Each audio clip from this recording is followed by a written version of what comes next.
Lunch rush at 2. Yeah. Normally our lunch rush hits at like 12 or 1. But it was You guys like... see? Yeah, I can see. Figure this casting enough light, that should keep everything good. Yeah, it does. Okay, so. which campaign is this? The Curse of Strahd. Curse of the Strahd. Oh, I got What's up, I'm expanding the collection. I've got this now. Oh, yeah? And this. Oh, hell yeah. To match this. Nice. Why do you have so many? It's like an addiction now. Whenever I'm at Walgreens, I go back there to see if there's anything else. You're like turning into me with dice. I got always need a new pair. Oh yeah, let's see the metal ones. I don't think I saw them last time. Oh yeah, I didn't have them last time.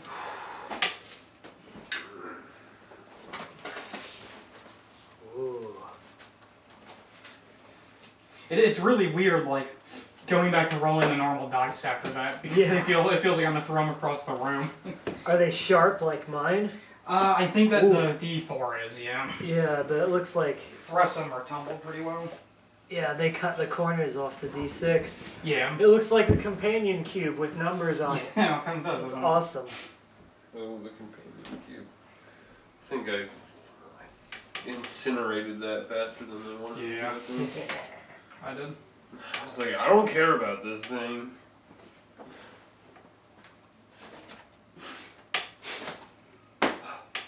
Yeah, that's his bad time. Yeah, that's his bad time. Okay. So he wants to go over what happened last time. I guess Chris would probably be better because he was here the whole time. Let me see. Where is my notebook? I don't know how detailed of notes I took. Oh, okay. Here's the piece of... I know I'm terrible at taking notes. For like whenever Dewey's like asking one of us to take notes, and somebody elected me to do it, and the next day I look at my notes, I'm like, I got one guy's name. Like, I am not a note taker. Yeah, I've never been a note taker. Yeah. Like in school, I never like. Yeah, I'm the same Teacher way. would be like, take notes, and I like write a couple things, and be like, Yeah. I'll remember the rest of it probably, Or not. or not. What's I the worst really that care. happens? I'm not gonna do the homework anyway, so. Yeah, that's exactly how I felt too. And So. then I got a 90 on the test. Exactly. April 28th, was that our last session? That seems like it's too far back in time, but maybe it's not. No, that sounds right. 2 weeks ago. Okay, sure, yeah. Alright, so we were in the town, we visited the toy shop, and we met Mr. Blinsky, the toy maker, and his terrifyingly strange pet monkey. Where did I write it? Piccolo. Piccolo, yes. Go on! Yeah. Let's see, he told us that there was something in Castle Ravenloft that he wanted us to retrieve. It was a clockwork man made by his old mentor, Fritz von Werk, the clockwork toy maker. Piccolo, the monkey, was also someone we talked to via Speak with Animals, and he said that he was given to Blinsky by a guy named Rictavio, or possibly Richtofen. Rictavin? Yeah. How did I get Rictavio? God, I need to get a pencil. But Rictavin owned like a creepy traveling carnival or something like that, of which Piccolo was originally a part. So that was just some information gathering. Okay. And this is where it gets kind of muddled. Because Strahd came to us after that and asked us to retrieve Erina from Isaac's place. But he said he would help us. He paid you with like the entire treasure trove of Castle Ravenloft. All of the gold. Like it wouldn't fit in your room, and when you opened the door to your room, the gold just like exploded out into the hallway. And then after that, when we rested up and we actually tried to go to Isaac's, the patrons at the bar / inn stopped us and said, no, you can't go out. You've got 2 werewolves in your party. They'll go crazy under the full moon and kill people. And so since they insisted, did you ever decide to embrace the curse? Yeah, they gave me 3 options that I could cure it completely. I could become part of the order. Yeah, the order. Or what was the third one that You could just let it go its course and accept it drive and its course? become like a full-blown lycanthrope. Yeah, and after speaking with the party, I decided that becoming part of the order of the Lycan would best suit our interests. Yeah. We're still not sure about Vorgris. Yeah, he needs What to he actually appear and But- decide retroactively what he did. Yeah, I talked to him. But, and they fixed my arm. Because, In Malark's sight. oh yeah, they unblinded Malark. He All gave of him that. eyes. Was expensive, but It's almost gave- as though somebody knew it would be super expensive and helped you up by giving you money. yeah, myself by asking for it. Yeah, I did all the work. What do you mean? What are you insinuating? The DM did nothing. I felt bad though because having all of those curses and stuff removed took a lot out of us, and we lost time because we had to rest and recover. But my only problem was that my right arm was Dumbledore style torched because Strahd shot a shadow fireball at it because he didn't appreciate my wonderful act with Lil Strahd, who was the puppet that I bought from Blinsky. Yeah. So I imagine the puppet is like horribly mangled and corrupted with shadow energy, even though my arm was healed and fixed. Just now I have a insignia on my arm that looks like a birthmark or a tattoo of like raindrops coming out of a cloud. Raindrops keep falling on my head. Oh god, Spider-Man 3 ruined that song for me. Oh god, yeah, I forgot it was in that. That was emo Peter Parker's theme song. Or no, it wasn't. That was No. I'm getting my life together and not being Spider-Man anymore, which was worse! Yeah. But anyway, I digress. We went to Isaac's place. We infiltrated all the way to Arina's room, and With the cloak, that's what Strahd gave us to help us out. well, he gave it The to cloak Malark. and device, which we Yeah. gave to Malark because he. Malark von Klankslot. Yeah. You And snuck you it helped naturally, with, and I was a panther. And you also used what was the spell you used to help us? A passed out trace. Yeah. Oh yeah, trace without a pass. And I was a panther form. Yeah. But we got in there, but we still triggered the alarm spell because Because of the magic. yeah, Oh, I successfully unlocked you the did. door. You maxed that lockpicking check. But it was I rolled a critical. we fled with Isaac in pursuit of us, and we like ran outside the boundaries of the town. But Isaac on his horse caught up with us, and we had a pretty rough battle with him as the mists of Ravenloft closed in around us, and we finally defeated him. But one of his wild axe swings hit the invisible Arina, who Malark had put the cloak of invisibility on. Why she came closer to him, we still don't know. The DM And we'll suggested, never know. Well, the DM suggested it was because Isaac was absorbing the mist to power his spells in the battle with us, and apparently that compelled her to come within wild, snarling man with giant hulked out right arm swinging an axe. Well, she's Range. that dumb. She deserves to die. Yeah, I Well, agree. I don't have time to tell him, but Malark being arcane trained, well, an elder trained, knows that he was psyching like darkness.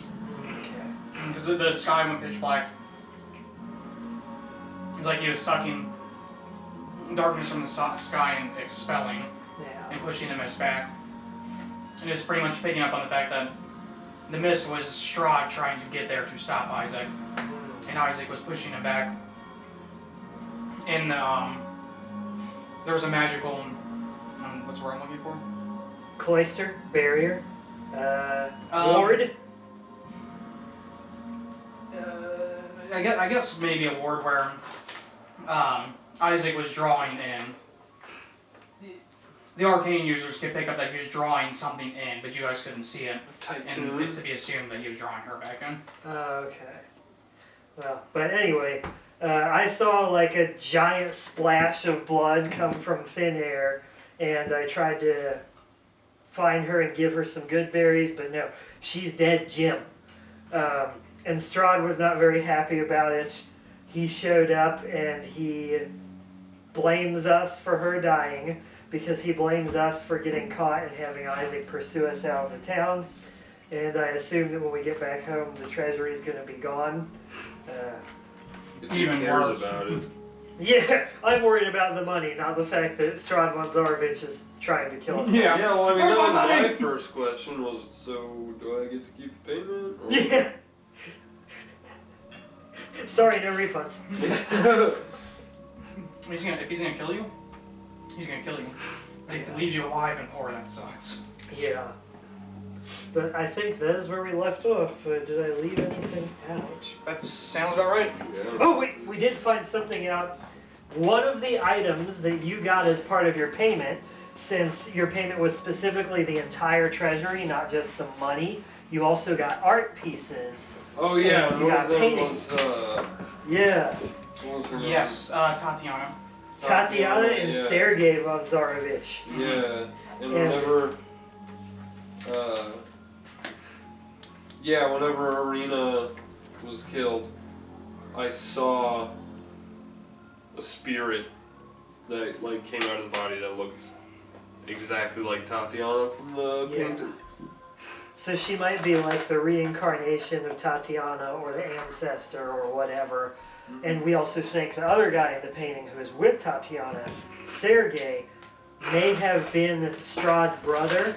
And we don't know who betrayed who, but I'm going to put my money on Sergei stabbed Strahd in the back, and that's why Strahd is a bitter old vampire man. Yes. And I think that's everything. I have Erwin Mardukov written down, but I didn't write down who he was. Does that name sound familiar? Yeah, because I chanted Irwin last time. I I didn't recognized write it down from who it Billy was, and Mandy. Huh. Nope. Let's see. It might have been one of the times I let you guys name somebody. I think that Irwin was one of the Was he one guys. of the Ravens? Oh yeah, the Ravens! Yeah, because I Oh, made was that he? joke.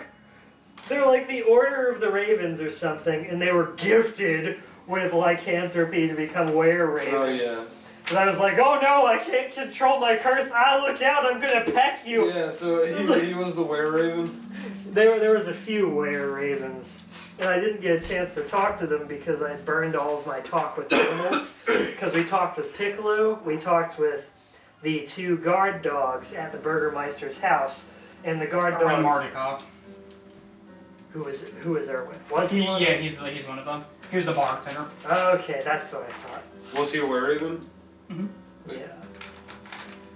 But yeah, Were-raven bartender by day, were-raven by night. Hell yeah.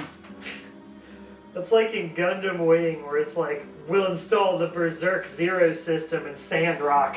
It's like, I might not be able to control it. Oh, what are you gonna do? Throw your sword at somebody? And then you'll Yeah. have no weapons? But yeah, we've learned the Burgermeister is not our friend anyway. So outstaying our welcome in this town is not such a bad thing. Because at first we thought Isaac was doing the evil stuff under the Burgermeister's nose. But his dogs told us, yeah, no, the boss knows what Isaac does. That's why he hired Isaac. So the Burgermeister is willfully remaining at a distance from all of Isaac's horrible murders and crap. Correct. And we also learned Isaac may have not actually been such a bad guy because he had some kind of obsession. He had like a shrine in his room to Irina, and the words like protect her were scrawled all over it. Yeah, he was just really creepy. He was hiring Blinsky to make dolls, it was like iterations of dolls that were updated notes on what it should look like, and each iteration got closer and closer to looking like Arena. So something was compelling him to find her and protect her when he finds her, and we kind of screwed that up. Oh well. Whoops. But I paid a beautiful gold piece to buy the latest Arena doll. Oh yeah, So- you did. So you have that. She's with At us least in we have spirit. something to remember, bud. Yeah. True. Maybe we get can her- just give that to Strahd. Yeah. There we go. Make a file activate out of this. Whatever. You didn't give us details on which one you wanted. Yeah. This cost me a gold You piece, Mr. Von never Zarvich. specified, Mr. Strahd. That's what happens when you make a deal with us. Yeah.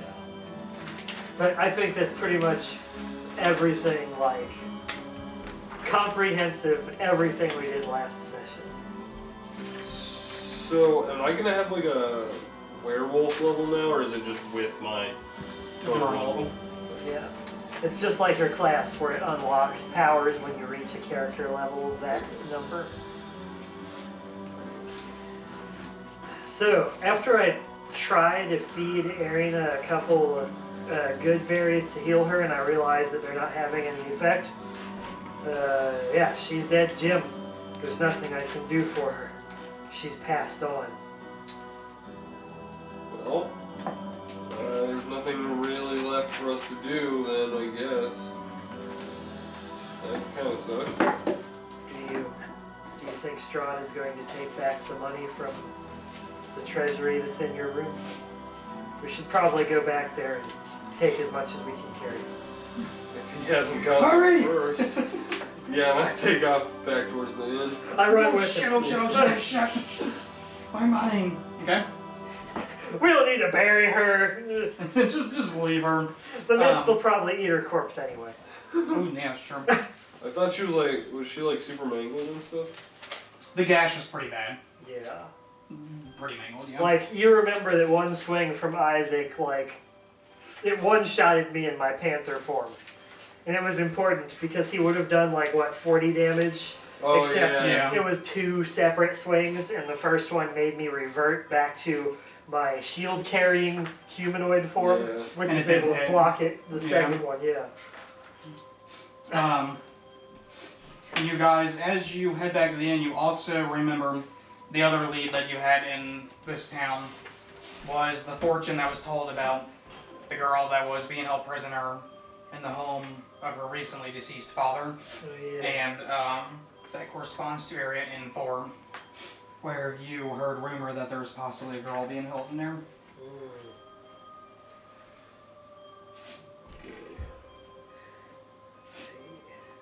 So you guys head back to the inn.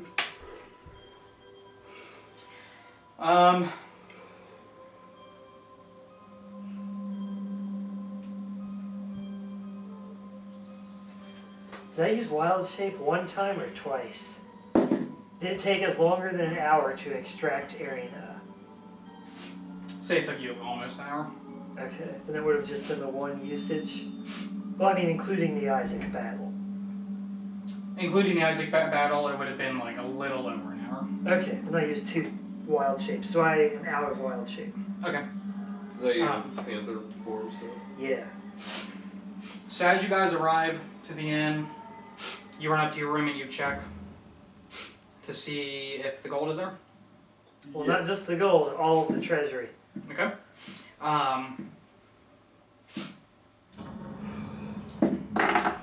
Use some of it to buy a caravan, put the rest of it in the caravan, and ride out of town as Yeah, what quickly were as they we Yeah. saying? Like, melt some of the gold down Yeah, into make a gold into cart. a cart. Well, Carry the rest of the gold. exchange some of the gold for an incredible amount of copper pieces, melt the copper down into copper carts. Okay, there we go. It's like more how carts out of the. copper in a penny is more than 1 cent worth of copper type of thing. Yeah. So as you go back into your room and you check, just as you feared, the gold is gone. They work quickly. What a shame. One thing you do we notice got our use out of it. is the portrait with Tatiana and Sergei It's propped up against the wall, and there are slashes over Sergei's face. Told you. He totally hates Sergei. I mean, clearly Strahd has a grudge against Sergei. Yes, I think what you were saying before about Sergei having stabbed Strahd in the back, I think that is accurate. I still think that we could patch this back up, maybe put some paint over it to restore where it was slashed, maybe glue it from behind. I'm sure it'll sell well. I mean, it's from the Ravenloft treasury. Can I, like, take it out of its frame? Do I feel like I could, like, patch it back up at all where he scratched it? Oh, I have mending! I can do it magically! You know Rain's right, like, you could glue it from the back, like, somebody's gonna be able to tell, like, there's something that happened to this poor trip, and it's not impossible. I can mend it magically. That's one of my cantrips. I'll do that, because I haven't been able to use it yet. I have, oh, for Pete's sakes. I can never remember Varis or Vorgris. I'm Varis. Varis. Let me write that down. Dewey is Vorgris.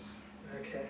I asked Varis to like help me hold some of the frayed pieces of the canvas in place while I mend it and try and restore it to what it was as best I can. I do that. Okay. You both die. So you mend it, and you tell him, looks as good as it did. I mean, maybe somebody who scrutinizes it super, super close, like a wizard or something, would be like, this has been mended somehow. But the average Joe's not going to know anything about it. You do notice, though, after you're finished mending it, and the slashes are gone, that Sergei's face is a skull. How did that happen? That was not like that before. Well, weird things do happen in this realm. It doesn't really surprise me, honestly, at this point. A haunted painting is probably worth more gold. I think you're right. Who's wanting to buy this painting, though? We can sell it to a bard or a traveling musician group. What other traveling groups are there besides the gypsies, maybe? They'll buy it. Well, they don't have any money. Who am I kidding? I'll steal it from him. And then we'll steal payment back from them. Is the painting the only thing left in the room? From the treasury. Well, at least he left us something. I think it's more he just didn't want to look at it. Eh. But, either way. Should I take it out of its frame, or should we just... It'd be easier to carry if we rolled it up, unless you think the frame is worth something. Is it like a fancy gold frame or like a wooden... Yep, we need to keep the frame. You can roll the actual painting up in like a tube or some sheath, and then we'll just carry the frame separately. Because it's not worth having the painting exposed to more slash-happy vampires. Or like getting bumped or banged up. I hate that painting! So I take it out of its frame, rolled up. But after that, I suggest we cash out and then investigate the girl we're supposed to save from her father. Yeah, we had a lead. Shoot, what was their name? The guy with the hair in the hair. Yeah, that. Wait, the guy with the hair in the hair? The guy at the hair in the hair. The hair in the hair? I don't remember that. It was like can't remember his name, but What type of establishment is the hair it in was the hair? like a clothing store. Oh, okay. And he said that he could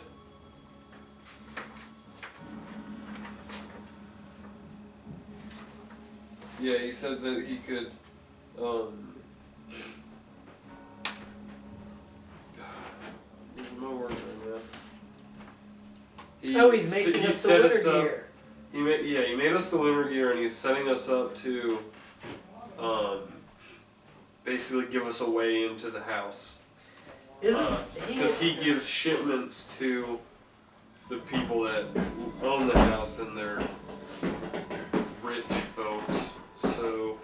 And this is the same guy who, his daughter was the werewolf who was cheating on her husband.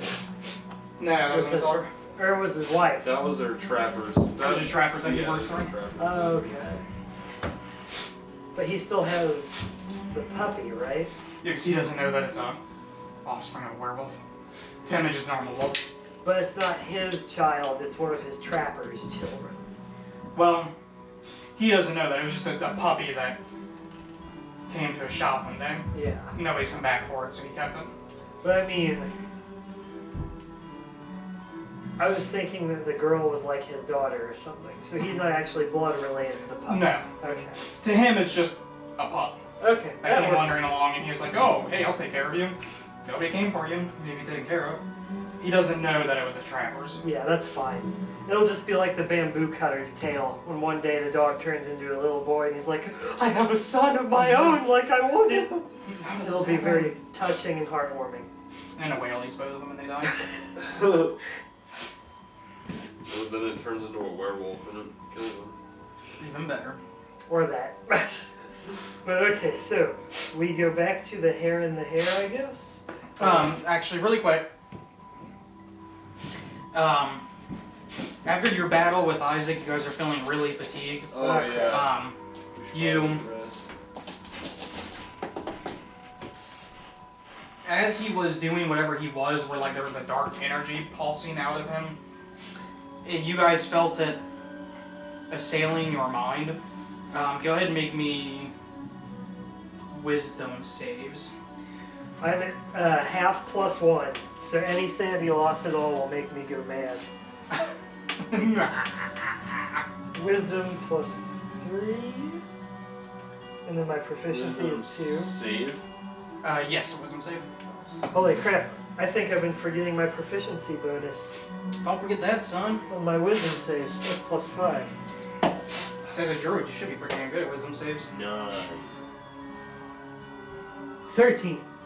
So as you guys are making your way back to the inn, you get to the inn, you check the treasure, and that's kind of like the straw that breaks the camel's back. Oh no. You both are just like so fatigued, and it's just the last thing where you're just like, and it's just like you feel it, like mentally you're just completely exhausted and done for. You don't go like totally insane or anything, but mentally you are just done. You each take 3 points of mental damage. Yep, that puts me at less than half. I'm hoping that I get a madness related to my puppy. That puts me at exactly half. Okay. So. So it'd be the equivalent of bloodied, so you'll get a short term. Okay, so you guys don't feel it yet, but you feel like you definitely pressing on would probably not be the best idea. So Is it safe to rest here? I know we're both tired, but the Burgermeister does. Well, how's he gonna know it was us?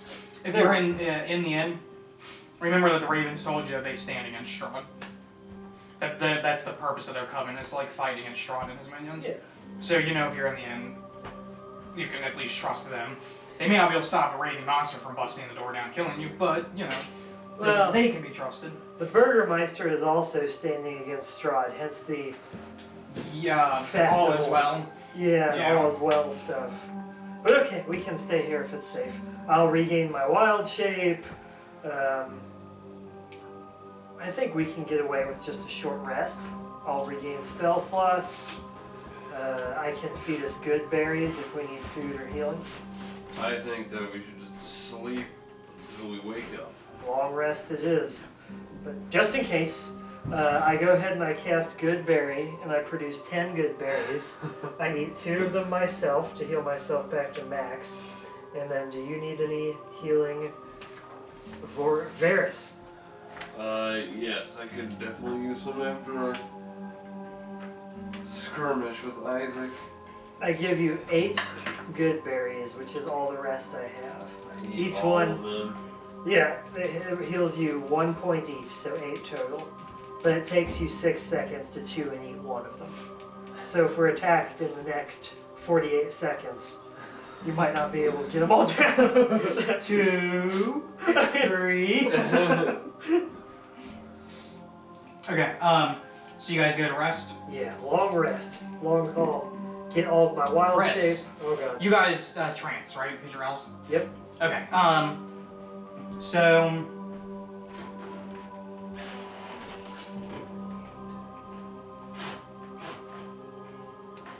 Of course Chris would get that one. Oh, please let it be something to do with the puppets. Roll me a d10. Oh boy. Okay. Cursed D10, don't fail me now. Puppet related madness. 1! Ah. So as you're trancing, you think of the good berries you ate and how they're really bitter because something about this realm is off. The food's Yeah. just not the same. It messes with They my were just magic. bitter.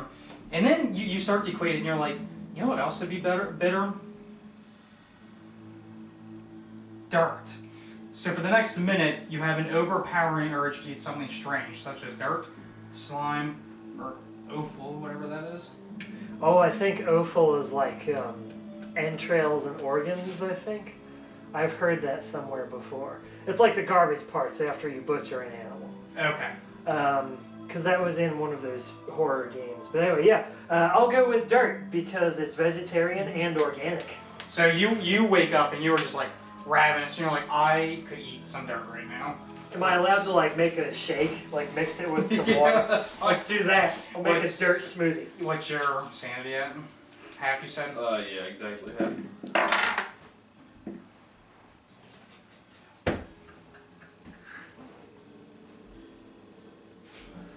Go ahead and roll me a d10.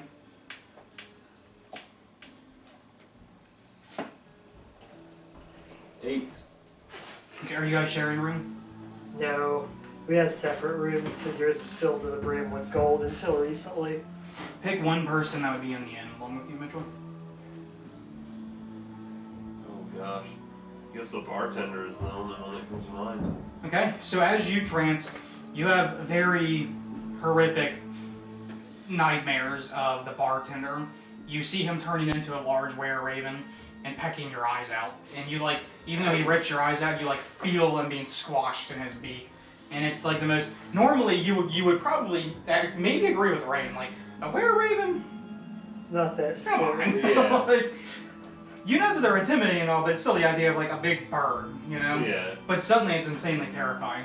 So what did you roll? 8. So for the next 8 minutes, you are extremely frightened of the bartender, and you must use any action or movement to flee from him in fear. You just dive out the window. So, as you are, Alright, I get up, I stretch, I grab a mug, and I go outside to collect some dirt for a dirt and good berry smoothie. okay? I wake up from my nightmare and look around the room to see if the Birdman is there. He's not. He's not. But you know he's down there at his bar right now, just cleaning it.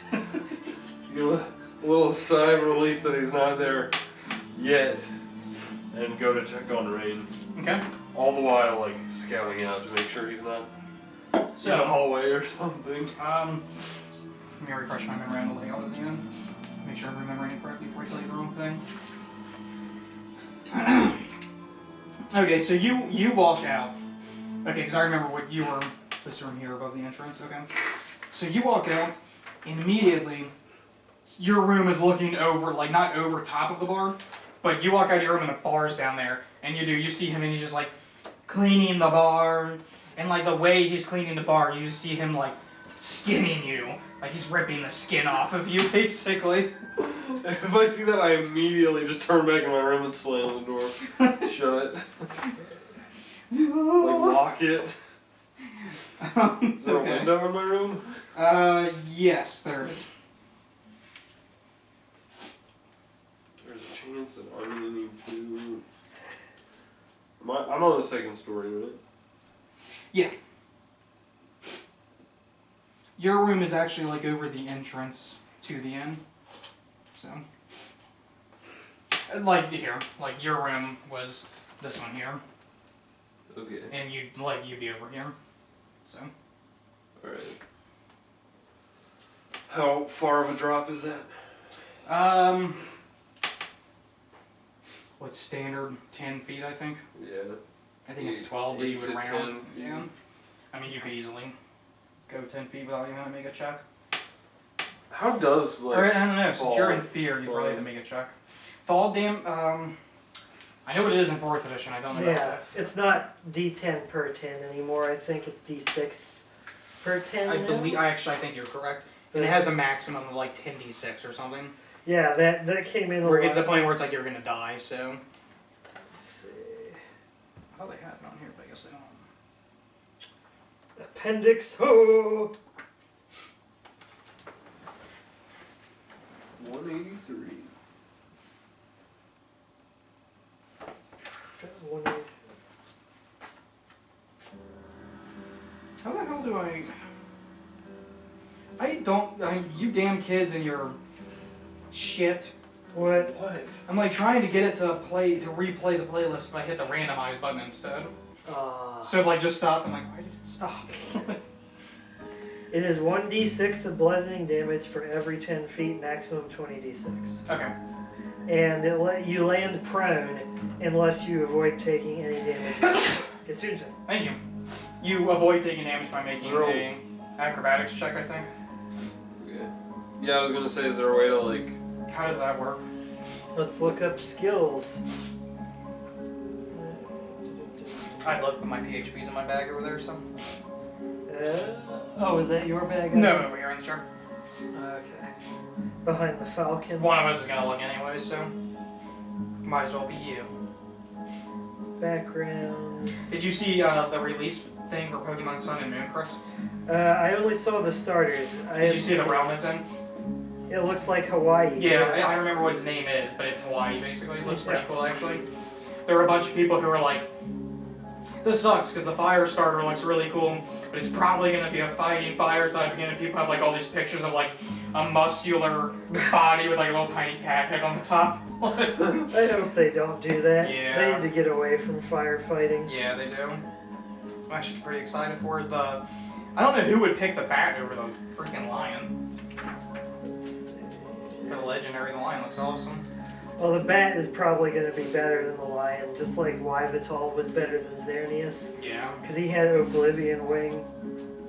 Oblivion! I can see it. It goes straight from background to equipment. I feel like I think in 4E it was like, whatever you rolled as your skill check, it took that exactly away from the damage. Feats. Abilities, there you go. Alright, it's Dex. So, acrobatics.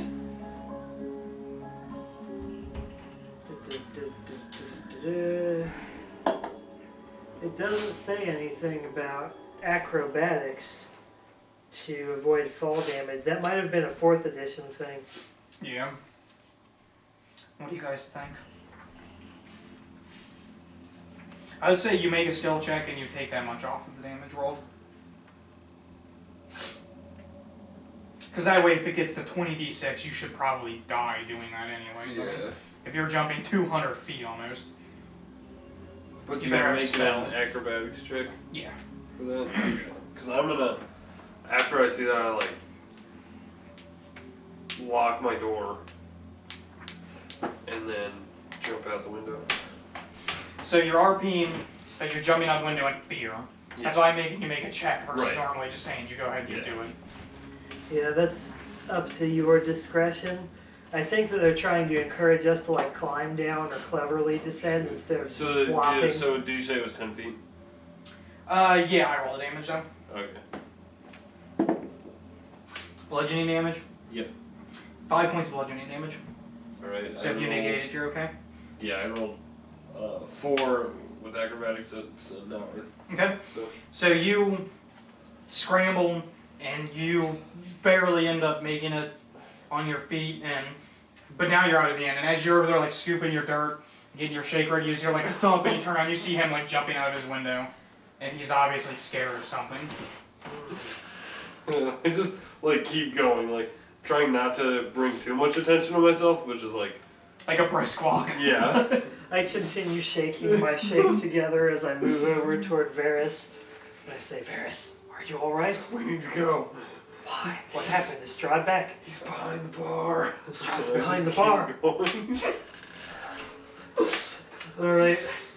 I continue mixing my shake as I quietly run behind Varis. We'll have to find somewhere else to sleep if Strahd's in the bar. Well, is this after we already took our rest? Yeah, this is as you've woken up from your trance. So you're getting to the point where it's been, you were only affected for like a minute. So as you're like shaking your cup, you kind of look down and you're like, This would be disgusting. This was a terrible idea. Dirt doesn't go with berries. I'll just pitch it over my shoulder. What was I thinking? I just ignore anything that you just said and just keep walking. you think he's gonna get me? Like, I'm gonna start heading to the. Make sure you guys healed your the mental. hair. Oh, Your sanity? we heal? Yeah. Oh, Your sanity and your health comes back at the end of a rest, a long rest. Okay. I think the rules say you spend your hit die on a short rest, but a long rest just heals you, right? Yes. Because long rest also restores your spent hit die. And if you guys want, whenever you take a short rest, you can cash in your hit die for bringing back your sanity too, if you want. It's your choice. If it's body or mind that you're healing, so. But you can't split a single dime, so. Okay. Because you're either sitting there like nursing your wounds physically, or you're just like off meditating and clearing your mind. Okay, so as you guys you're just going somewhere. Which direction do you pick? So you walk out of the inn and you can go left or you can go right. East or west? Because inn is N1. You N1! Die, fetcher! Well, I at least know that we're supposed Oh, to sorry, go I to said the N1, I hair meant and the N2, hair. sorry. We're supposed to go to the hair and the hair, which was to the west, right? Yeah, it's towards N7. So, I'm. So it'd be south of you? Yeah. Sorry, I said N1, I meant N2. Okay, yeah, I'm gonna head towards the hair and the hair. Okay. So as you do, you notice that there's more decorations. Even in your feared state, you do observe. And you notice too, of course, the decorations for the next parade. The wolf head parade, right? That was the last one. The next one is the Something about the sun. We missed the wolf's head parade. I'm sure it was disgusting and horrible, but we missed it. I'm not too worried about that right now. Can I just keep walking? I keep forgetting it. It's like the Sun Happy-Go-Lucky Festival.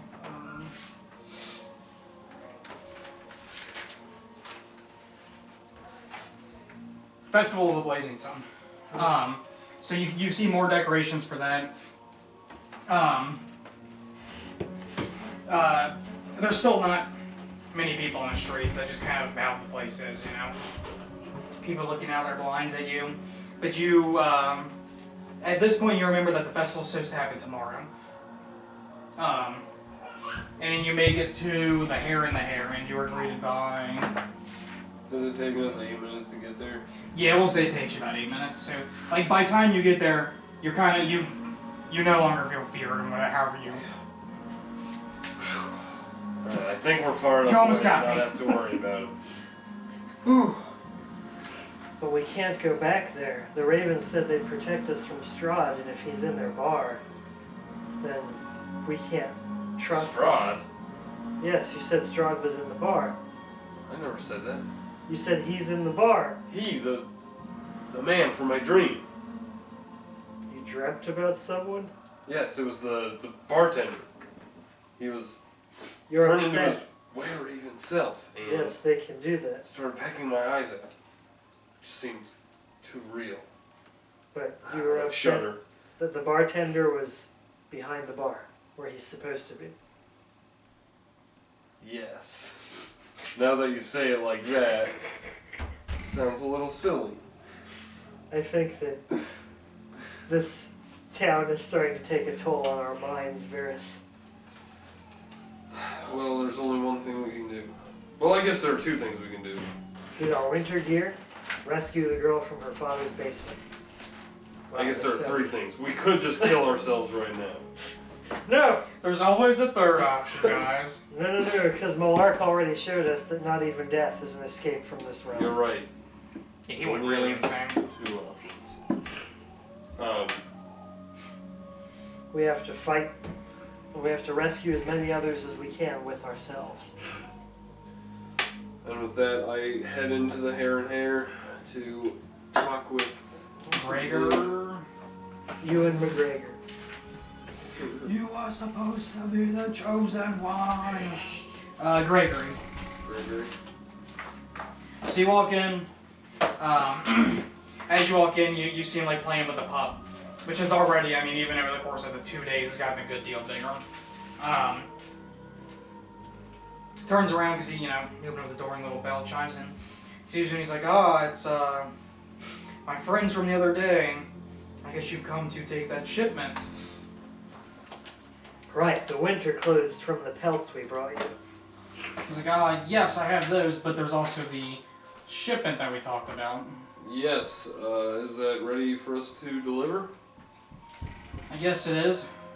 She'll be expecting it here within the next couple of hours. Good, because we've rested and we're prepared. Well, I hope you are. And remember, my name can't be attached to this in any way. Whose name? Exactly.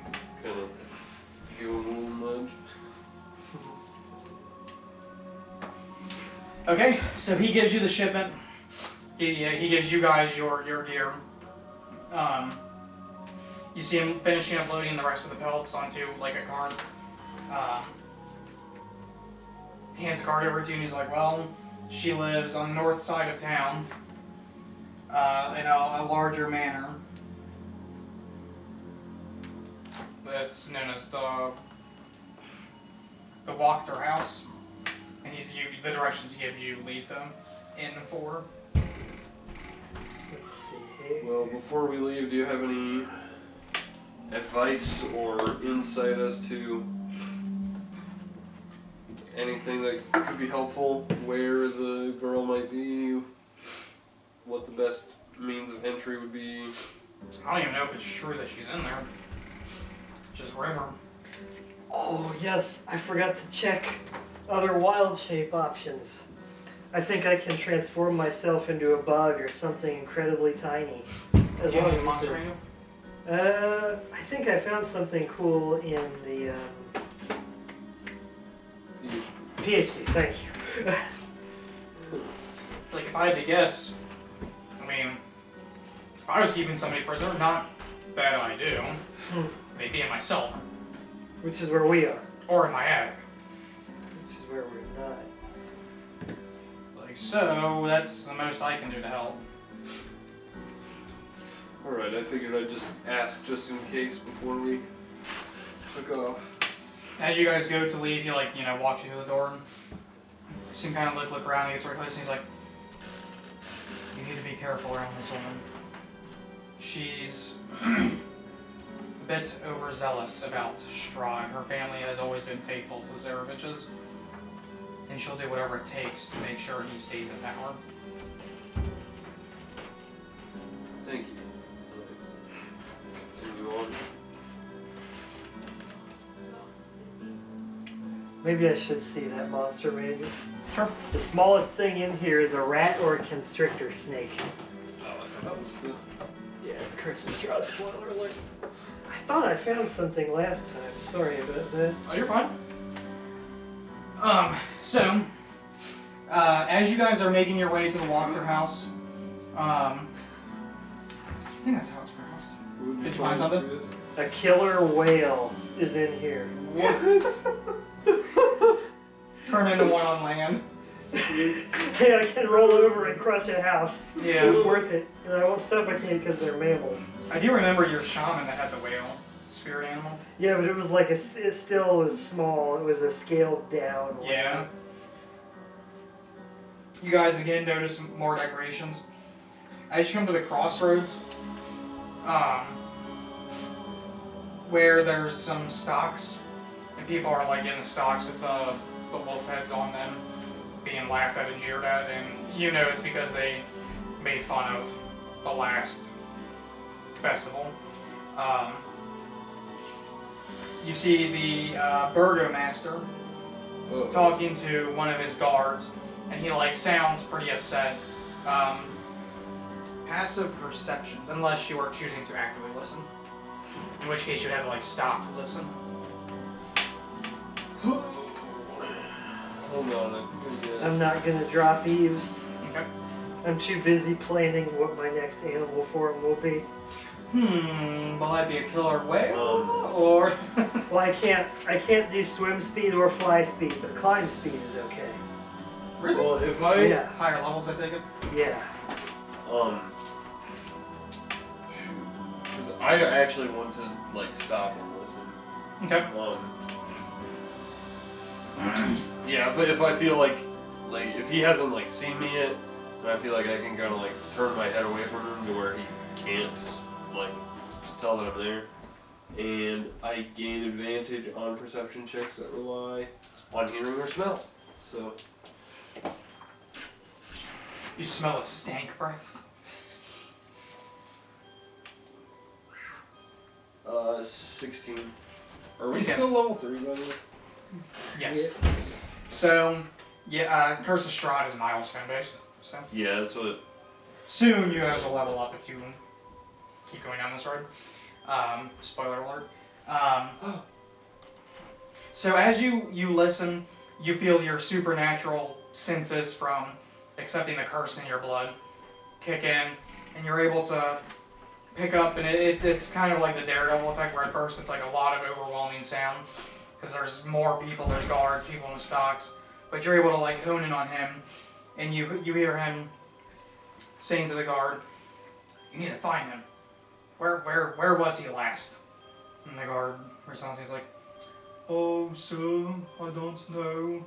I haven't seen Isaac today. Last I saw him was yesterday. He was rushing back to your manor." He looks at the guard, he's like, "Yes, somebody had broken into his room and apparently stolen something of his. I don't know what it was. Probably one of his sick dolls. But he must have taken chase after them. That fool better not have gotten himself into trouble. Have your men find him." "Yes, sir. I'll get 6 of my finest men on it right away." And you remember whenever you guys killed him, he like dissolved into like black gunk. It like started with his arm, Yeah. and it took over his body and just. It was just So like I nothing. know that they're like not gonna find him. Probably, yeah. Okay. If that's the end of it, I don't bring attention to it or anything. I just keep walking after I think that they're finished discussing. Okay. So you guys keep progressing. You eventually get to the manor, which I had to draw again.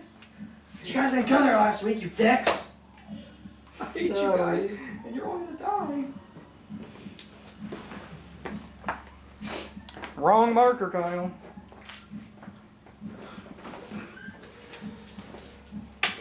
I didn't have any trouble with those.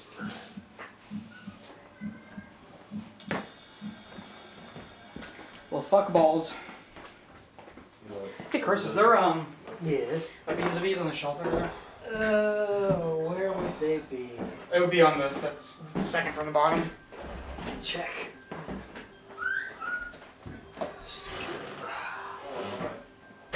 Not that I see.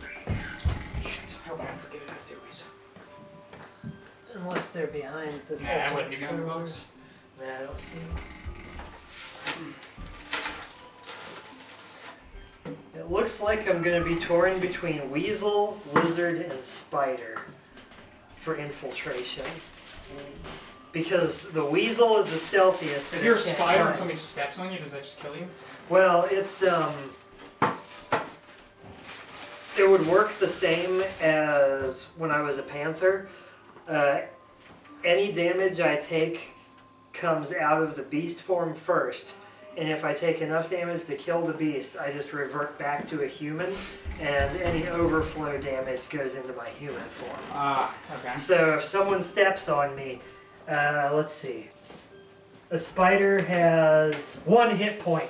Oh, So if someone steps on me, then it would be like a melee attack. It would obviously kill the spider in 1 hit. And then Yeah. the overflow would like be them stepping on me as a human. And I'm just like, ah! Stop stomping on me! The spider's too obvious. I want to be a mouse, but there's no stats for a mouse, just a rat. I would just say take once for a rat. Skin it as a mouse. Because I don't want to be a lizard.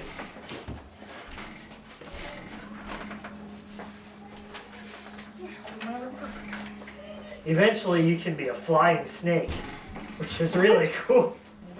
Yeah, like one of those mythical flying snakes, like, oh, what were they called? Dunsparce, the Pokemon, was based on. Yeah.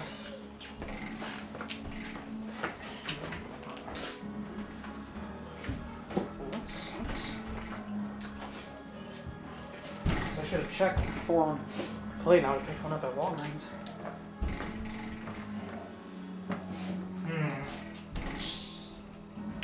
Yeah, but the rat doesn't have a climb speed, though. The lizard has the climb speed, but the rat doesn't. I feel like they both should. Yeah. Run upstairs and see if I have one up there. I'm not aware of. I mean, that wouldn't have worse. It's just gonna crack.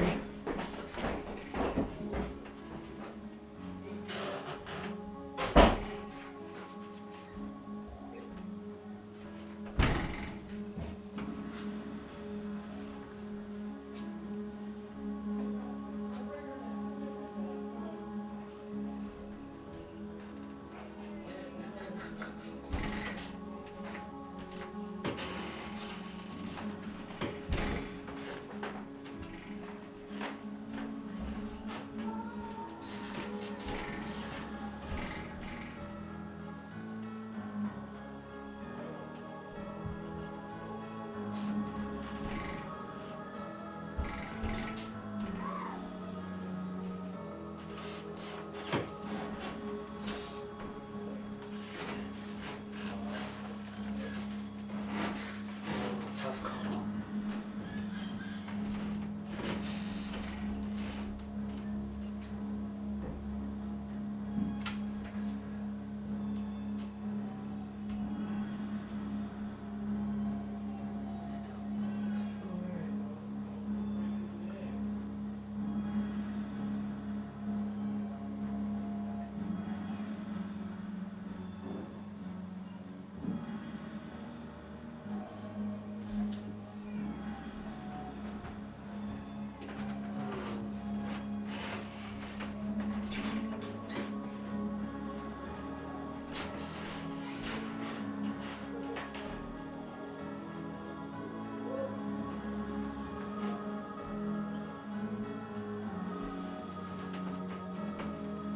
Just photograph them all for later.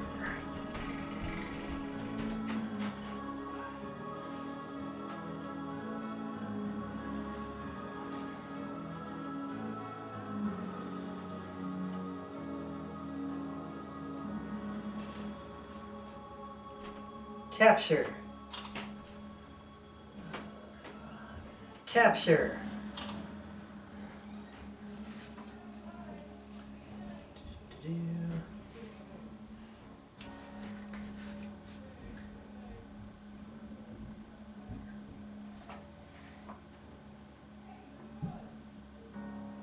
Capture.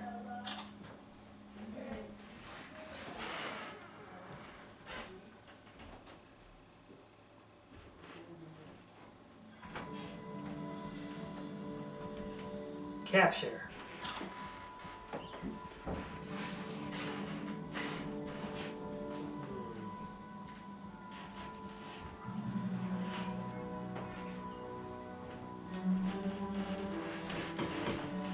Capture.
work has been pretty rough the past couple days. Like, I can feel it in like my ankles. Ooh. The back What'd you of do? my feet, just from work. It's been like rough the past few days. Oh, just standing. Yeah, just standing and walking around all the time. Like feeling my ankles right here. Better than feeling it in your cankles. True. Alright, I think I have a plan. I will infiltrate as a spider because it'll be the best for moving around and actually locating her. And then once I find her, I will shift form to a pony so that she'll actually trust me and follow me out. Yeah, that sucks. Not your plan. The fact You that- can't find the Your plane sucks, Chris. vis-a-vis. Oh. Well, it's more like, I don't know. Is this one not the right one? Well, it is, but the tip's flat. So it's kind of hard though. Like it's going dead. Because I may not let the kids play with it. We need to make a Walgreens stop. We might have to. I could use the opportunity to heat up some soup because I'm getting kind of peckish again, actually. Yeah, it's not working. Yeah. Yeah, Mitch and I can run, and you can heat up some soup. Alrighty. We should probably drive. Yeah, I'm out of shape to run. When I was talking about the people, you're eating vegetables. They could have played in Special Olympics. No, we did that too. Don't you remember that joke? What's Like- the hardest part to eat of a vegetable? No, not that. Oh, getting out of a wheelchair? Yeah, the wheelchair. No, that was something someone asked me a while ago. They said, alright, so Chris, you're a vegan, right? And I was like, yeah. And he says, okay, so let's say that there was a chicken that was crossing the road, but it was in a horrible accident. And the doctors did everything they could to help it, but they said no matter what they do, the chicken is totally brain dead. It's a vegetable. Would it be vegan to eat that chicken? Well, it wouldn't be. No! It wouldn't. I mean, It's still veganism is you animal. don't eat animals. That's the thing. Like, well, it was a joke. It was a Oh, joke. Okay, I was gonna say, He was was he kidding. legitimately No, asking? it wasn't legitimately asking Yeah, me. It was that's just like hilarious. another along the vein of that Yeah. one that you shared. Alright, but I plan to transform into a spider. Not a giant one, but a regular sized teeny tiny house spider. Because that is statted up in the monster manual. It's got a climb speed, it's got the ability to spider climb and weave webs and all that stuff. And I'll use that to infiltrate the house and try and locate this girl. Because I'll be able to get through mouse holes. I'm listening, Chris. What else? I'll be able to crawl through any room, any nook and cranny, underneath doors, through windows. It'll be great. I think it's the most thorough exploration I can get. Okay. And I may or may not burn another copy of Trace Without a Pass, but I don't think that's necessary. I'm actually going to be a tiny house spider.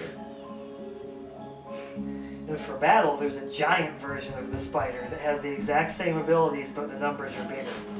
And it's also a medium-sized creature instead of tiny-sized. Even scarier. Yeah. So should I just leave the searching to you? You can come in with me, or better yet, I can ride in your pocket. Just remember not to go, oh, a spider, and crush me. I'll try to remember that. Just forget that I'm in animal form and freak out when you see a spider on your shoulder. Where'd Rain go? Spider! This is why telepathy. Hey, what are you doing? Sweetie, we have production values we need to maintain. We can't have children in these videos, or else we'll have to edit you out later. There's a guy's her guardian. I give her consent. Okay, that works.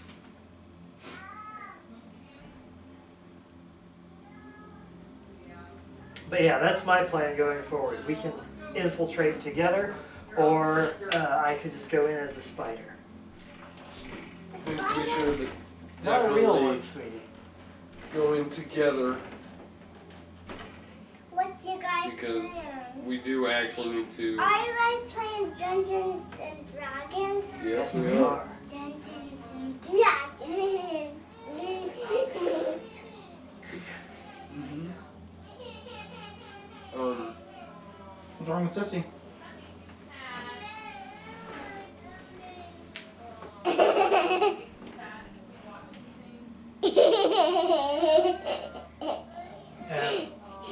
Ev.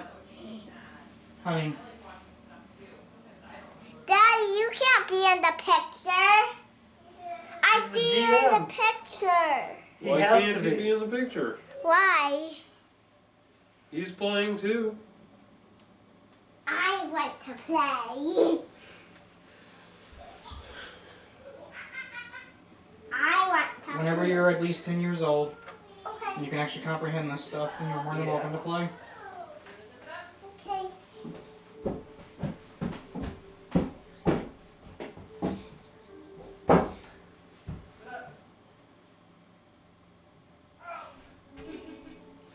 So anyway, Slight mistake on that one. I don't actually have a mini. That's fine. I can be a blueberry pie D6.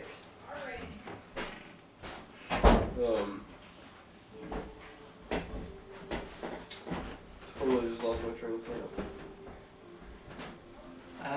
I wouldn't bring that balloon down here, sweetie.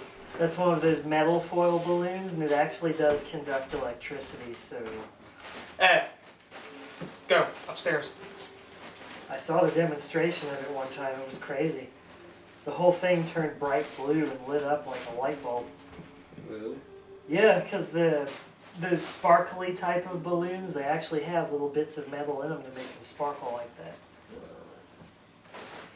Now, whether the current would travel along a string attached to a child's hand, I don't know. But it's still a pretty spooky thought. How is it spooky?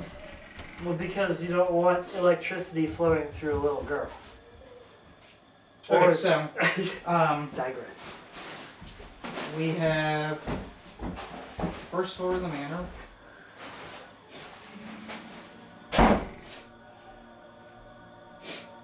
She'll be back.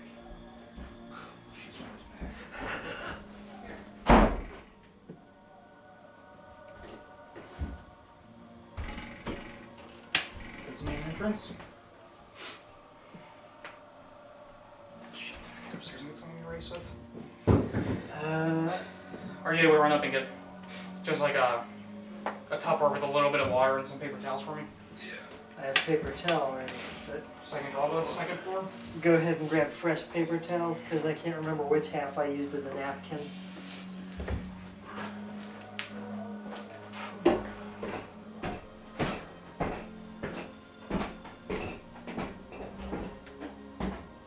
We did hear specifically that she was trapped in the basement of her father's home. No. No? The guy said that if he was trapped, somebody may be in the basement or the attic, more than likely. Just anywhere that people don't look frequently. Well, the spider would probably have the easiest time accessing the attic, I think, unless there's basement windows. In which case, I'd start out with the basement.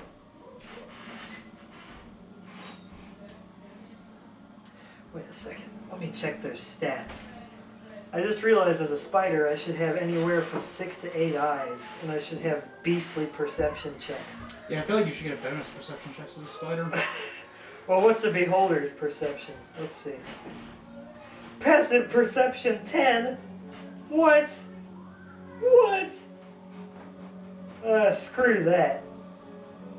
Well, the good thing is that my wisdom replaces the spider's because it's a mental stat, so I'll at least have my wisdom bonus.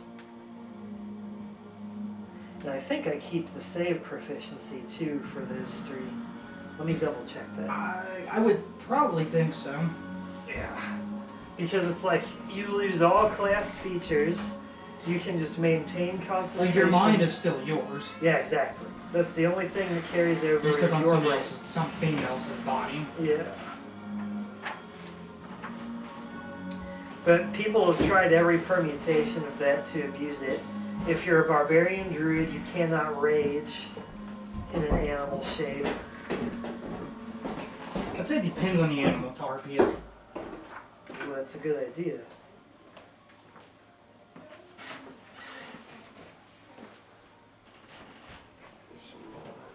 Thank you.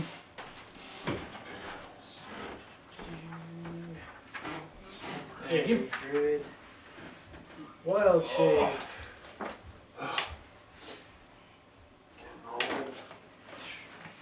You're telling me. Ugh. Okay. So, Yeah, you retain skill proficiency and saving throw proficiency in addition to those of the creature. And if you're the same,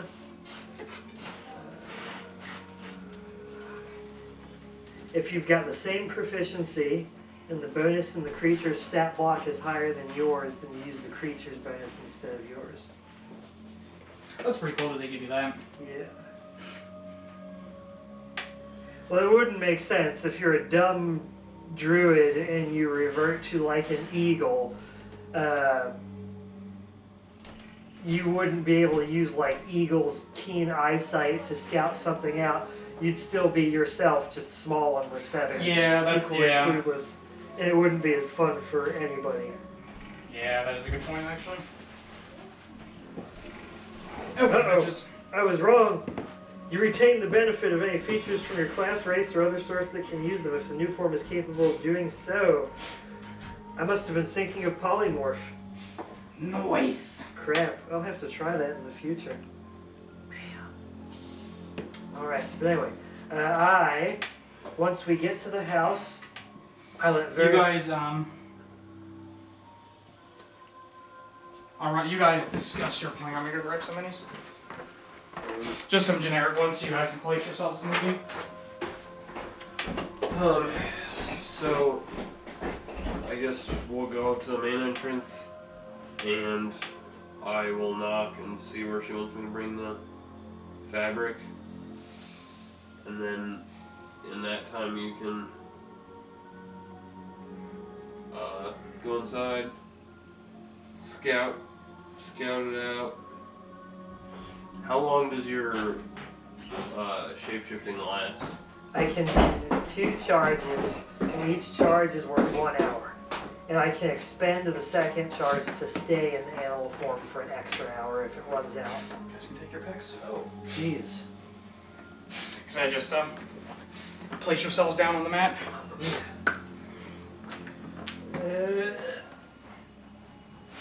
Crud. There's another layer under that one. This is pretty nice. Really nice, in fact. Here. It's not that sturdy on the bottom. And JT actually supplied the foam for me. Where'd They're you the things find that they use to pack cones at work. Oh, okay. So. He That gave me a explains why crap they ton. smell so delicious and Yeah. waffly. Yeah. There was a lot more than what's there actually. But I didn't need that much. I'll use Necros. Nice. Necros. I saw one in there that I wanted to, I think. No, Chris, you can't be Cthulhu. Not Cthulhu. That's beef jerky. No thanks. Maybe instead. Was this your character or was this? And whenever we were evil in Dewey's campaign. Here, I'll set these down next to you, Mitch. Boo. Wow. You could be a barbarian druid. That would be great. Mm-hmm. Jeez. You could be a raging killer whale. That'd be pretty cool. Advantage on all attacks You know. as a huge creature. That's great. I saw one on the top layer. That This brings me back. Oh yeah. Azadon? Yeah. Did you switch layers? No. I was just looking Oh. at them. The one I wanted was on that Oh, top layer shoot, that's sorry. in your lap. No worries. I remember where it is. This one here. The guy in cloak with the falcon. Was Gorig on that layer? Which one was Gorig? Minotaur? Minotaur. Oh. You got the bottom with these. There's a were-shark and a dragonborn, but no minotaur. Really? Yeah. Is this him? Oh, What happened to his base? he was on the top. I don't see a base in here. Let's come up with his base. Huh. Here. Have to rebase him. All of your base don't belong to us. Let's see. Boop.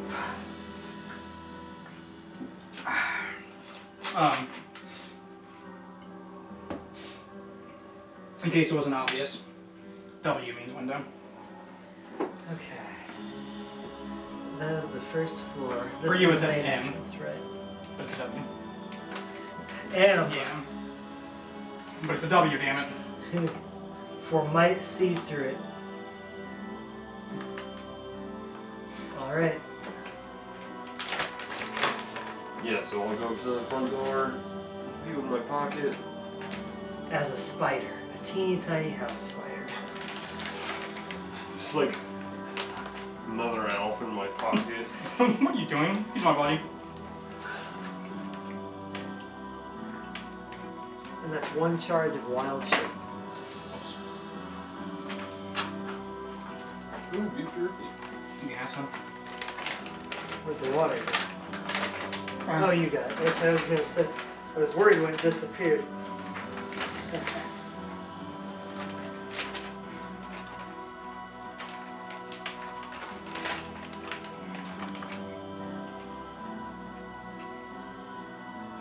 I can't talk as a spider other than so. Oh, did you Spiders already, attack did me? you already shapeshift? Yeah. Very well. Okay. Well, there's southern. I'll go ahead. Go to the. I'd have to Made do it it out of with the- sight from the house so they don't catch on. Yeah, with that I go up to the main entrance and knock on the door. I Ooh. stay low.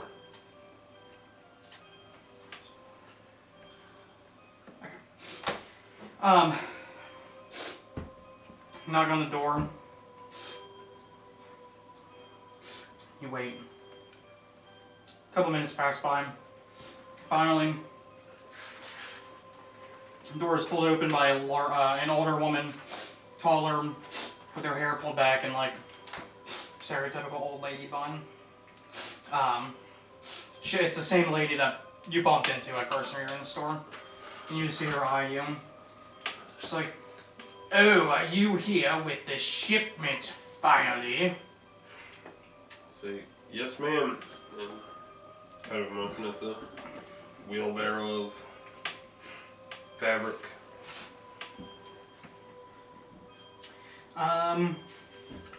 Let's see.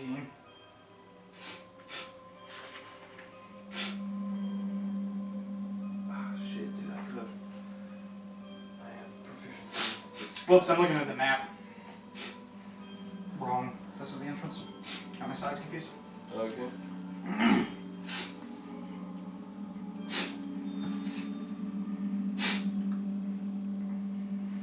So we are currently right here. Yep. So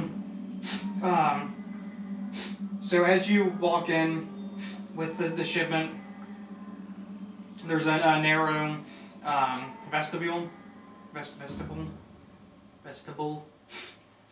In it, there are 3 stained glass doors in wooden frames. So did she let me in? Yeah. So these are the stained glass doors.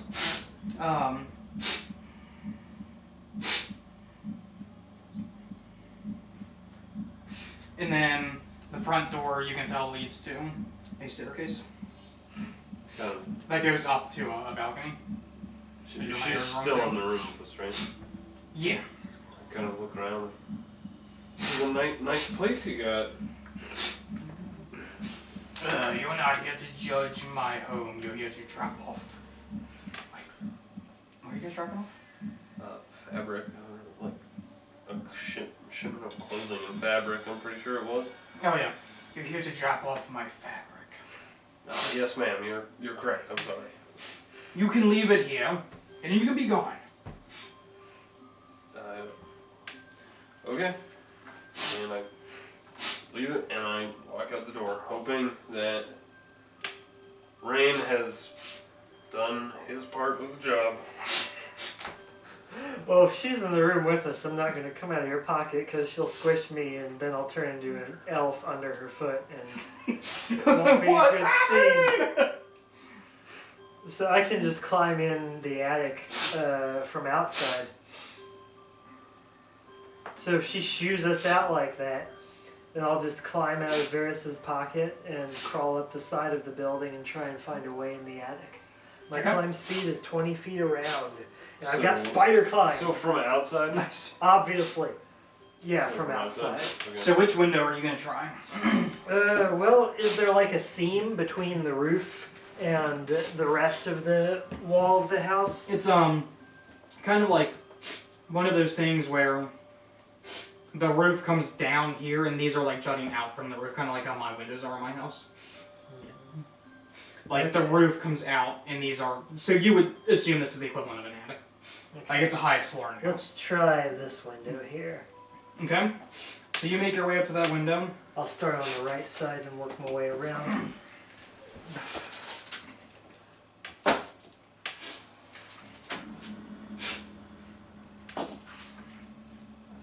Spider climb means that I can even climb upside down without having to make any athletics checks. And I just cling the surfaces. It's exactly like the spell. As you look in the room, it looks normal to you. A bed that's neatly made, a table with an oil lamp on it, wooden chest, wardrobe, and that's about it. Nobody's in the room? Not currently, no. Alright, I try and get in through the window. Hold on. Let's change that. Well, If something has a % chance to happen, what's the best way to roll for it, would you say? that's what the 2d10s are for. Is it you even roll if it's like a percent fifth of die. like a 50%? Yeah, so you just roll, and then... Wait, what do you mean a 5th%? If something has a 25% chance to happen. Oh, then you could just roll a d4, but... I don't know, I'd feel Yeah, I guess more I could, comfortable couldn't I? rolling the... Pick a number, Chris. Uh, Let's roll a d10. 2d10 percent. Pick. One of them is the tens place and one is the ones place. And if you roll 10, then it's 100. So we'll do it this way, high or low. Is it a 1 to 25 or a 75 to 100? For the 25% chance to happen. Your choice. Because normally I'd roll it and I would say, oh well, if it's a 25, but that's not truly 25% chance. Oh, I would say 1 to 25 is the event happening. Okay. Nobody's in there. Alright, then I try and find a crack in the window. Like especially if it's a sliding style window or a window that opens somehow, there's usually gaps where rainwater will flow off of it, but a persistent little creature could crawl in through it. This is just me writing the letters I can reference them. The pages repeatedly.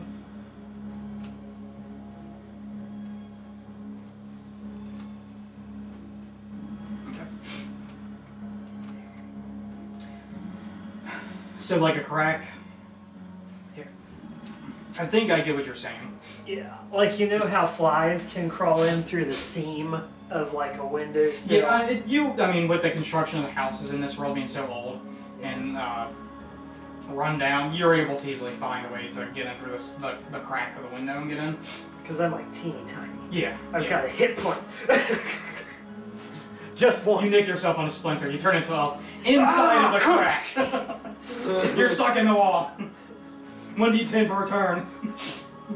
Okay, so you are in the room, and you notice the door over here, but it's still unassuming. Nothing about it that seems out of the ordinary. Okay.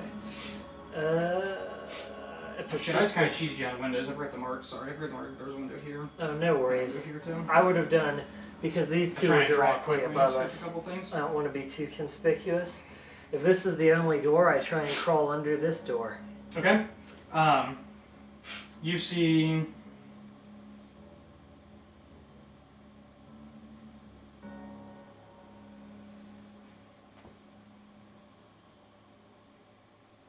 Stairs going down. Ay, Dios mío.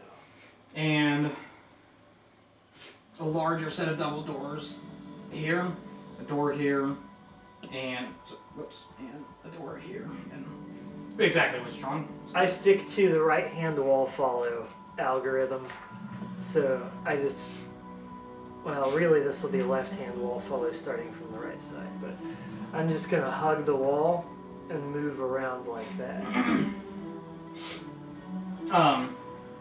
So to give you their description, since it's always better than mine, is you see a hallway with a window at each end. Wraps around staircase railing, framed portraits and mirrors on the wall.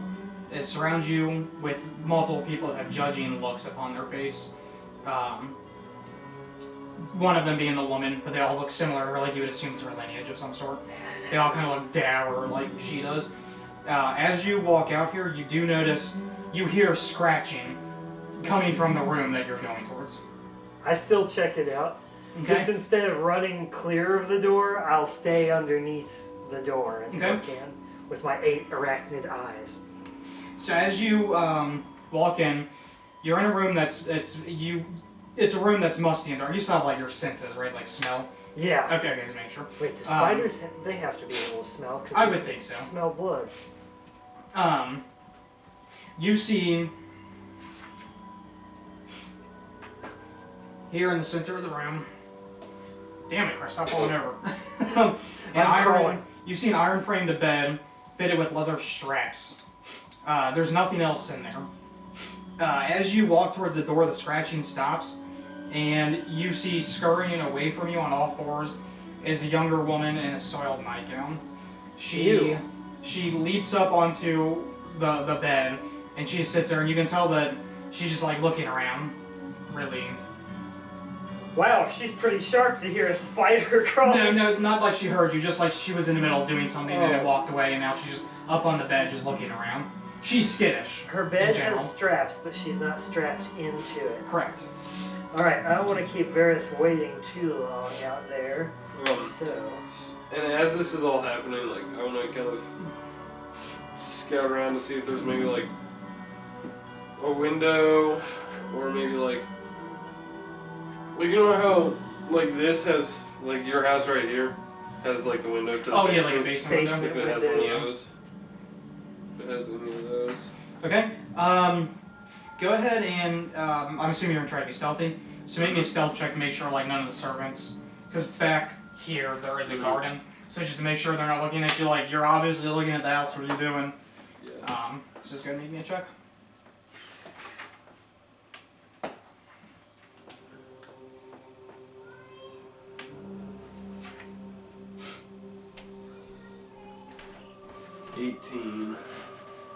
Okay. You're able to kind of play it off like you are, just kind of like a couple of the servants. You see they kind of look at you, but you pull it off in such a way that you look lost or whatever, and you see they kind of shrug you off like whatever. As you're making your way around though, this area catches your attention. You notice a cellar. You don't notice windows, but you do notice a cellar door. It's a slanted wooden door with an iron pull ring on it and iron hinges. Okay. There's no lock on it or anything? Nah, you don't see one. Okay. If it's locked, it would probably be from the other side, would be your guess. Can I check it for traps? Mm-hmm. Whatever that is in 5e. Great question. Is that just investigate, I think? Investigation? I think it's perception to check for traps, but it's sleight of hand to disable them. But let me look at it on that. I don't know why. It's perception or investigate. I don't know which. Investigate is streetwise. Oh, is it? I Okay. think, yeah. Here we go. Let me see here. Wisdom.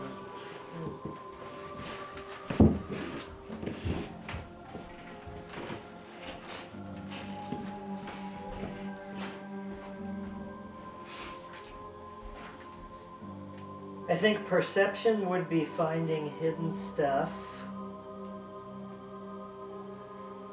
Yeah, it's perception to find traps specifically. Because there's that little blue box that says finding a hidden object on page 178. Okay. So you gotta make a perception check for me. I think they're actually ran by wisdom either way, it's just which one you took specialization in. Well, investigate is like streetwise, like information gathering. Right. So What's perception your- check then? Yeah, what's your passive perception? Passive perception is 12. 12, okay.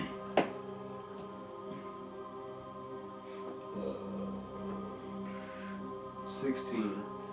You don't find any traps. And However, as you're looking, since you're focusing on the lock, but you're still a bit more aware of what's going on at the moment, out of the corner of your eye, you can almost see what looks to be, you would say it looks like rain whenever he's in his panther form, but a different color. Like out of the corner of your eye, skulking through the bushes. but if I look over it, what is it? You don't see anything. Okay. Kind of just shrug it off as my imagination and go to kind of like open the cellar, trying not to make it like squeak or anything. But if it's rusty, then I might not be able to have it. So yeah, I go to open the cellar door. Okay. So, as you do, you see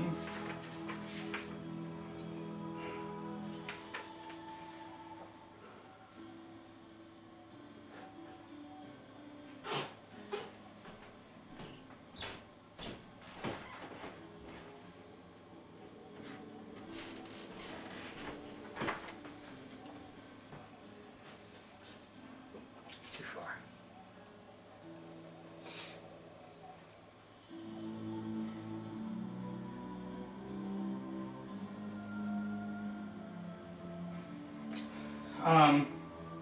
you come in here. You see a landing here, and stairs here that lead down into. These are beds, by the way. A cellar. Those are beds, you said? Yeah, I don't feel like drawing squares for them. It's easier to do that. So, it's a large root cellar. It has a dirt floor and two ascending flights of stone steps enclosed by wooden railings that stand across from one another. Tracks on the earth lead from one staircase to the other, and other trails go from both staircases to the center of the bare west wall. 4 neatly made cots are set in a row against the south wall. So there's tracks from here to here, and then tracks from either of these towards this wall. Right, I step inside more to see, like if I like to look to see if I see anybody and like look all around the room to see, like keeping an attention, like if I see the footprints going to that wall, and I don't see anybody in the room, then I want to go see what that's about. Okay, so show me where you're moving your menu to. Oh shoot, sorry. You're fine. So if I was here, I'd look over the railing to see if anybody was there, and then walk over here. Okay, so as you get here, you start to hear the sound of earth breaking and the dirt moving around. And as you do, you start to see skeletal bones jutting out of the dirt. And let's see here.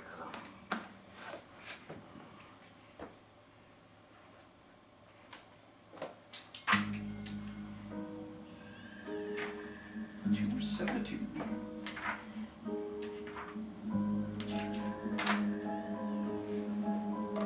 Eight skeletons come crawling out of the ground. Good luck with those. Holy shit. A rogue's worst nightmare, skeletons. I have a poisonous spider bite. You know how much damage it deals? 1 point of damage. Oh look, it's Gorig as a skeleton. Is it? It's going for a skeleton. Awesome. Oh, God. If they fail the Constitution save, they take 2 more points of damage from poison. So 3 points of damage from a spider bite. So, Where do they pop up? And do I have time to run? You don't, because some of them do pop up behind you. Fuck. That doesn't mean you can't run. Yeah. Because they're in the middle of coming out, like they're midway at this point. We'll say 1, 2, 3, 4, 5, 6, 7, 8. Trying to decide whether I should go more into the house or just leave. Maybe chat with them. You don't know for a fact they want to eat your brains. Okay, guys, we can be friends. Oh, never mind. I feel like that's a broad, sweeping generalization. You don't know they're bad just because they're skeletons. That's true.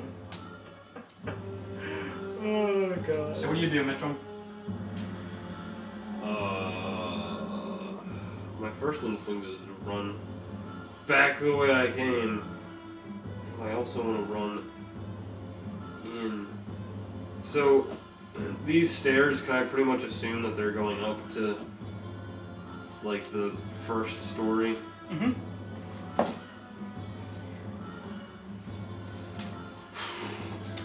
Oh, I'm thinking of all these combos I could have used. You're upstairs dealing with a chick who's like skitzing out of her mind and Mitchell's getting killed by skeletons. Hopefully he's having a better time than I am. Yeah. My instinct is to, like, run to these stairs and try and get up them.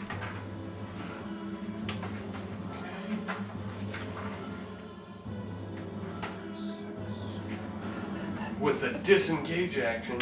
Nice. There we go.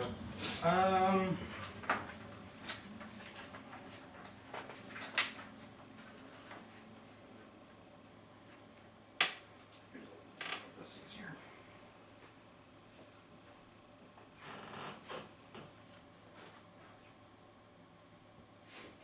Then the next thing that's gonna try to murder you is in this page. I'm gonna die. He'll be fine.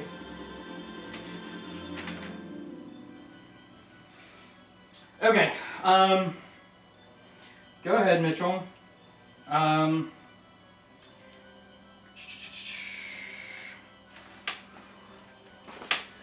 As you go to... Oh, wait, maybe I could fight him with my... As you go to dart, go ahead and make me a check of your choice to break the grab of one of them. You can pick Oh yeah, that's right. acrobatics or athletics to try to weasel out of it or just force them off of you. Go acrobatics. You're a lycanthrope. You should be able to just like break their bones. Yeah, I Since was there's actually bones. gonna say that maybe I should try to fight him because I forgot that I had to. Yeah.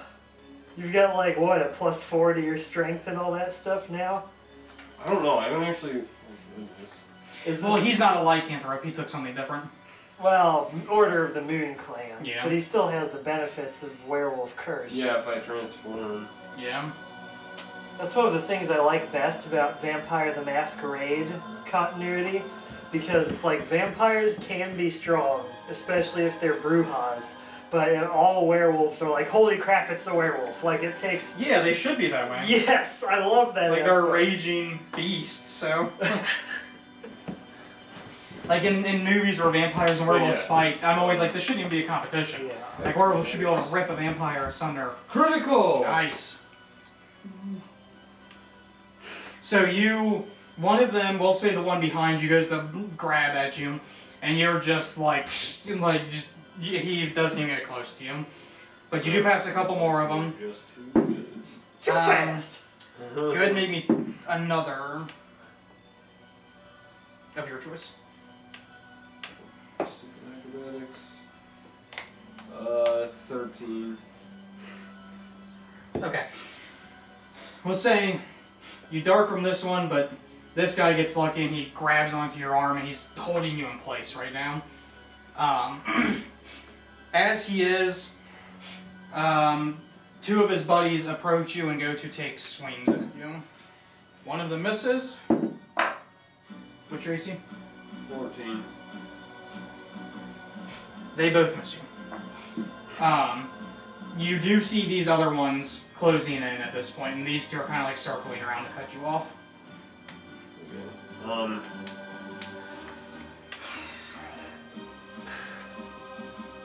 I feel like now is as good a time as any to try my werewolf transformation. How does that work? Does it have to be at night or? No, you can do it at will since you're in complete control of it. Because you don't really turn into a werewolf. You do what the picture shows, where like, you know, you get slightly larger, you get fangs, and you grow claws, and you look like a werewolf, but you're not like a full werewolf. Okay.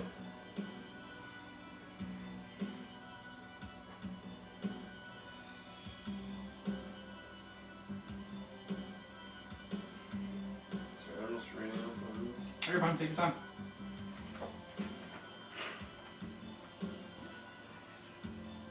What is the Crimson Right feature? I don't know. I think the person meant to take that out and didn't because I couldn't find out what it was. So.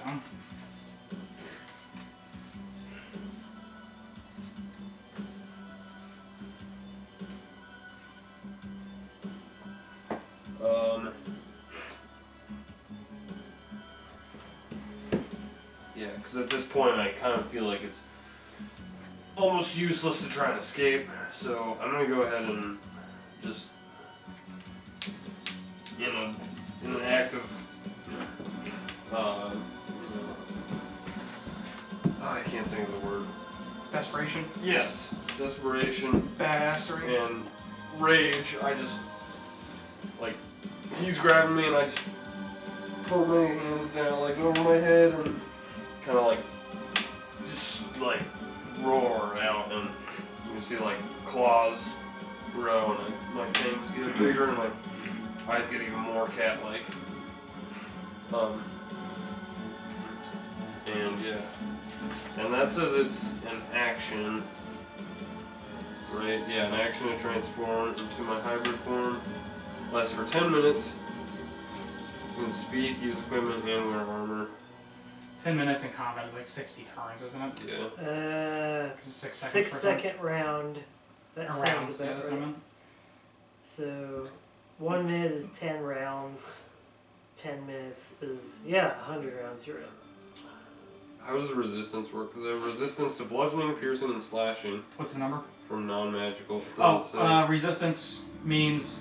It's a Pokemon resistance now, so you just take half damage. Is it half now? Okay. Yeah, because DR was too powerful if you could just not take damage Yeah, over and that's- over. That's true. And I gain a +1 to my AC. Oddly enough, skeletons aren't resistant to anything anymore. Yeah, because people complained about that. Because the only people that had blunt weapons were clerics with maces usually, and they could just turn undead, so you were screwed. Okay, so that's your action. Yes. And then.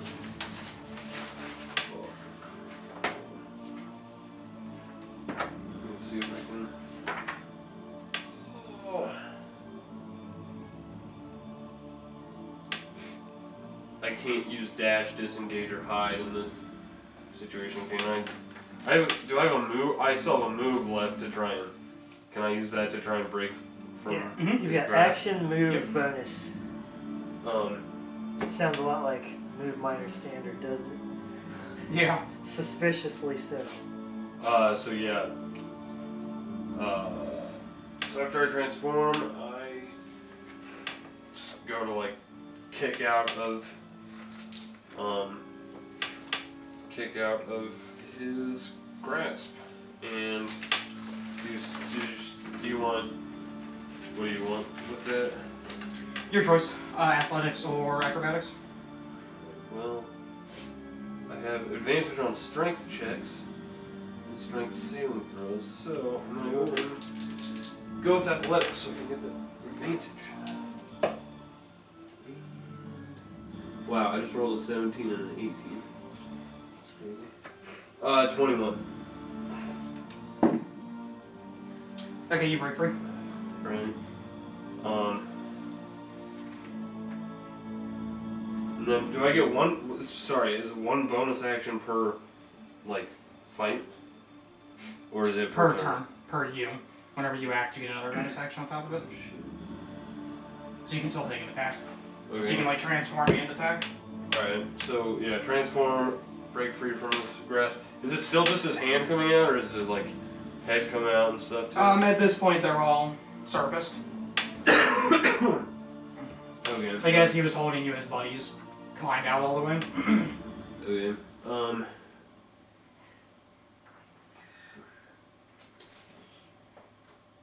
Does him grabbing me count as him having taken a turn? I don't know. He hasn't really taken a turn. That was more like a reaction on you. Opportunity almost. Right? Well, Yeah. grab is an attack action. Yeah, so I guess technically. Okay, so I wouldn't get my Yeah. sneak attack damage on him. But yeah, so I'm gonna just furiously swing at him with my claws. I claw him with my claws. It says your unarmed strikes are considered a single weapon in regards to. Okay, you can use dex instead of strength for the attack and damage rolls of unarmed strikes. Make another unarmed strike as a bonus action. Okay. Oh, critical hit. Nice. Nice. Alright, so how do you what do? Double ability damage. So roll whatever it would be twice. Well, maximize one of them, and then roll the other one. I think is how we're doing it. Okay. And we said that he technically has taken a turn? Yeah. Okay, so 6, 8, plus my dex. 11 damage. As you swipe at him, you completely cleave off one of his arms and shatter his bony jaw, and you can tell he's like barely standing right now. But since they're skeletons and obviously magical, he's still bearing down on you. Oh shit, they're magical. As you are locked in combat with him, you see, you hear something coming from here, and up at the top of the steps, you see a large saber-toothed tiger with Tyrannosaurus Rex, Mastodon. Sorry, I had to do it. And it has half plate armor fitted to it. The tiger does. Yeah. I want that. You see the tiger sniff the air and it looks down and it lets out a roar and it leaps at one of the skeletons that's coming down towards you.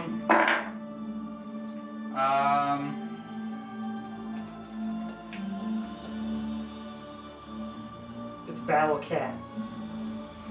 I have the power. And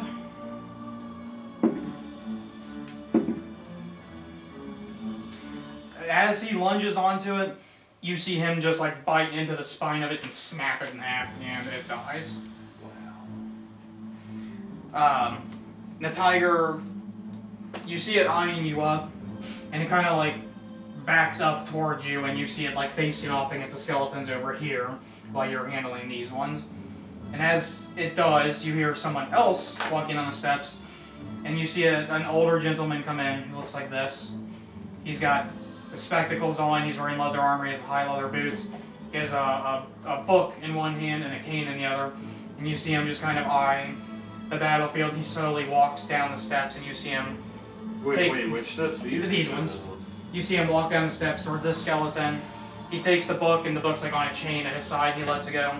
And he grabs the cane, and he goes to pull it out. You notice it's a cane sword. And he goes to swipe at one of the skeletons. He manages to hit. It's Prince Adam in his old Oh. age. And it's, whenever he hits it, you see it slash, and it doesn't really do much. Kind of like whenever you were slashing him, like it did a decent amount. But the blade, you see it like light up with like a bright white light, and you can actually feel the heat coming off of it. And the skeleton just like bursts into flames and falls to the ground dead. And you can assume that he somehow has a weapon and does more damage to undead. So, back to you. Right. Does have all these skeletons taken turns, or is that one that hasn't acted yet? The other ones are still coming towards you. So, Okay. the ones alive have not acted though. Not, and they've come towards you. They haven't taken a turn yet. Right. So the one in front of me is still standing barely, though? Yes. Guess I'll go ahead and take a swing at him to try and finish him off. Wait, it actually says that I gain a bonus to my melee damage rolls. Melee damage rolls equal to half my proficiency, so I guess I should have added 1 to the damage last time. Oh, it's dead. Oh, shit. Alright. Well then, I'll charge at another one that's coming towards me. Okay. Just the closest one. Okay. And go to, like, jump and just come down with a swipe. Alright. And I missed. That's a 1. What is it all together, though? What? A 1 isn't a guaranteed failure anymore. They Shit. could have low enough armor class for you to hit him still. Shit.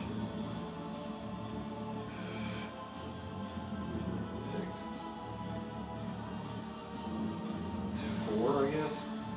Wait, 5. Aha, yes, you still miss. So as you go to swing at it, your claws just bounce off of the bone, you know. Bone's pretty dense. Mm-hmm. The skeletons go to return the favor. Can I use towards my you. bonus action? Oh, yeah, your bonus action, go ahead. To swipe again. Yeah, so I'll just go again then. And that is 14. You hit? Unless you said this one hasn't acted yet. Correct. None of the ones remaining have acted yet. The last D6.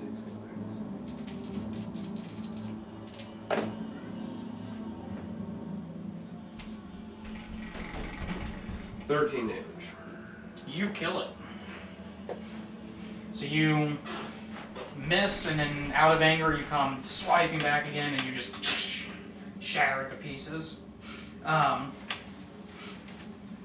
The remaining skeletons, 2 of them that are still near you go to return the favor for beating up their buddy. What's your AC? 15. The first one misses. The second one does manage to connect, and you take 5 points of piercing damage.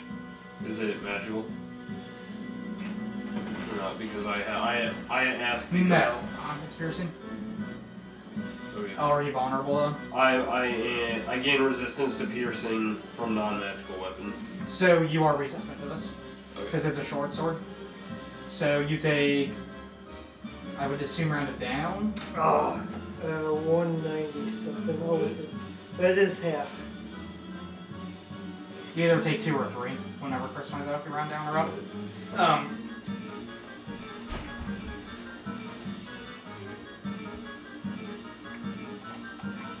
Sorry, I just had it. Oh, you're good.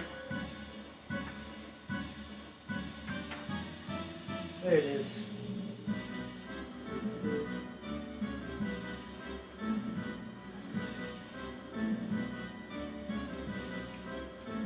In the meantime, the saber-tooth lashes out at one of the skeletons near it and kills it. And the unnamed gentleman takes a swipe at another skeleton and misses. It does not specify. It's a round down, just like with Round down. everything. Okay. So 2 points of damage. Alright. I'm bleeding. No, just kidding.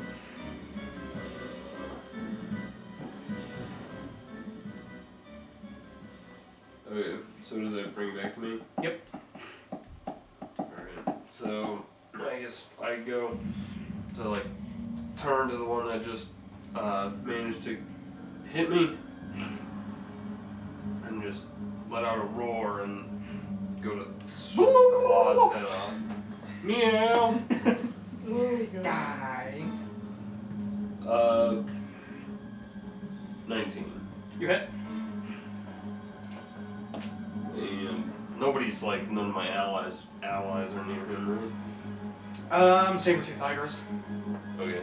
Does he Because like pass he's my pretty much ally? like side by side with you at this point. Okay. So with that Ally is always attack- assumed to be anything attacking the same thing as you. Okay. So, as long as it's not actively trying to kill you, it's considered an ally. Damn. I'm pretty sure I killed it. 20 damage? Yeah, you Wait. killed the shit out of it. 12, 17, 20, yeah. Okay. Jeez. So you I rolled a Just 6, a 6, and a 5. roar and pull its arms off and beat it with its own arms and kill it. Are there any more right next to me? Wait, there was a second one. Yeah, at this point they've like closed in on you. Okay. So So yeah, I guess after I like beat it with its arm, I gotta just come with my other hand and just swipe at whichever one's like behind me or wherever it is. And 8.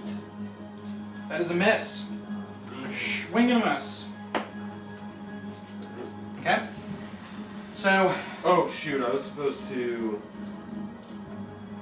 At the start of your turn, if you've taken any damage since the beginning of your last turn, you must make a Wisdom saving throw to maintain control. So Oh, yeah, I forgot berserk. to do that. You're gonna attack the new allies. Oh shit! Yeah. And what's the effect? It's on a failed save. You must move directly towards the nearest creature to you, and use the attack action against the creature. If there is more than one target possible, the DM chooses the target. Your turn immediately ends, and you regain control. Oh, I guess you'd attack the skeleton that's right in front of you. Well, it also just hit me, so I don't know if that. yeah. I mean, if you want You hit the make skeleton that you've been trying to hit. Okay. I mean, if you want to make it that I didn't actually hit the skeleton, I hit the. So you can make an attack against it, right? Yeah. You have to make an attack against it, in fact. 15. You hit? Do I get my sneak attack with it? Yeah.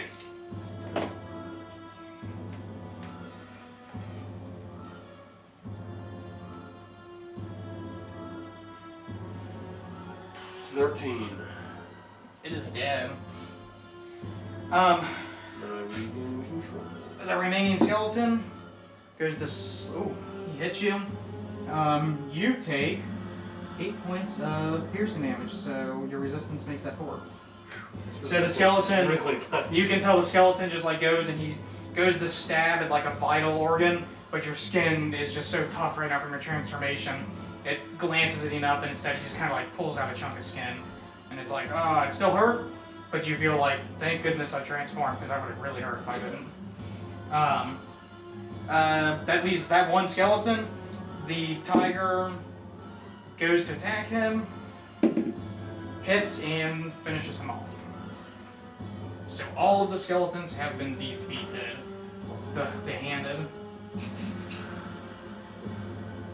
Now you can chew them up and bury them in the backyard. Hell yeah. Okay, so, as combat ends, do you stay transformed or? That's what I'm reading. You can revert to your normal form earlier by using an action on your turn. So I guess after I notice that all the skeletons are dead, I'll transform back. Unless you want me to make another wisdom saving throw to see if I maintain control of it before I turn You can back. revert. That's fine. Alright. They didn't take damage. So. Yeah, but it's if I've taken any damage since the beginning of my last turn, which I did. Okay. We'll say that you break the transformation before you lose Okay. control. And as you do, you see the old man, and he takes the sheath of his sword cane and he sheathes it back and he taps his cane, and the tiger who's walking around and stands behind him, and you see him just eyeing you. He's like, that was a very interesting trick that you just did there. Yes, it's actually new. It's the first time I've ever tried that. It looks as though you've learned to control the monster that lives within your blood. I guess that's one way to put it, yeah. job is to purge those monsters from the world. Well, I can assure you I'm under control. Now, I've been watching you for some time now. You and... Wasn't there another one? Yes, he's off doing something else right now. I must question your intention here. I think we have the same goal in mind. Maybe. What brings you here? Ah, yes. That's a smart man. Know my intents before I know yours. You see him give like a sly grin. 1 second, I'll tell you why he's there if I remember the fucking name. I can't remember names. I should write this name down then. Yeah, I'm terrible at It seems like I'm here for Stella. And the name doesn't ring a bell to you. Stella. Sounds like the name of possibly a young girl. Yes, she is the daughter of the lady of the house. And I believe she has encountered Strahd and, how you say, lost a little bit of herself in the process. But I think if we can find her, she can be instrumental in bringing Strahd down. So, do you pit yourself against Strahd then? Ooh, that is the question. Do I? I would say I do. I've only spent the last 40 years or so of my life hunting him. And I will end him and everything that he has done. Good. Because the man is pure evil and he should not exist anymore. If you speak truthfully in what you say, then I believe we definitely have the same intent here. Yes, very well. We should probably go back outside of the house and maybe your friend can come and report to us. So, does that mean you know what he was doing? He's like, well, I'm assuming he's off looking somewhere. If he's not here, unless you've just left him back at the inn. No, he is a druid and he can shapeshift, Oh, which I thought was vital to this operation. that is a very interesting trick, I must say. And I start to head back outside. He comes with you and the saber-tooth tiger is trailing. You see him like kneel down and whisper to the saber-tooth tiger and you can't pick up. Even if you are able to hear him, you can't make sense. It's almost like whenever he talks to animals, you're just like, what are you saying right now? And the saber-tooth tiger just takes off and runs off into like the nearest woods and sets off somewhere. It seems like it's okay. So, where is this friend of yours? Well, he transformed into a spider and crawled to the attic. Well, very interesting. And he's like, oh, I suppose I've been quite rude here. I should probably introduce myself. You can call me Victavio. I knew it. It's a pleasure to meet you. Thank you for your assistance. I would have been a lot worse off had you and your tiger not been there to bail me out. I'm Varis. Like, it's a pleasure to meet you, Varis. And you're very welcome. I see that you and your friends stand against the evil Lord Strahd, so I felt as though it would be foolish if I did not help you. So back to you, Rain. Did I hear wolf howls? I am 2 floors above the root cellar. It's a root cellar. You didn't, but Mitchell, you know while you were in the cellar, that it's almost like you couldn't hear anything from the outside world, like the minute you pass a certain point. So it must be either magically insulated for sound or soundproofed in some way. Righteous. So, Well, if I didn't hear wolf howls, communicating with this woman Charlotte's Web style would take too long. So I'm just gonna... is that a dick bite? It's a letter H, you jerk! But, I'll look around to see if I can find the keys to this door. I assume it's a locked door. I'm not strong enough to open the door as a spider. Yeah, you don't see any keys on this side. You see that the door has a lock. Okay. So your guess would be, yeah, it's probably locked. Yeah, if it has a lock, I have to assume it is locked. Yeah. And I'll look around nearby for a key ring laying on a table or hanging on a nail on a wall or something. You don't find anything. Dang. Even in the adjoining rooms? Which one do you move to? The one that says P. P? Well, that's a bathroom. Makes sense. There's a balcony in the bathroom. This is great. I can Good pee view. on my neighbors. So you walk in and you skitter in, I guess. Yep. And it's a library, and it's a room that is filled with cats. Bookshelves hug the walls, but most of their shelves are bare. Oh crap. There's other furnishings. Wait, there are such bears in here too? as desk, chairs, and tables. There's a wine cabinet. As you can tell, the room's of irregular shape. One thing sticks out to you, and that's the fact that none of the angles seem quite right. As though the shifting of the house has set the whole place on edge. And there are 8 cats to be specific.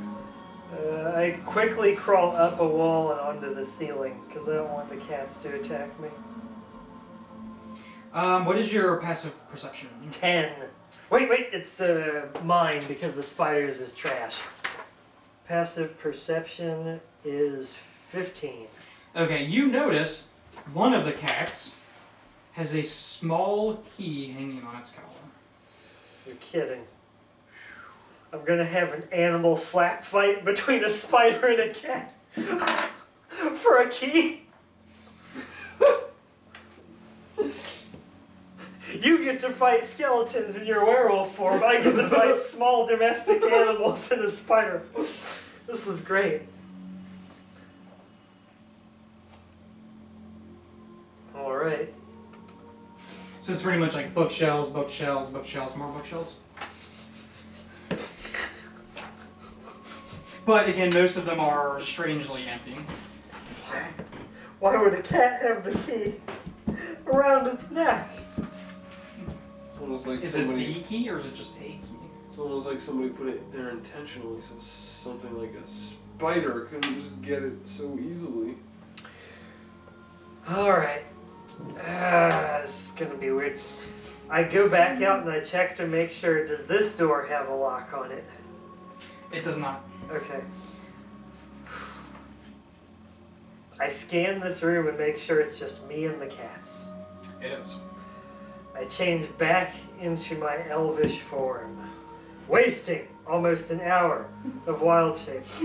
Fuck! I just hate whenever I have to transform back early. That is one thing I feel like kind of sucks. Is like I feel like if you transform once, you should only lose the transformations 1 hour time period if you get knocked out of it. Well, it's to make you commit, and that's the other hidden cost of being a moon druid.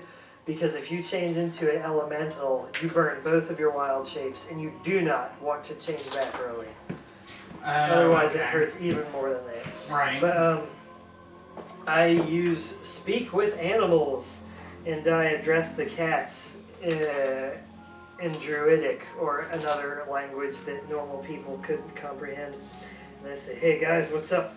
I'm looking for a key." And I can't help but notice you've got a key around your collar. None of them respond. Oh, I see how it is. But you notice as you talk, they all start to glare at you. Typical cats. God. And What's with those faces? Come on, guys. I'll only borrow it for a second. they all stand up and they get into that like typical cat position with the like they start to arch their back and you can see their hair starting to stand up. Okay, let's not jump to conclusions here. I just want to know what's going on in this house. I heard rumors that something very important to Ravenloft is in this house. one of the cats pipes up. It's a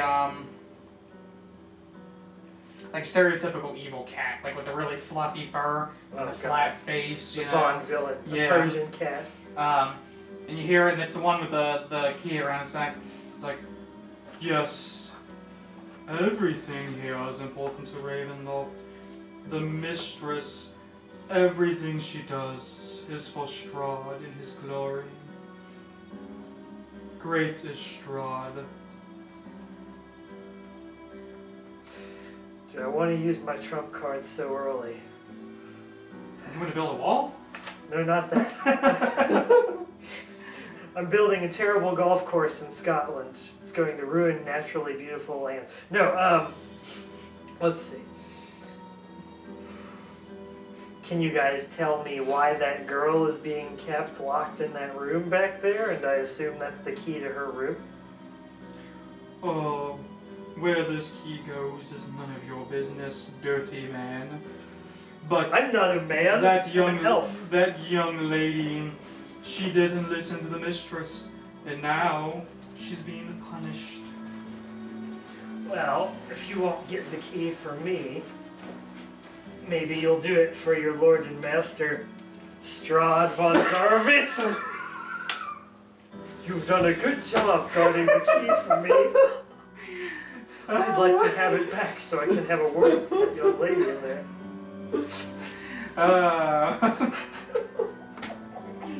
The cat just eyes you. He's like, what sort of creature are you? Don't you recognize me? I'm Strahd von Zarovitz, master of Castle Ravenloft and Barovia.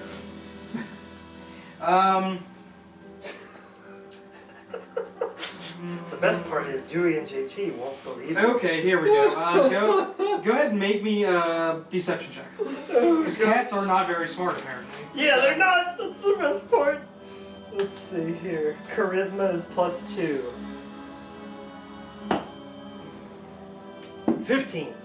Okay, the cat, he seems less angry, and he jumps down off the bookshelf and, does like this snobby catwalk.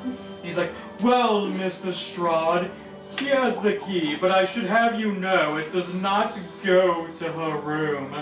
It goes to the chest that's hidden behind the bookshelf over there, as he motions to this one. Ah, yes. Well, thank you for guarding it for me. I'll bring it back in but a moment. And I have Strahd take the key in his mouth and go over to the bookshelf and use it to open the chest.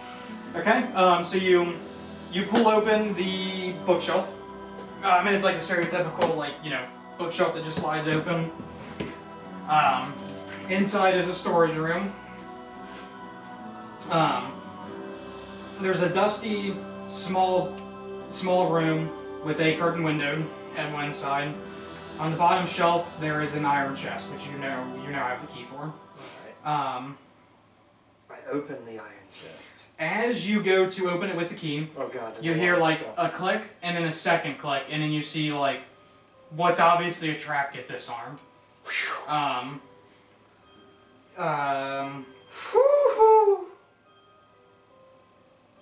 So, within the chest you find a silk bag. Within is 108. Oh god.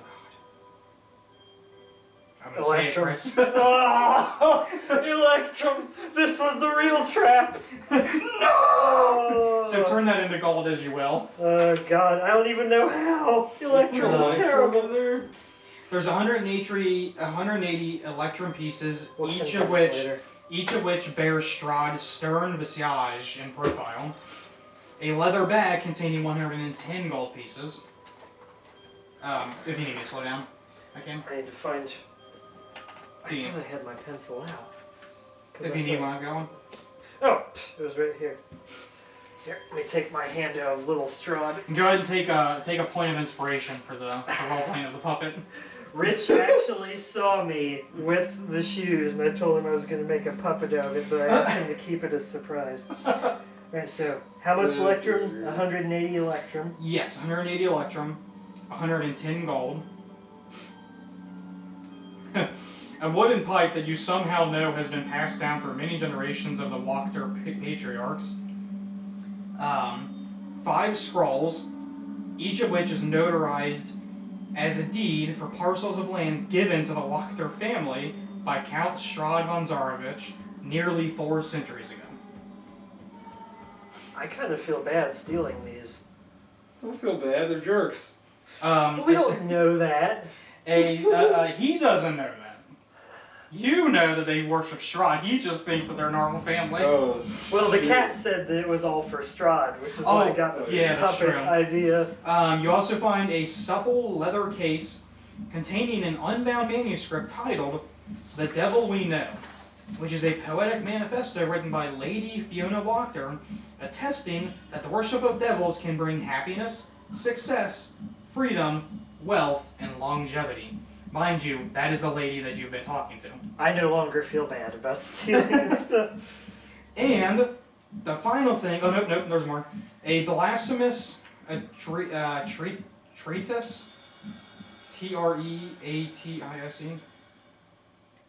Treatise is like a philosophical paper, like Okay. the modest proposal that says we should eat children to solve the hunger and famine and makes sense. overpopulation. And so you find a blasphemous treatise bound in black leather titled The Grimoire of the Four Quarters, written by the infamous diabolist Devostas, who was drawn and quartered for his spell practices, yet did not die.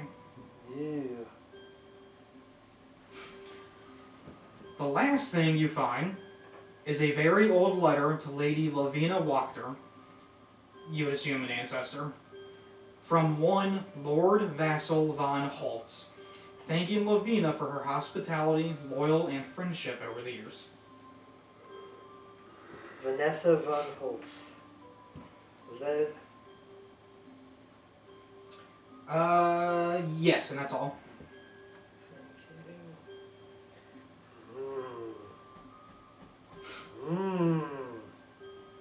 Your treasure senses are tingling, Mitchell. Someone found treasure! I feel like some of these items might be cursed in more ways than one. I feel like bringing the entire thing with me would be a bad idea, but I don't know. I'll just take all of it and we'll figure it out later. And if we really feel bad, we can return the non-money portions Exactly. of this treasure. Yeah, I mean, like, this isn't, I mean, obviously, do what your character would do, but my character would fucking take all of it because this lady's not good. Inspiration.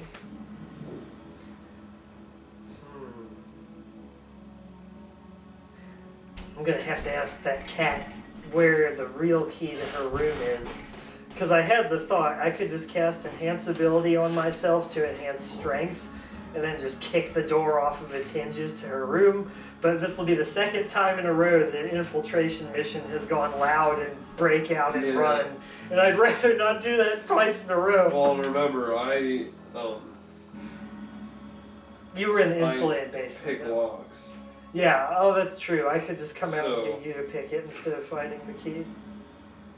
But I bet there's another alarm spell on her dang room. I'm glad little Strahd worked out this time, though. Yeah, can I see it? He's kind of gross. I made him out of an old pair of slippers, and I've got electrical tape holding his hair in place. That's hilarious. And just be careful around his mouth because I used, what's the word I'm looking for? Fabric glue to put the soles back on, and it didn't totally dry, which is why I've got a sandwich baggie. But yeah, you can check him out and play with him if you want. That's hilarious. It's like you said you were gonna make a puppet, but like... I made him out of the material I had on hand. Like, That's I hilarious. visited my grandmother's house for Mother's Day, and when I was there, she's like, "Are these your slippers?" Thanks. And I was gonna throw them away because I looked at them and like, oh, they're all torn up, they're so old. And then I was on the way to the trash can to throw them out, and I was like, wait a second, I could make a puppet out of these. And I know a little bit of how to sew because my mom taught me how to sew. And I just washed them thoroughly, tore them apart. I got rid of all of the foam and paper packing in them and made them into little straw. What was the guy's name? Rictavio? Rick Tavio. He's Piccolo's old owner, but you Yeah. may not remember I told you that. Yeah. Because I'd heard that name come up when we Yeah. were having last week, but I don't think it was here, like during the No, session. you weren't here whenever that happened. You didn't get here until after they encountered the Toy Story I'm owner? just I taking couldn't notes so that next time we're playing. But yeah, I take all of this stuff and put it in my bag, and then I reclose the iron chest, relock it with the key, and I go back out and I give the key back to the Persian cat and I thank him. And I ask him with little Strahd. There we go. Where exactly would I find the key to that young lady's room if I were to speak with her? Oh, well. The lady of the house keeps it on her at all times. Ah. Well, thank you very much for your loyalty and keeping a strong vigil in my name. I'm sure that one day you'll be greatly rewarded. Who's a good kitty? Oh, You're a yes. good kitty. Am I? Oh. Oh. And I pet him a little bit with little Strahd and scratch him behind the ears. And he gives a little purr and he like jumps off onto the bookshelf and goes about his cat duties. Doing Oh. cat things like napping. Alright. I need to get out of here. So, I go out through the door and do I want to transform back into a spider? I can get wild shapes back after a short rest. But I can't change back. Dag bloody nabbit. Alright. I'll put little Strahd back in my pack. And then I will cast, I will use my second charge of Wild Shape to change back into a teeny tiny house spider. And then I'll go back out the window I came and see if I can locate Varis. Okay, so as you come out the door, as your little spidey self, and you're scurrying along, you feel the floor start to vibrate. And you see Lady Walker comes up the stairs. She turns the corner. And she like doesn't even. She's got a goal in mind. And you see her go up to the door where Stella is. You don't know her name's Stella yet, but that's what her name is. So I can try to remember it in my head. Yeah. You see her pull a key. She like digs through her pocket and pulls the key out. And she unlocks the door. And you see she has like a, what you'd assume is food. You know, it doesn't look like anything good. And she walks in, and you hear her like throw it down on the floor, and she says, here you are, you ungrateful little brat. And all you hear from the inside is meow, meow. Kitty doesn't like that. Meow, meow. And then you hear like a slapping sound, and you hear the Lady Walker like yelling at her, like, you're a disgrace to this family. I can't believe you don't follow Strahd. I don't know what I'll do to you, but you're no daughter of mine. And you see her like beating the girl. Girl, I say that, but she's like in her 20s. Yeah. So, Young woman. yeah.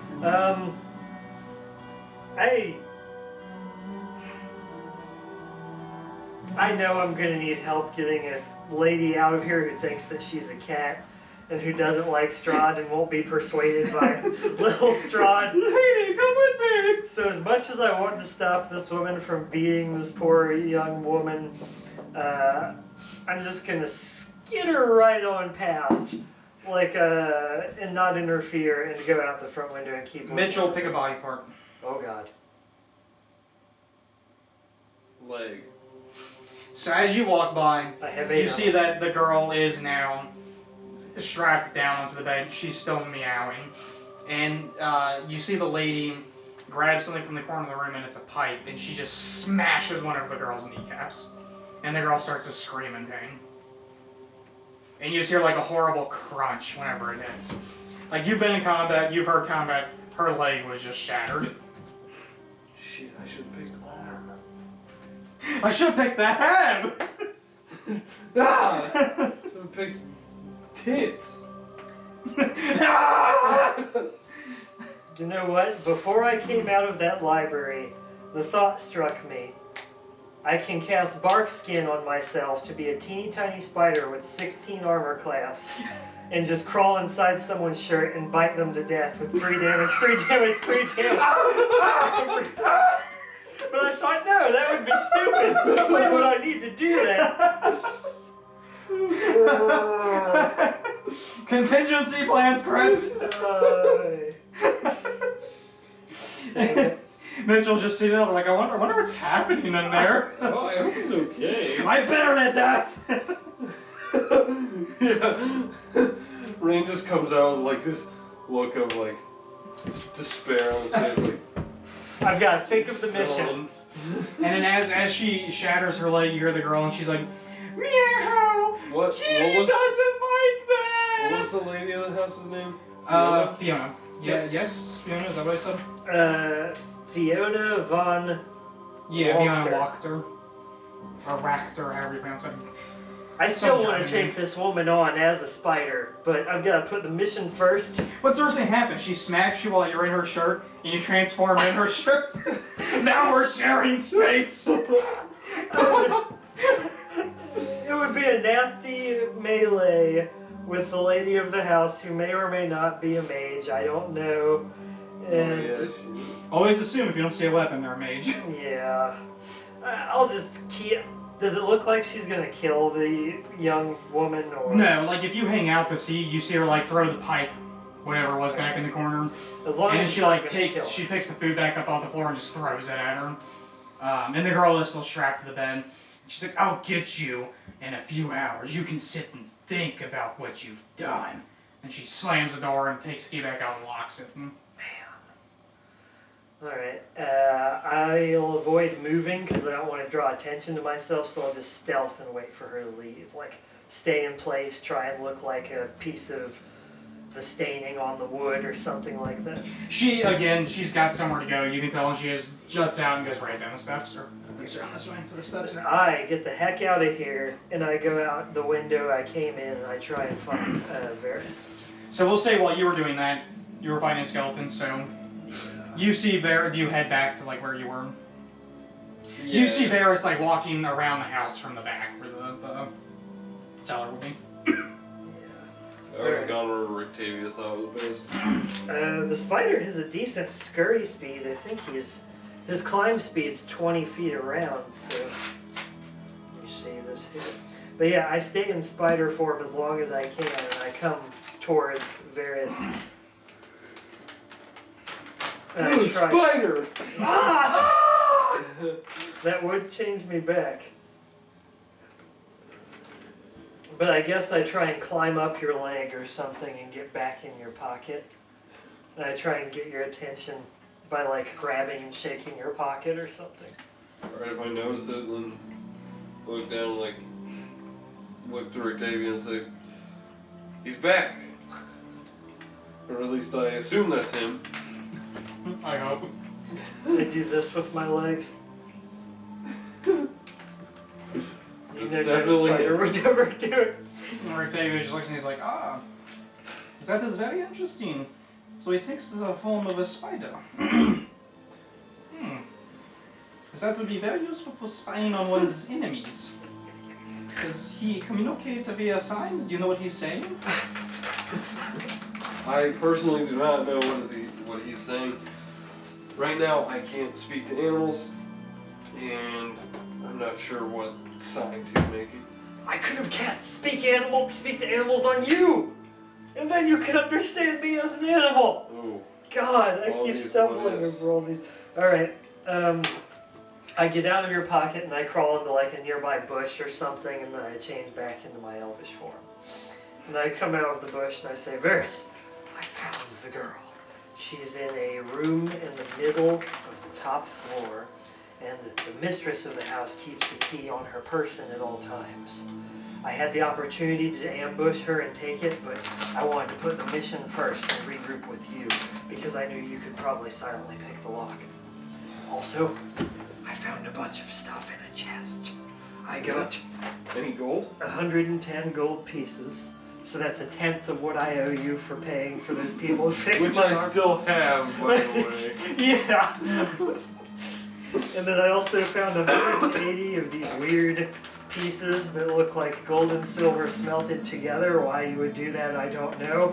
But I'm sure that we can find a money changer to exchange them for real money later. I'm assuming that I would know their Electrum with my dealings with money. Yes, Electrum, I always hated dealing with And it. I show you all, I rattle off all the other weird stuff. The wooden pipe, the Devil We Know poetry book. Oh God. We'll bring this to a goth poetry slam, it'll be great. The deeds to their houses and all of their property. As you're going through all of them, as you get to the grimoire Of four quarters. By yes, Varis. you see Octavio's eyebrows peek up and he's like, could I please take a look at that? And I'm assuming we're in like the woods out of sight, Yeah, not in front of their house. yeah. Look In what I front of stole the from front this door. house! We need to go in there, kill her, get the key, and rescue her daughter. Are your windows open?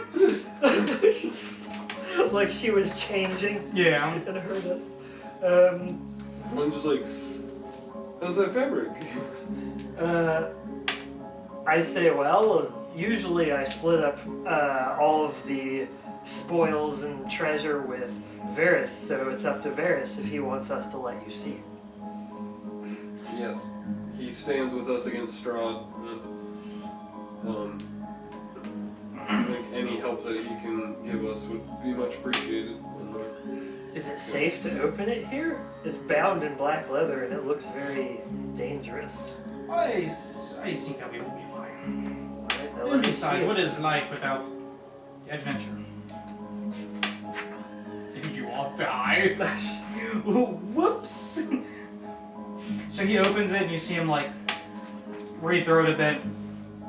He says, yes, this is not the original book. This is a forgery.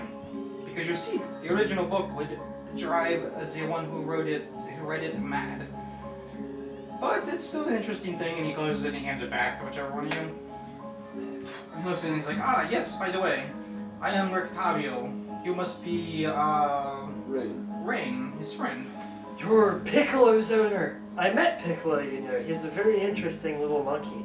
Were you the one that originally got him into wearing tutus? Because I told him I didn't think it suited him. Oh, no. But sadly, I was very close with Piccolo, but there was something that very odd toy shop owner had that I needed in my quest to find Strahd, and he would only accept the trade of Piccolo, but hopefully there's some way that I can get him back.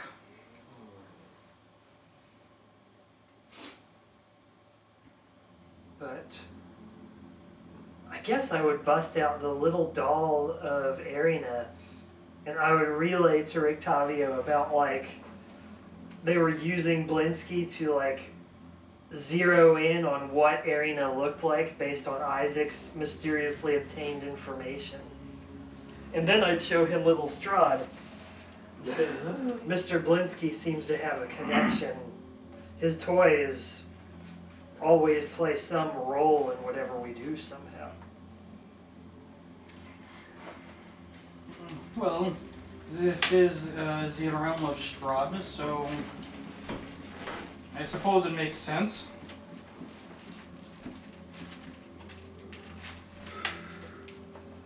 Rain usually only uses me for the most dire of situations. That little doll of Arena cost more money than me, you know. So you said you found the girl? Yes, she's in a room in the middle of the top floor and it's locked, but I think it'd be better for you to pick the lock, and this time we watch out for an alarm spell. So I don't know how we would find you. Because we know how well it went last time. We'd ask her to come out to us instead of going into the room. She's strapped to the bed. She's strapped to the bed. We'll have to go in to save her. Shoot. Well, I went in my spider form and it didn't trip the alarm, so I guess there's no alarm spell in that room. But Maybe you're too small to trip the alarm. shoot, If there is an alarm. I used all of I my mean, wild shapes. I don't know anything about magic. I can't change So- back into an animal to climb up there anymore. You might have to go in on your own, but I can at least cast a spell to help you be stealthier. The same one as last time. As you guys are talking, Rictavian looks at me, he's like, I like the orange ones though. I like the green ones, the spearmint Tic Tacs I myself. don't really like the mint ones. Well, only the green ones. I don't like the white ones or the blue Yeah. ones. In I guess I fact, do prefer the green to the others. I dislike the white ones because the white mints like burn a little bit. Yeah, that's what I was gonna say. But orange and green are my two favorite flavors. I feel like I'm eating the Pittsburgh Steelers and grinding them up between my teeth. Getting revenge for the Bengals. okay, cool. I'm an idiot and I didn't realize that whenever I fire it up, it tells me exactly how much time is left to record on the hard drive. Now we got 12 hours. So, Nice. I just nuked some of the ones I've already put up on YouTube. Okay, back at it. So what are you guys doing? I'm hanging out safely in the woods and brush where I can't blow our cover while Varis does his thing. I'm gonna try and open the window. Tic Tac? I have 12 Tic Tacs. It's not 12. And no, that's not 12 either. I was just joking, by the way. I'll take the other one if you don't want it. Go ahead and make a You want one? Sure. I don't want to be a moose. go ahead and make a I got two. There's two. an open window check, whatever that is. Open window. Oh, I have Go ahead and make a proficiency. spell check, just so I know you're doing it quietly. Okay. And I don't have your pass without a trace, Chris? No, I think spider climb is a better choice. 15. And eventually I want to get around to using different types of spells. I don't want to just keep doing the same one over and over. 15, okay. You're pretty... You pop it open and it doesn't even really make a sound. Great. As I pop it open, I look at the body to see if it moved at all or anything. Sure didn't. Alright. Then I will slowly, very slowly, go into the room. Okay. So you see what I explained, the fireplace, some tables, a wardrobe. Are there drawers on the end tables? No, just normal end tables. There's a closet. I want to look in the closet. Okay. Inside Yeah, there's man. some fancy clothing, you know, fancy footwear, fine garments. One that sticks out to you is a black ceremonial robe with a hood. I want to take it. Okay. Also on the shelf in the closet there's an iron chest. I want to take it. I forgot to mention the iron chest I found was trapped. Well, I mean, after the freaking trap that was in the door, Fair my enough. character is pretty paranoid about traps. Yeah. These are pretty good, thanks, Mitch. Yeah, I want to check the chest for traps. So, what is that you said? Perception? Mm-hmm. Oh my god. 1. You don't find traps. Well. Wait, it's a 3 with mine. Alright, well. I guess I'll just go to pick it if I don't find a trap. Okay, can you give me a check?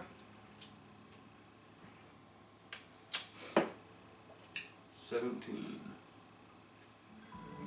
Why would the cat have the key to the chest of all their valuables? To Good question. Unless it's a cat that can talk anyway, and I wasted a spell to talk to him. Yeah. So as you go to unlock it, you do in fact unlock it, but as you do, you hear the tumblers of the lock, and you hear another mechanical click, and a dart shoots into your arm. Go ahead and make me a Constitution save.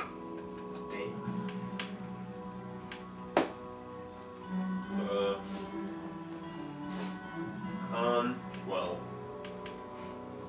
That would beat my spider venom. Uh-oh. Oh god. As the needle hits your arm, you kind of like look around and everything just starts to like go black and you just pass out.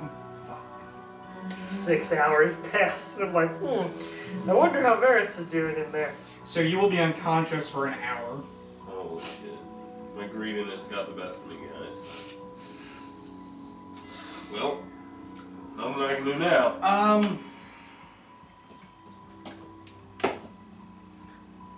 Okay. So, as you're out in the bushes doing druidic things, you see the lady of the house leave, and there is a man with her that you haven't seen before. New husband.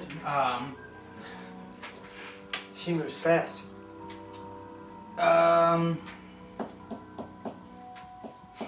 You wouldn't say like a husband. It's someone that. What's the best way to say it? Someone who's like A servant? not a servant, The but pool boy. someone who works for her, Ah. but holds weight. Kind of like not an equal, but almost like a Head partner. butler. Like a partner. More than anything. Okay. Looking at him, he's wearing like dark leather. He looks a little bit roguish. What is your passive perception? It is 15 in my elvish form. You overhear them talking, and she looks at him and she's like, Mr. Larnack, I pay you to get me information. You have not brought me information. I must find out when the Burgomaster is planning his next festival after the Blazing Sun, and we must ruin it in the name of Strahd. Jeez. Yeah, I really don't feel bad about stealing her entire life's possessions. And he looks at her, and he's like, let's see what kind of accent should he have. So he's like, Oi, you pay me to spy and bring you information for things you ask about. You asked me to bring you your daughter. You didn't say anything about finding out about the old man's festival schedule. You want that? The rate's doubled. She scoffs at him and walks off. And you see him just standing there and he's like eyeing, and he gives her like a look like he doesn't like her, and you just get the vibe that this dude just works for the highest bidder. So. Too bad we're broke. But wait, we have her money. So whatever she was gonna pay him, we now have. Stands to reason we can pay him. I think that makes sense. And then as she walks off, he just shakes his head and he walks back in the house and slams the door. Okay. I'm trying to figure out how long I would wait. How long did it take me to get to that door and back out as a spider? We'll say you were in there for a total of like 10 minutes. Alright, so I'll wait 10 minutes. And I'll start worrying after 10 minutes pass and Varis doesn't come back out. So 10 minutes pass. Yep. He still hasn't come back out. Yep. Or maybe his horrible roguish ways have taken over and he's in there taking advantage of the young lady. I know Varis wouldn't do that, even in his wolf form. I don't know. Nah, her leg's broken. That just means it's easier to move out of the way. And she... and she's strapped to a bed. And she thinks she's a cat. Well... he thinks he's a werewolf. Okay, let's see, what am I gonna do here? Yeah. If I assume that he's not climbing back out of that window, then I can drop spider climb. If he's climbing another wall of the house, he'll just fall, but I think he'll be okay. Look, he'll be On fine. the ceiling, like, wow, man, I get an hour of this. I'm just like taking advantage of it. Yeah. Snaps, I'm like, It's like, dick. Okay, what type of spelly spoos do I have? Are there like vines growing on the side of the house? We'll say there are. Since it's an older house, there's vines going up here and there. Because wood elves have a specific class feature called Mask of the Wild. Yep. It says you can attempt to hide even if you're only lightly obscured by foliage or shrubbery and stuff. We'll say that the windows all have like the typical, lattice under it, and there's vines. Okay. All right. Then, I believe. Oh God. Part of me wants to use jump and go sailing through the window. The window is open right now. Yeah, that's what I mean. But then there's a chance I'll just go, huh, and go against the side of the door. What was that? Probably a bird hitting the window again. Tweet, tweet. Let me look up jump real quick.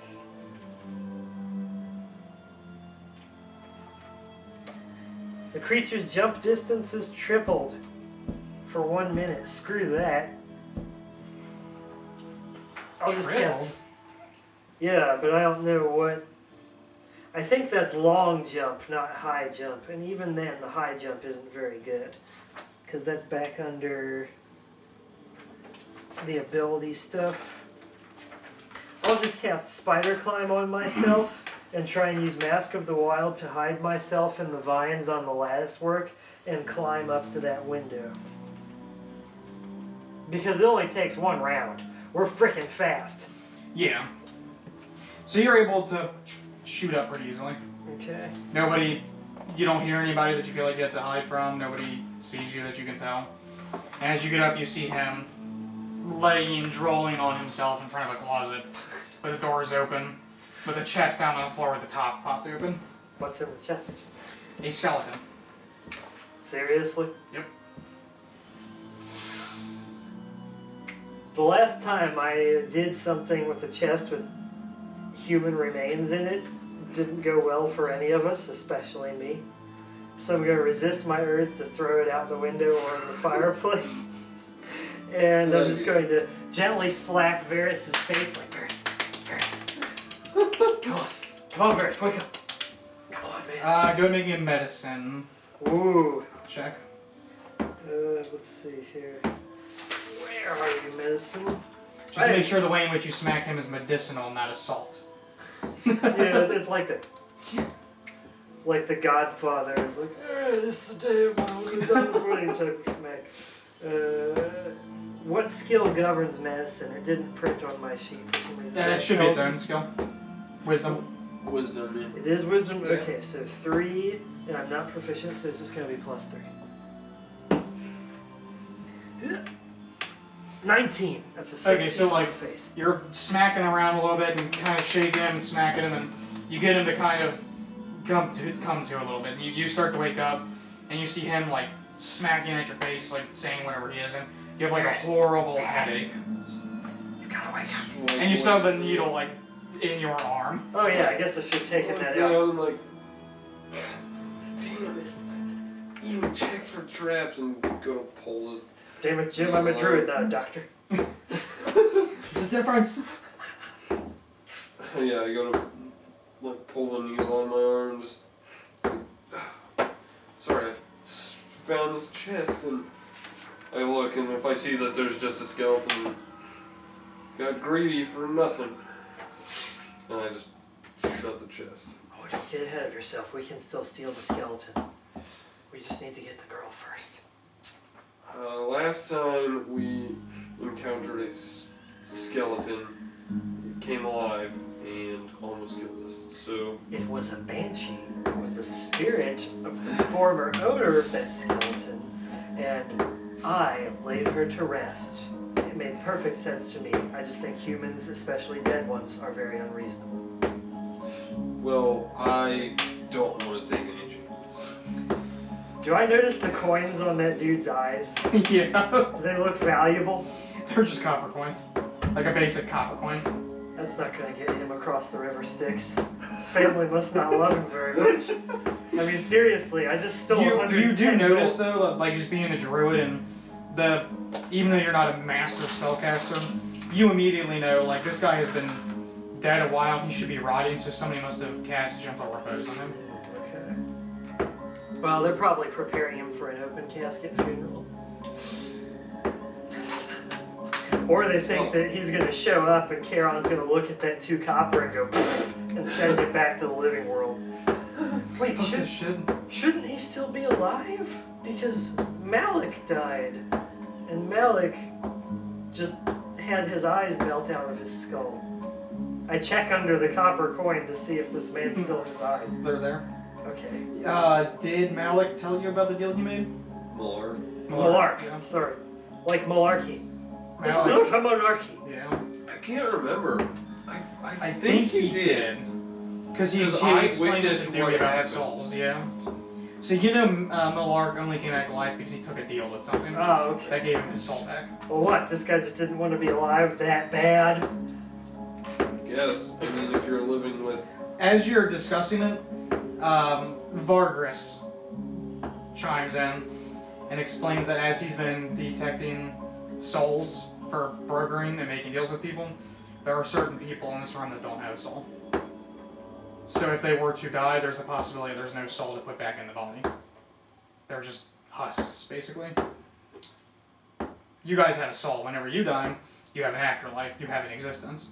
But these people don't. Some of them don't. I was gonna say, I thought he was referring to Malark for a second there. No, the dead man. Now, Vergris, just because he's a human, that doesn't mean he doesn't have a soul. He just looks at you and shakes his head. But anyway, okay, so Well, anyway, we should get back to the mission. I had to drop the spell I had on you so that I could use Spider Climb to get up the window to see you. Fair enough. I mean, I'm also out of powerful spells. that's okay. No Hopefully big we deal. won't need to use them. And, yeah, I go. So we like Scooby to Doo the creep door. Yeah. to the door. Yeah. 15 perception. Yes, passive. And my passive is 12. But I was gonna like put my ear up to the door to see if I heard anything. So go ahead and make me a perception check. And it's hearing, so I get advantage. 15. Okay. As you're listening, you hear the sounds of somebody walking up the steps and then coming down the hallway, but then they stop. And then you hear a voice that you don't recognize, and you hear, "Ho ho ho! Nick the key off of Mama's Mama's pocket this time. Just let myself on into the room here." You, Chris, are perceptive enough that you just hear him because he's not attempting to be quiet. I was gonna say. It doesn't sound like he's coming to our room. It sounds like he's going into. Yeah, he's. You Different can't room. tell but there's a different room he's going into. I don't want to talk because he might hear me talking, but Yeah, I just kind of look at you and I'm like, did you hear that? I think he stole the key from my mistress. I don't recognize that voice. Do you know? Did you? He started to say that he took it from her bus. And then he grabbed himself his pockets. He thought that it was her purse, but it was her pocket. Oh god! I was gonna say. Because we do have an actual cat. I took it from. That's a good point. The cat did say that the mistress always keeps it on her person. Yeah. So that would explain the whole running theme with cats Yeah. with keys. It's all slimy. Oh I god. don't think I want to save this girl anymore. Yeah. Smells a bit like fish. Oh, we're terrible people. Okay, so maybe we should wait for him to open the door with the key. Just take him out quietly. I realized I just smacked my fist into my hand and we're trying to be So quiet. as you guys are talking, you hear a door open, and you hear If I hear a door You open, hear then meowing. if I hear a door open, then I want to like try and time it to where I can open the door so that if it creaks, it just sounds like it's Good like an Rogan. opening. Okay. You do. Go make a stealth check. Let's make the sleight of hand check. Side of hand. Yeah, because it's like trying to be dexterous with how you time it to happen. You can obviously open the door quietly, so. 17. Okay. So you feel like you get it in time, and you hear a door open, and you hear like constant, like loud meowing, and you just hear that voice, and he's like, "Oh, I'm going to have fun with this one." Am I at a place where I can like see where he is? Yeah, and as you go to like look around the corner of the door, you hear him. He's like, "Oh, that's as good as mine. I'm going to take it." And you notice that he's like walking into this room.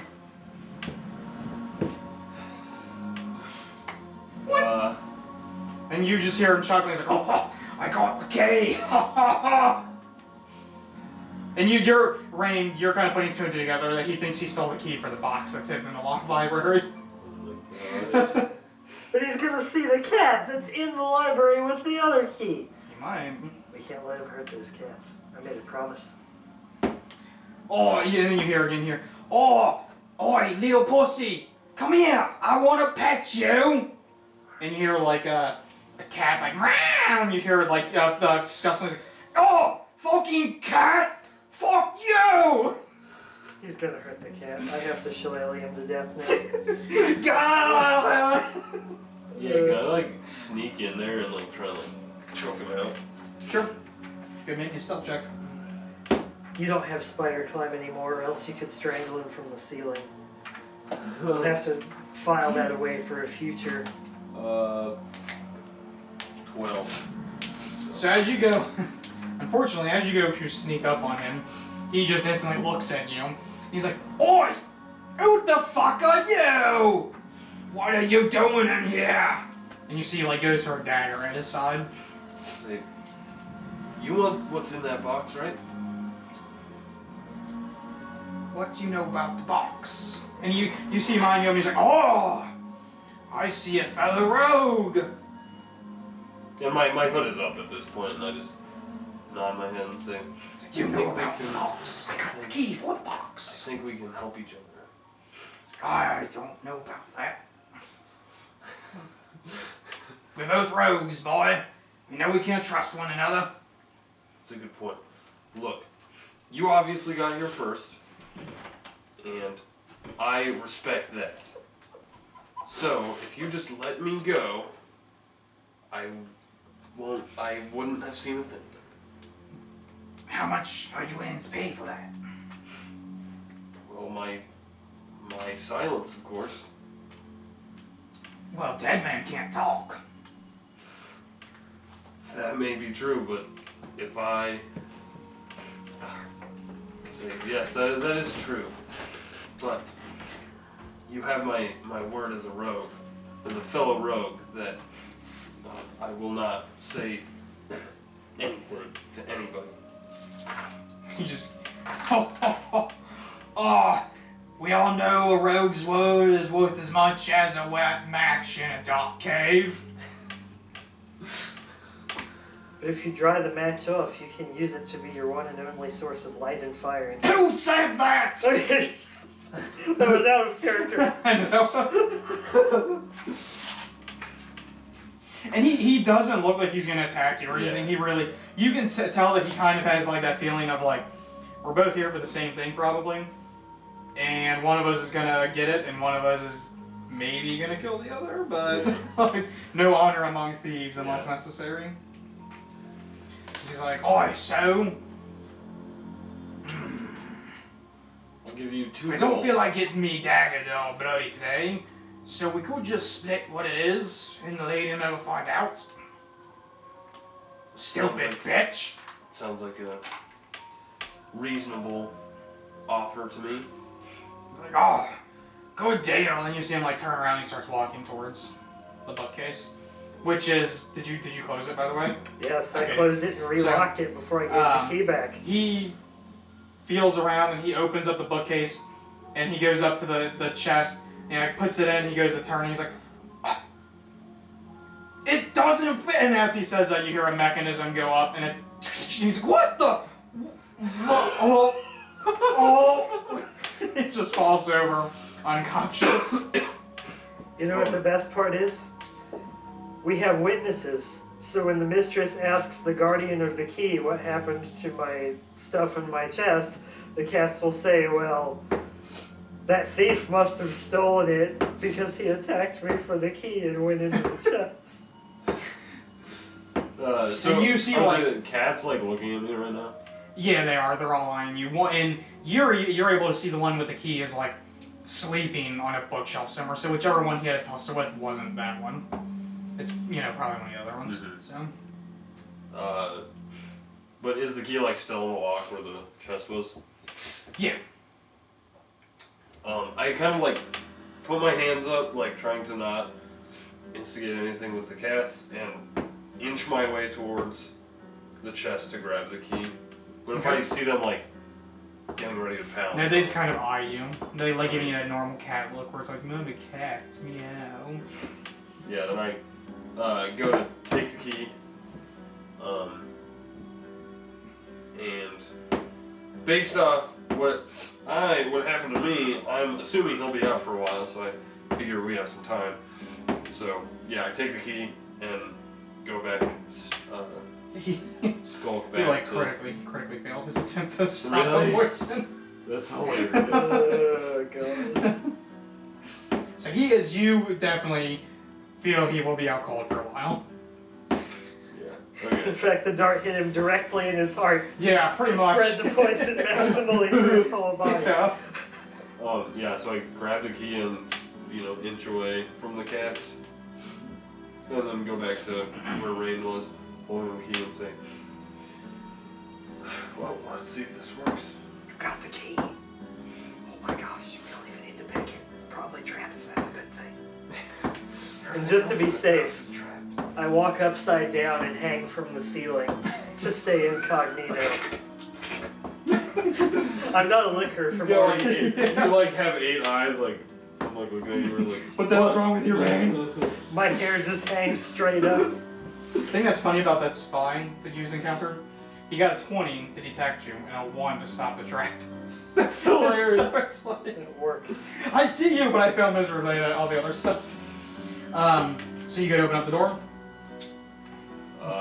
yeah, if that's what you think is the best option, then yes.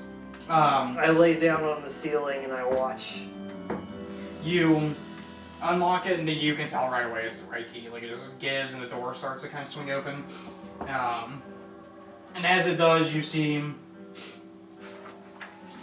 on the bed, strapped down, a young girl, and she looks in your direction. She starts to hiss.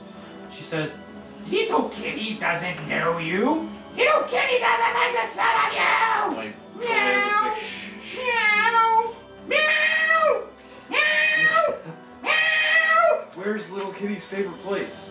meow." That's all she said. Yeah. Meow. And I just look at Rain and say, "You're She's good with not- animals." Speak with animals wouldn't really work in this situation. Well, I mean, I guess humans are animals. And you see her like purple, bent, crooked leg, like with a shattered kneecap. Was there still poison in that dart that Varis pulled out of his arm? Possibly. I spider walk along the ceiling back to the other room with the corpse in it, and I retrieve the dart. You fall onto the corpse. What? It lets out all of its gas. Oh! Do you want to go ahead and give me a check of your choice or whatever you think would be the best to like see if there's still usable poison without just going and stabbing her with the dart? Why can't I do that? Ah! If she doesn't fall asleep, it didn't work. It's the easiest True. I mean, however you want to do it. Eh, Or whatever helps you sleep, I bet you. if it's not like I guess perception. Looking at it, you would guess like there might still be some left. It's been exposed enough that it could be dried, Yeah. but it was obviously a potent poison to knock him and the spy out as quickly as it did, so there might be enough left. I'm not gonna risk killing her Meow. for sloppy Meow. seconds. Meow! Alright, Meow! Meow! I walk into the room. I'm gonna shut the door because She's making a lot of noise. Yeah. Come Alright, we're gonna- scratch Kitty's ear! Okay, let's do that. Apparently she wants her ear scratched. Yeah. If I hear her say that, I open up the door again. Say, all right, Kitty wants to be pet. Kitty gets pet, and I slowly like work my way over to her and go to like scratch her behind her ear. As you do, she like becomes quiet and then like starts like pushing her head towards you, like she's enjoying it, and she starts like doing this attempt at purring. Like, Yeah, pretty much. You notice as Varis walks into the room that there's a scroll tucked into the back of his belt or pant line or whatever it be.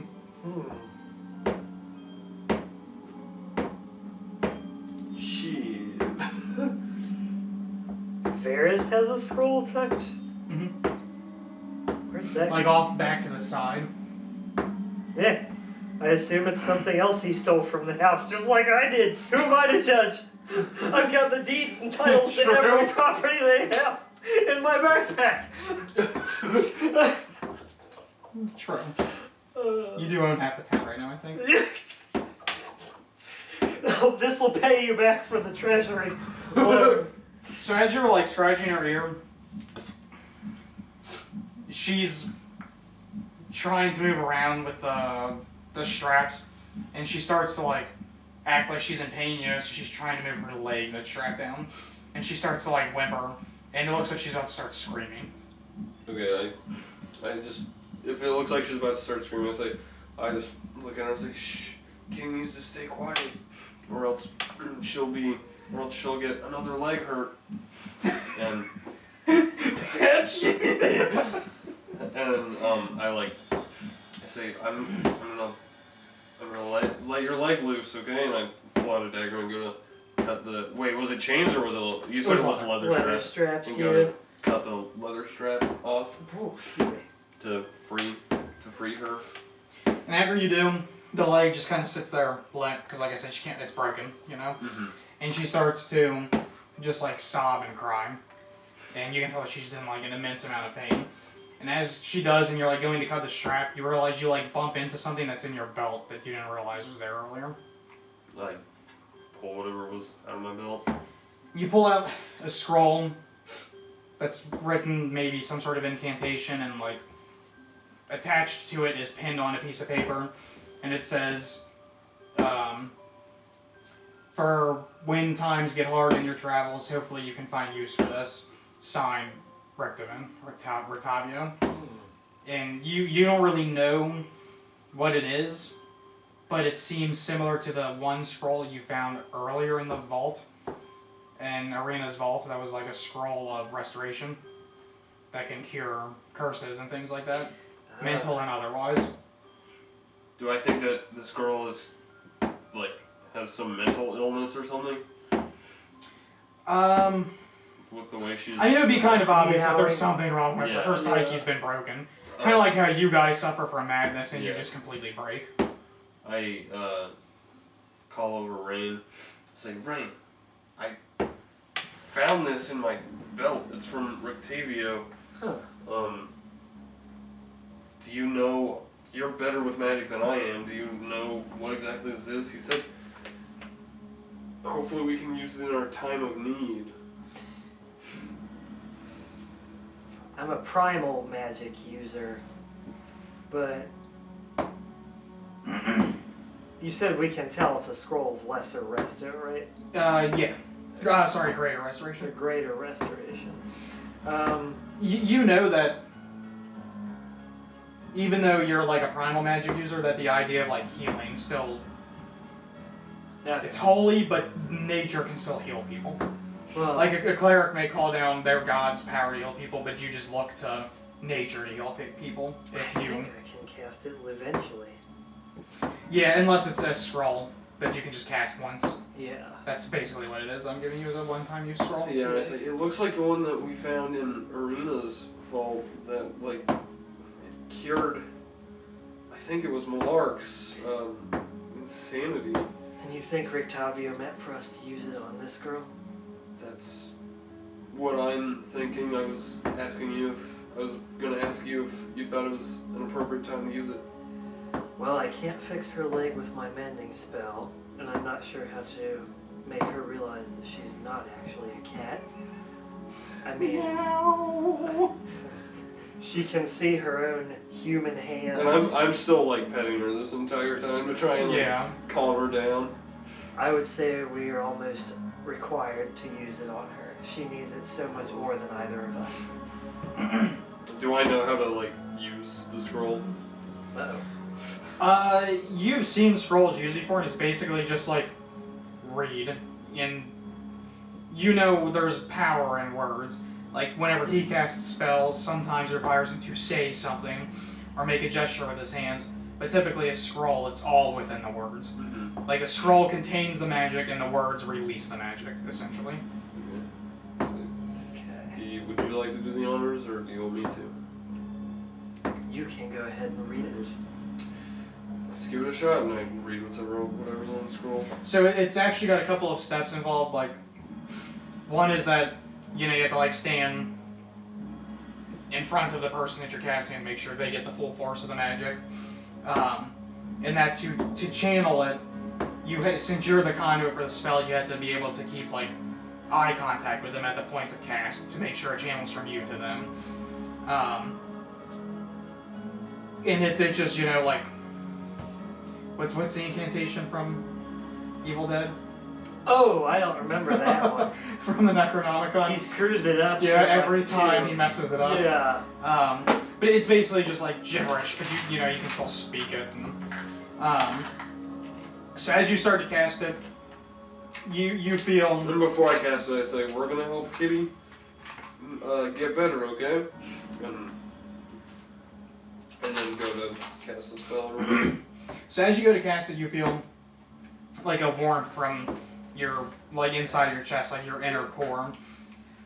As you get closer to the end, and you go to you're finished and you make eye contact, you just feel like you don't feel like it saps your health, but you essentially feel like the way that you feel okay. You haven't really taken a ton of damage.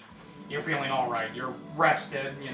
You feel like you were taking that and putting it onto her. As you do and you make eye contact with her, you feel like you're purging her body, but it's almost like you're drawn into her gaze temporarily, and you just see like an immense amount of pain in her eyes. And as you do, you within your own head, you see from her point of view being locked inside of a room with brick, cinder block walls, the inside of a castle probably, and inside of it are multiple, what you assume to be vampire spawns, and she's strapped down, and the vampire spawns are coming over and biting into her and draining her blood, and you see points where she goes completely black, and she wakes up, and there's another person there. You don't recognize them at all. They don't look familiar to you. Who looks like they're casting a spell over her. And you start to get the feeling as though they feast on her until she dies, and then somebody brings her back. And they feast on her until she dies, and then somebody brings her back. And it just you see it all at once, and it's like more times than you can count in such a small span of time that it happened to her. Go ahead and make me a charisma save.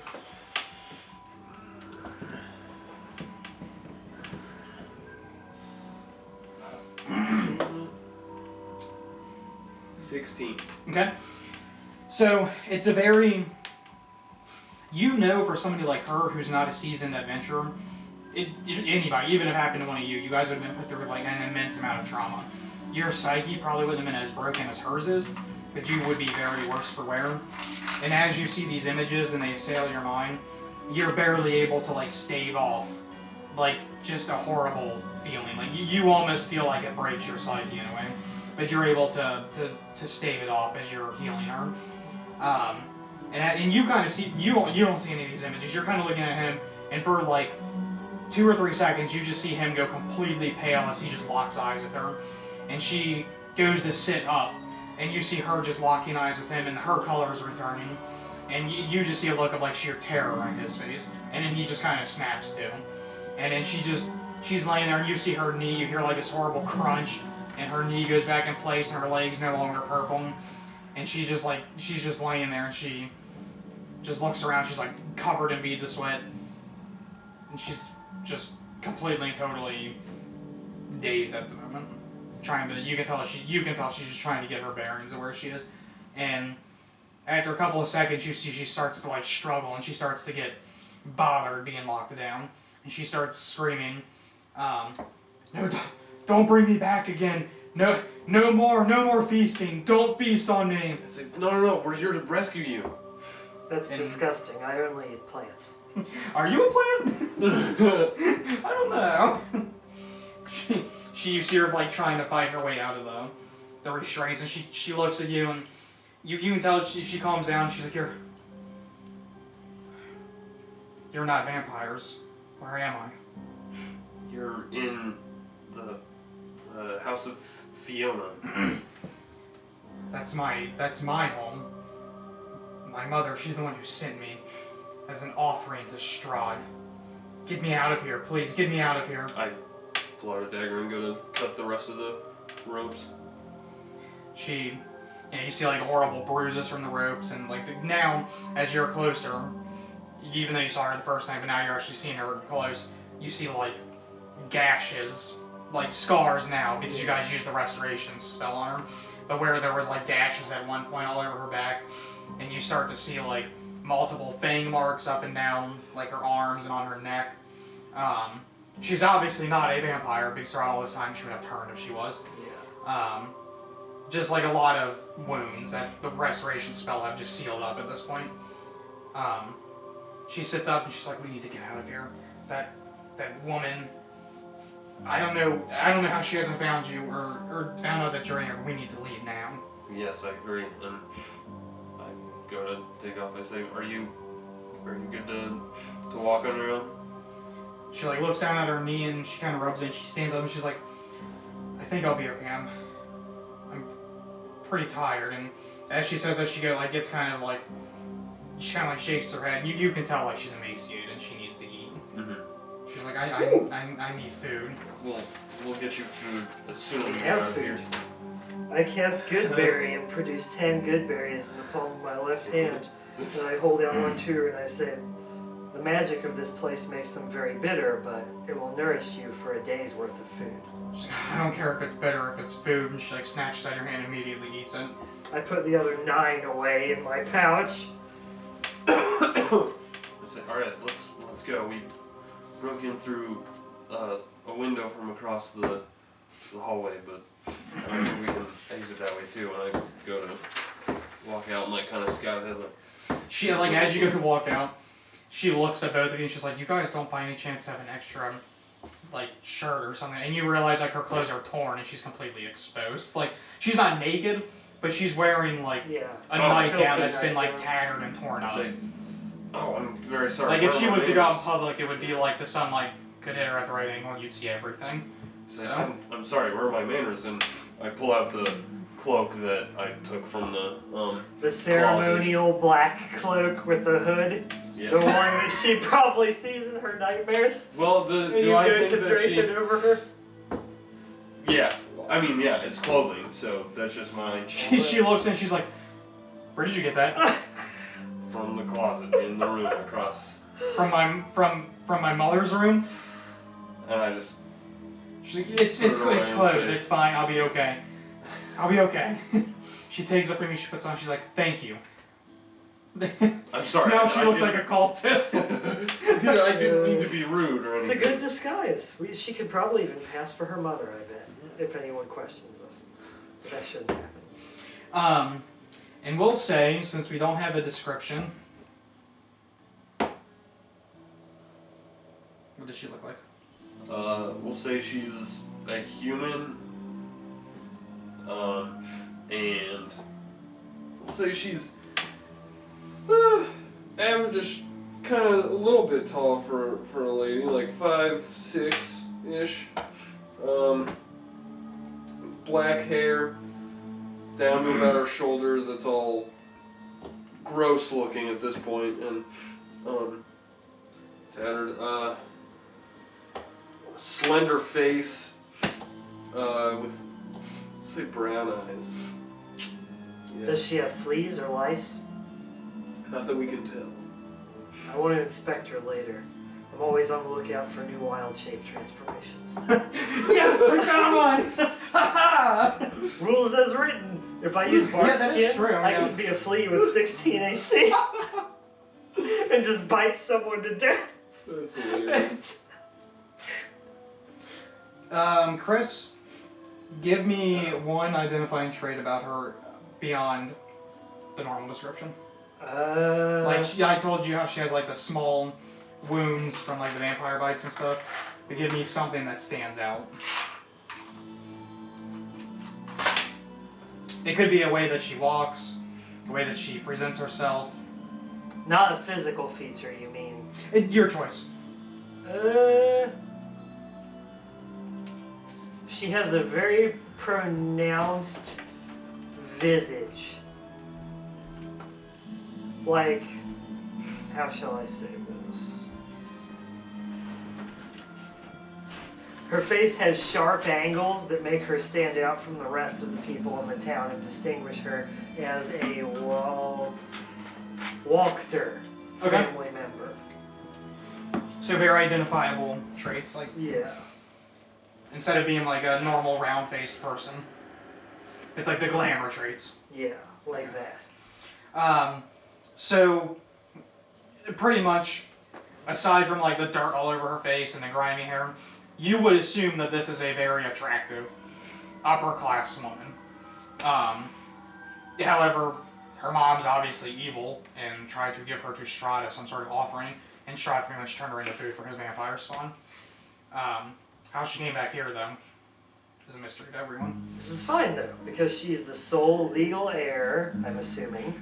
We've got all of the legal documents for her family's land. But- Good news! What? Her mom has to be killed. We can do that. We can arrange that. I mean, That can be arranged. she was tragically eaten by a panther that jumped off the box.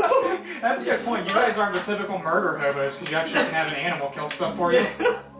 And we could go on Roctavia and have a panther and a saber-toothed tiger. Yeah. That's true. Oh, you didn't see? Did you see the saber-toothed tiger? It was with Rutavia. Yeah. So now you've seen it. So you can Wait, transform no, it you eventually. just missed it before.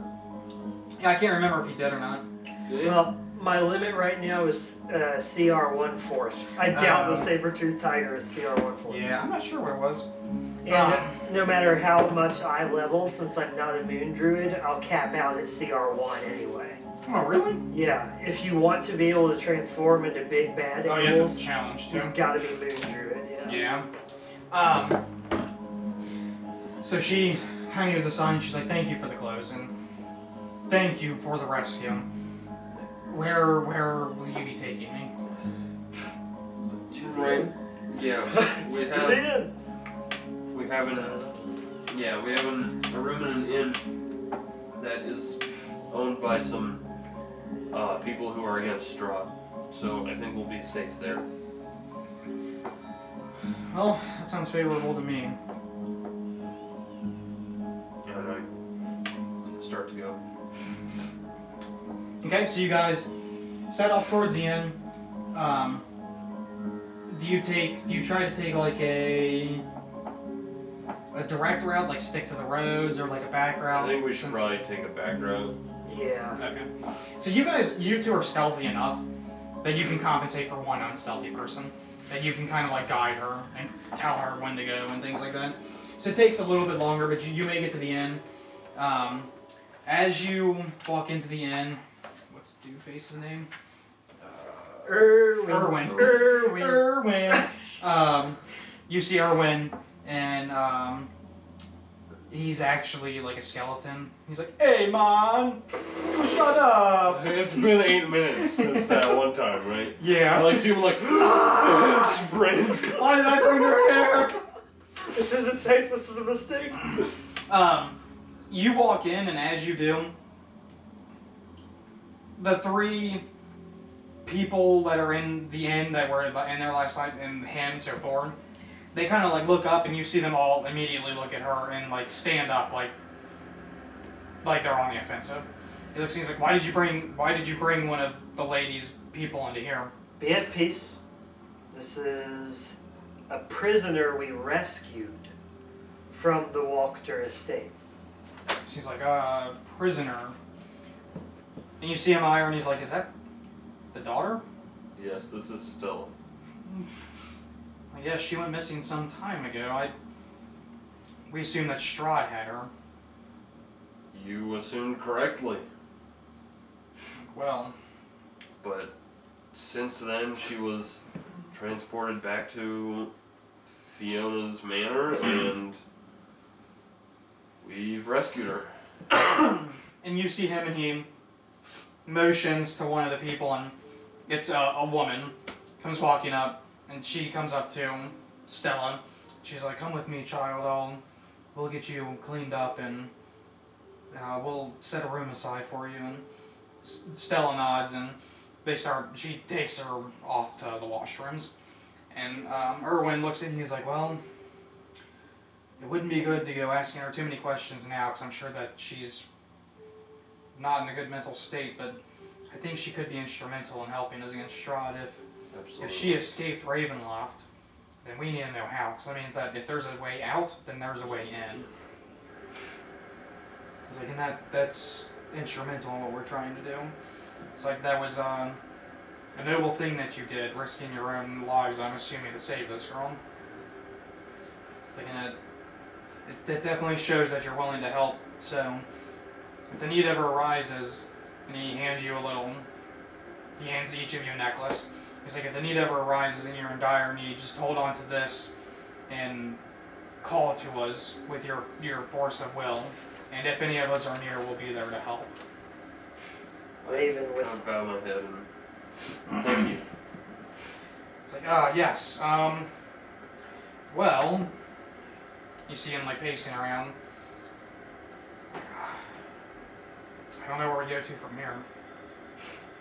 I know very few weaknesses of Strahd's. They're all things of legends that he could be weak against, but I don't know where we can find any of these. I'm sure she's very fatigued. I gave her some food, but she could use a wash. He's like, yes, And a decent meal that wasn't a good berry. But I also agree that I don't think we should waste any time before debriefing her. It wouldn't be a good idea to let the information stay in just her head any longer than we need to. I agree. Jope and Ed will take her to the washrooms and see that she's cleaned and that there's no possible festering of any sort. I'm assuming that some terrible things were done to her in her time there. I kind of Last like, thing we as need he to- says that, the images of like her being like eaten alive, basically, like flash in my head, and you see me kind of like zone out as he talks about horrible things done to her, and shake my head. Yes, good idea. The relaxing environment of a nice warm bath will put her more at ease to answer our questions. Let's go. Yes, I do. I agree with you on that one, Rain. As you guys are talking, he looks and he's like, however, I feel that you two are probably in need of a bit more sustenance than your berries as well. So let's get some food in your bellies while we wait for her to be washed and checked out. Oh no, I meant question her while she was bathing. I think we should wait until after. Yes, I don't think many share your liberal ways of the flesh. But if you she will. could drown accidentally in the tub. No, I have one of We'd my never- agents in there with her. She's being taken care of by now, right? But she's a human. You're all so fragile and... He chuckles and he's like, true, You by only standards live of an for elf. 80 years at most. It's like, if we're lucky, but that's normal humans. And you see him kind of give a look where he's like, I'm a lot older than that. He's like, Strahd's a human too. He's a vampire. He surrendered his humanity long ago. True. I do agree with you on that, Rain. And as you guys are talking, the woman who took her into the washroom comes out. And she's like, which one of you was the one that healed the young lady? I pipe up and say, I read the scroll. She's like, she is requesting you to bathe her. You see? I told you. Best time to question. Saying, very well. And as she says that, Erwin looks at you and he's like, I didn't know you were a healer. I'm not. He's like, well, so I'm trained in the lesser healing, and from what I understand, when you heal somebody, the reason it takes a lot of training is at times a link can be created between the two people because you're sharing your life force. If you don't know how to properly manage that, some nasty stuff can happen. And he kind of gives you a look like, what happened kind of look. Dodge the bullet. Are you feeling okay? Yes, I'm feeling fine. I did. So whenever I read, I found a scroll. It was given to me. And basically when I read it to her, we locked eyes, and I got these visions of terrible, terrible things that had happened to her and it was like I was there. It was like I was strapped to the table, being feasted upon. But I'm fine, and she seems to be fine now too. It's like, oh, that's disgusting to hear about that they were feasting on her. I can only imagine the terror that would inflict on someone, and it's good that you were able to withstand it, because in exchange for the little bit of your life and your experiences, you got a little bit back from her, it seems. So I guess if she's requesting you, then he kind of gives a look like, why the hell is she requesting you? He's like, but it's not uncommon for someone to cling to the person that saves them after all. Yes. Well, if that's really what she wants, then I suppose I'll go bathe her, and then... And as you're like going back, and you're kind of like thinking about this whole situation, you suddenly remembering all of the images that you saw through her mind. She was like unclothed because they were feasting on her, and it was always female vampire spawns. There weren't any male, so you kind of put two and two together that she feels uneasy around any woman at this point. Like Erwin kind of thought like, oh yeah, the woman can go wash her because it's two females, but in her eyes, that's like, no. Because also, her mom tortured her. Yeah. So it's kind of She's like... got mom issues. Yeah, so it's not like she wants to sex her. It's just yeah. like, she's been traumatized severely. Right. So you go in and she's just in the warm bath. And she looks up and she's like, thanks for coming back here, but I don't know that I can trust the women of this town again after what's happened. Yes, I did see some of your experiences. I'm assuming that you saw some of my experiences from my life. I'm not a magic user. I don't exactly know how all that healing magic works, but I can completely understand after seeing what was done to you. She's like, well, it's all a mystery to me, too. And she kind of looks at you, and she looks you in the eyes. You can say she sees like there's a very like empathetic look in her eyes. Like she feels pain on your behalf. Did you ever give a name to your one friend? Oh shit, I don't think I did. But we'll say it was Frank. Frank? She's like, you know, Human boy. you carry a lot of guilt for what happened to Frank, but I don't know that I would say that it's your fault. It was a moment of weakness. I shouldn't have run, but I just did. And if I would have helped him, he would still be alive. Yes, I do feel guilt. And I do feel like it was my fault. She nods. She's like, well, I guess that's part of being mortal. Yeah. And Rain, while you're out in the normal part of the bar, Erwin offers again. He's like, are you sure you don't want something to eat with some substance? Oh, I'll He's like, take we can- anything that's vegetarian. He's like, yeah, we've got, and he lists off like stews that he can make. Mushrooms, especially. Yeah, he tells you, he's like, if you want mushroom stew, I've got the best in town. Might be the only in town, but it's the best. I'll definitely take him up on that. I'll commence a short rest to eat a bunch of food and regain my wild shape. Okay, so we'll say about, it takes a good amount of time, because you're like, helping her wash. Like, you're not like, let me sponge you, baby. Like, she's Yeah. washing, you're just kind of assisting, you know, like, Yeah. holding her up because she's kind of tired, you know?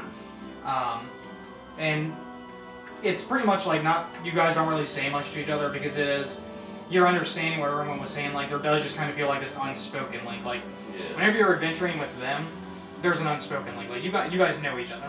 You know you can depend, like if Rain's sitting in a bush watching you and you're making a deal with somebody and the guy stabs you with a dagger, a panther's gonna be on the guy's back ripping his throat out, you know? You know that's gonna happen. You know you can depend on the people you're with. There's just an unspoken bond between all of you. And you feel that between her and even you, Chris, like as you're eating, you feel like this struggle against Strahd is a little bit easier now because someone else can help you. You finally have something against Strahd, a way into his base, a way to get to him. You just need the tools, you know? Yeah. So you guys ascend to level 4 with that realization, Nice. and you're just a little closer to defeating Strahd. But yeah, through shit, I was gonna say, oh yeah, like, I know we're not like talking very much, but just through the little bits of conversation, I do want to tell her that, while she probably shouldn't trust almost anybody in this town, that the people in this inn are assisting in our fight against Strahd. So, the woman that came back here with you initially, she can be trusted. She's like, I understand that, it's just, I think it'll take me a little bit of time. I completely understand. And if these people are fighting against Strahd, I'll do everything I can to help. We need to take that monster down. She's like, I certainly agree with that. So you get her bathed and you come out and Rain is sitting there with his belt undone, you know, with a bunch of balls in front of him. And Erwin looks at you and he can tell that Stella, was that her name? Yeah. Yes. He can tell Stella's fairly emaciated. He says, you said you fed her a good berry, correct? Yes. He's like, okay, we'll need to be careful with reintroducing food to the system. I've seen enough Conrads fall because they went weeks without food and they ate themselves to death. It's far too common. And you look like you might be in need of a good meal there, Varis. Yes, I am pretty hungry right now. Well, I don't have anything too fancy, but luckily all it took for Rain was some mushroom stew. At this point, I'll take anything as long as it's filling. It's like, well, I think I can fry up some pork chops. Sounds delightful. So you eat, and he feeds her a little bit of food. You can tell, like, he does know what he's talking about. Like, you're kind of getting hints that this guy's pretty old, and he's seen a lot, so he kind of knows his stuff. They feed her a bit, and about another hour passes. You guys are just sitting there discussing whatever you may discuss in the meantime. Did you guys want to go ahead and take the time to level your characters up? Yeah. Fifth A edition lot- level up doesn't take long. A lot of important stuff happens at level 4 for me though, because my natural recovery. Feats or ability score mod too. Yeah, I was gonna ask you, are we doing feats? Yes, you can do because feats. I might do feats. Always assume Kyle allows feats because they're awesome.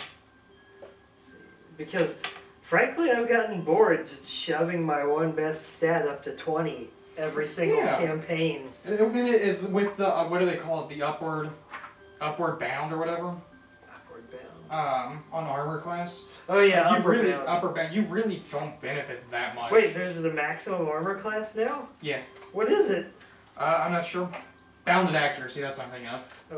Wait, what's the maximum accuracy?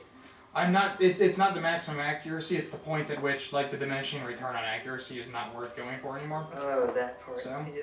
Which in 5th edition it's not very high at all. But I can stay in wild shape for an amount of hours equal to half my level rounded down. So since we're level 4 now, my wild shapes will be 2 hours each. Oh, nice. Instead of 1 hour each. And you can change this if you feel it's overpowered. But I regain wild shape at the end of a short rest. The short rest is an hour long. And I can take a short rest in an animal shape and regain the charge and still have an hour left potentially. Yeah, I'm fine with that. And then as we get leveled more and more, a short rest is still just an hour. So when I'm level 6, I'll be able to have a freebie of 2 hours in animal form. Or then when I'm level 8, I'll have a freebie of 3 hours and it'll just get worse and worse. That's fine with me. Alright. Because I realized... I would only DM it if you were like the fucking Earth Elemental Druid. That's what I was thinking of. Because then my Sunday group, our Earth Druid, he could have burrowed into the ground and taken a 1 hour rest in the center of the Earth, and then come back out and said, "Yeah, I've got 3 hours of an Earth Elemental form," and both of his charges still. Because I would say just to balance it, basically. So, but yeah, I don't. If you do it that way, I'm fine. I'll probably be using it more for the utility of the animals. Well, that's what I've seen is you use it for utility, and I do think it kind of sucks if you get screwed out of it. Because you were even saying like, crap, if I cast a spell before I transform, but then it's like, well, if you could have transformed again, you could just be like, fuck it, untransform, cast a spell, transform, and not have to worry about it. So. The barkskin spider is gonna happen. I'm gonna ping someone to death with 3 damage I can bites. see now the final showdown against Strahd. Mitchell gets killed, Dewey's killed, JT's laying on the floor dead, and Strahd smacking himself like, what's doing that? That's how he dies. Because I have no doubt that he can easily hit a 16 armor class. But the question is, if I'm in his shirt, is he gonna blast himself with a fireball to try and hit me? Yeah. It'll be great. Oh, Nelly.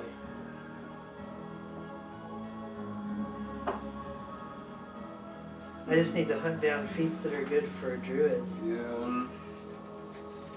The good thing is in 5e, there's not a ton of feats, there's like the perfect amount. Yeah. And they're each like interesting. Like, I've gotten to the point where I really like to take Lucky, because the RP it is really fun, because like, whenever I was playing in Dewey's campaign, I what was it that happened? I went to roll to attack an enemy, I rolled a 1, and then I rolled again, spinning Lucky, and I hit. So I basically like, explained it as, like I went to throw a punch at the guy, and missed, but then like, fell into him and knocked him over and did damage to him. Like, oh, and my wild shape gets better too. Now I can transform into stuff. higher combat rating? Yeah. A Tarask! Starseeker was potentially really good. I can transform into up to level 1/2 CR, and now I can change into things that have a swim speed. Nice. What the sharpshooter do? It's mainly like you don't impose disadvantage on long range attacks, nor have cover, and you can take a Holy -5 shit, penalty to the attack roll. That's pretty good. At 10. Be right back. Alrighty. But then you have to be like, then you have to. That's really risky though. Yeah.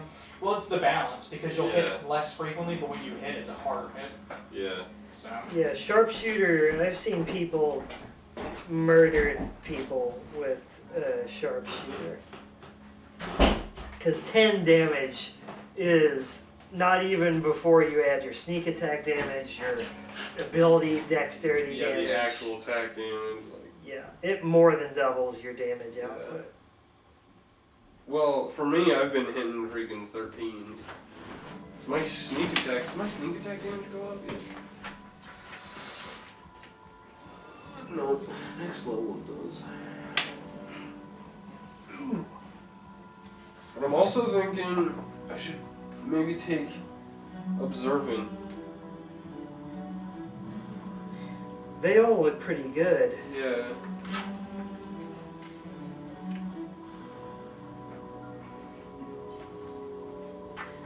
And even if you don't want a specific feat that gives you like an ability or a unique bonus, I would suggest take one that gives you a stat boost of like +1. Like, Yeah, well that's why I'm like between Observant, Sharpshooter, and Dungeon Delver. The Dungeon Delver basically, you have advantage on Wisdom and or Perception and Investigation checks made to detect oh, you were secret right. doors. What? You can use investigation. When I read perception, it said hidden objects was specifically perception. Yeah. Yeah, I'm looking at Dungeon Delver Well, right 'cause now. Investigation, it said, was like to look for clues. I am assuming that investigation is like almost like you're looking through a crime scene, you know, and like looking for clues as to like, oh, what happened here, and like kind of like a bounty hunter would use. At least that's how I read it. Jeez Louise.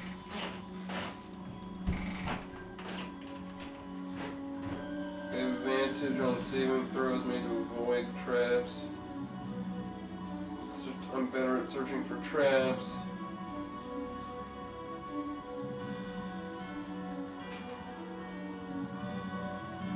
Like Sharpshooter could potentially do a lot of damage. Sharpshooter's a power game feat, though, I'd say. Yeah.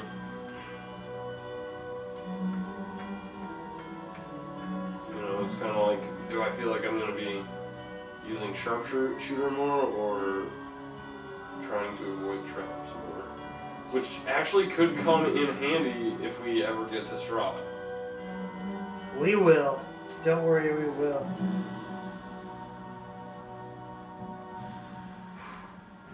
Because his castle's going to be littered with traps.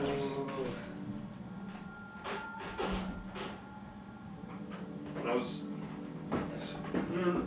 I'm between Dungeon Delver, Kyle. I'm between Dungeon Delver and Observant.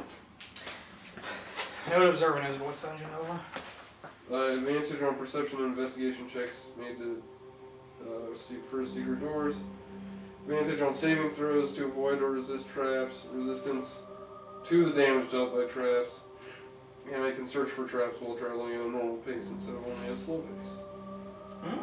That's pretty good. Yeah. What was the other one?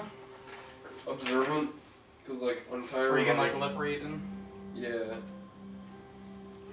Ah, it's a tough And one. the passive just seems really good.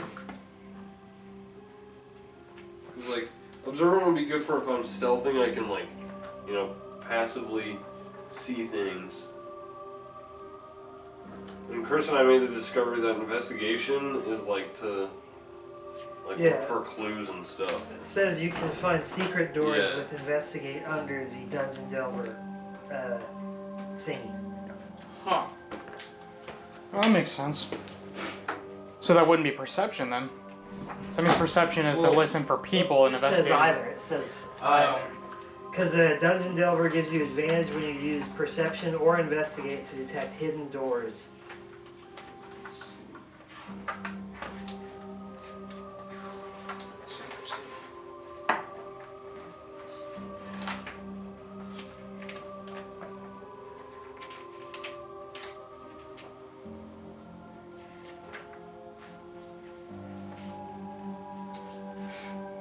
Investigation. When you look around for clues and make deductions based on those clues, you make an investigation check. You might deduce the location of a hidden object, discern from the appearance of a wound what kind of weapon dealt it, or determine the weakest point in a tunnel that could cause it to collapse. Pouring through ancient scrolls in search of a hidden fragment of knowledge might also call for an investigation check. Sounds pretty. Yep. Sounds alright. That would help me like look for traps and stuff along. Yeah. And it would bump my wisdom up to 12, which would give me an actual bonus to it.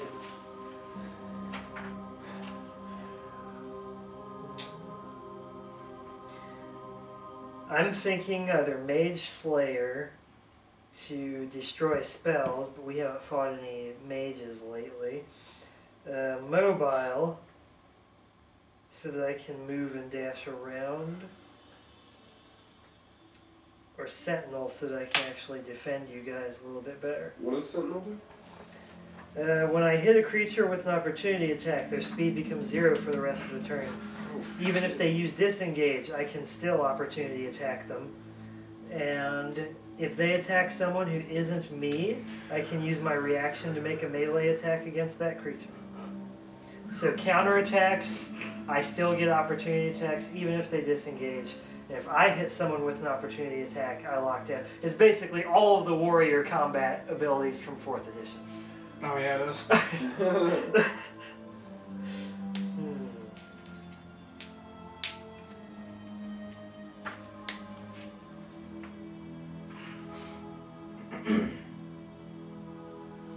Tough call.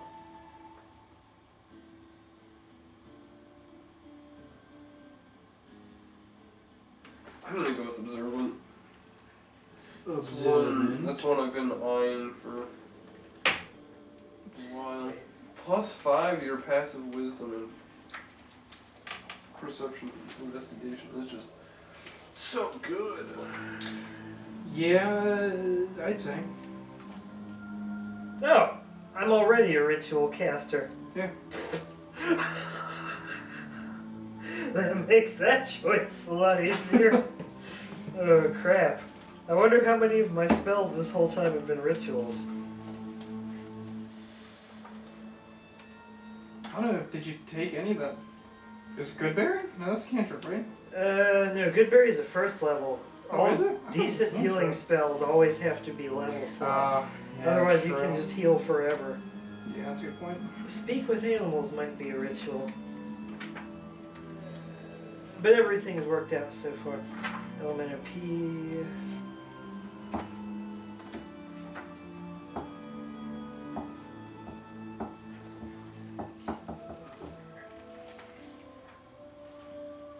Speak with animals. Oh, for Pete's sakes, where is it?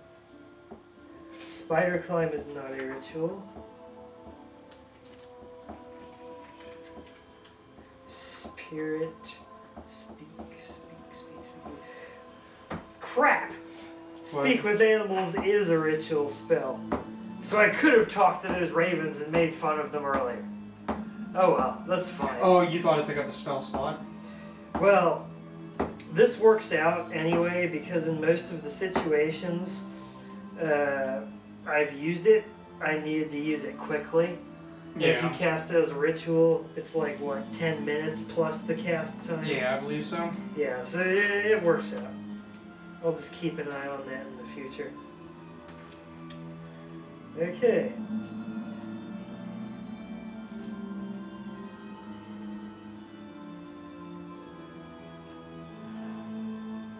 If I take mobile, that increases my speed by 10 feet. Will that also apply to my animal forms? I would say so. Does it say that your animal forms override your normal stats? Well, it says, Because it increases your speed, like you have a new baseline speed at that point. well, it's weird. Let's see. You retain the benefit of any features from your class, race, or other source, and can use them if the new form is physically capable of doing so. So I would say with the case of the spider does not get my racial wood elf speed bonus because it does not have long, lanky wood elf legs. It's a little skittery house spider. Yeah. But with mobile the just feet, means that they're naturally quicker. well, I don't know. It's up to you. I'm I'd fine say. with it. Thing to remember, since we don't do grid-based very often, then speed's not as important. That's true. That's So- very true. Ah, crap. I don't know. I'm so torn. And I lost the. Here. Were you between mobile and sentinel? Mobile Sentinel, Mage Slayer, or Savage Attacker. Savage Attacker is just straight up power gaming, though. Why is that? What's it do? Once per turn, when you roll damage from a melee weapon attack, you can re-roll the weapon's damage dice and use either total. It's more damage and nothing else. It is a one sentence feat. Kind of boring to me. Yeah, that's what I'm not.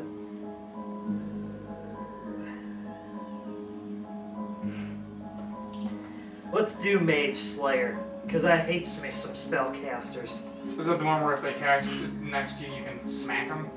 Yes. If they cast it next to me, I can smack them. If they cast it next to me, I have advantage on the saving throw against it. If they are damaged by me and they're concentrating on a spell, they have disadvantage on the saving throw to maintain the concentration. Mage Slayer sounds great. Let's go with Mage Pretty Slayer. good, I'd say. I had that whenever I played a paladin long ago. Whenever we did, I was a paladin. My passive perception is spiked. It was 12, now it's 18. Your My passive perception. oh damn. Yeah, that's why I was like, I won't. That's why I Yeah. was looking at observant. Because like it bumped my wisdom up by 1, which gave me from 11 to 12, which actually gave me a modifier for it, Right. and an extra 5, and I am proficient in perception. Nice. So. All right, and then I just need to Oh shit! Hit points and stuff. hit points. D is That's for all we Druid. get is the feet and then hit points, right? I get wild shape improvement, Yeah. but yeah, typically I'll check to see. and spell slots. I think your sneak attack damage goes up. It does not. It goes up at level 5. Okay. Yeah, it goes up Does proficiency go up before? at 3, at 5. Oh, it might. That's a good point. No, not for me at least. It goes up at 5. No, you're right. It's It's So level 5 is the for next everybody. big one. Yeah. So I've got 26 max health now instead of 21. Are you okay with us taking the average for hit points? Yeah. Your choice. In Dewey's campaign, we started at level 3, and I decided to roll.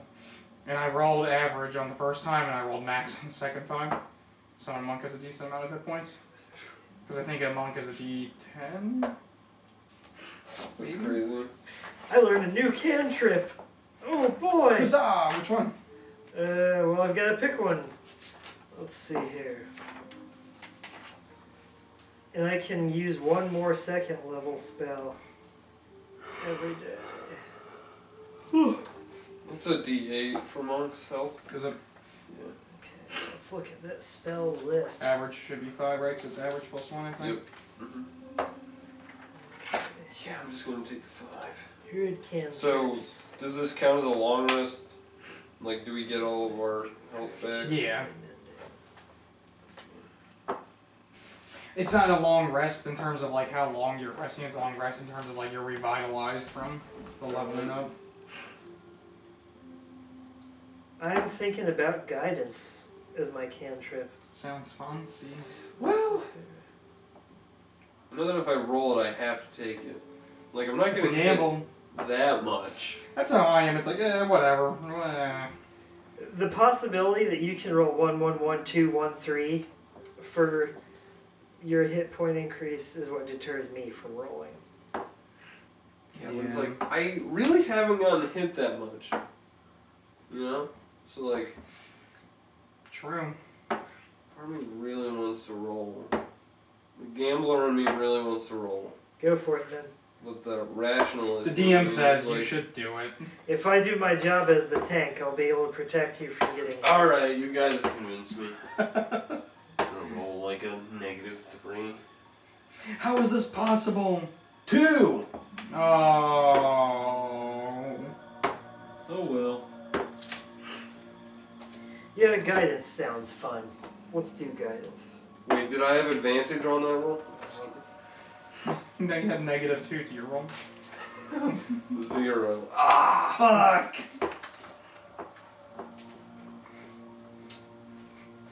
Really wish that this door was not there and I could put the TV on this wall because it's like so much more spacious having this stuff like this Yeah. way.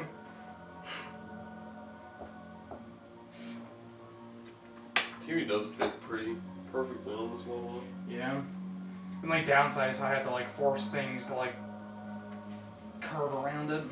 Yeah.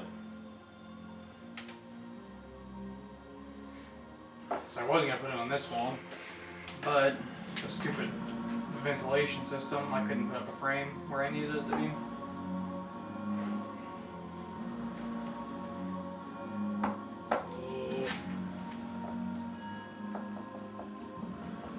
Alright, let me see what resistance does. It's probably gonna be guidance though.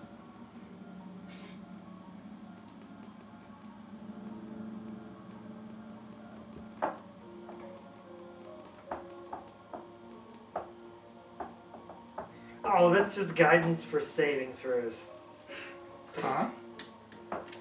It's not very good spells. I will take guidance as my... What to do?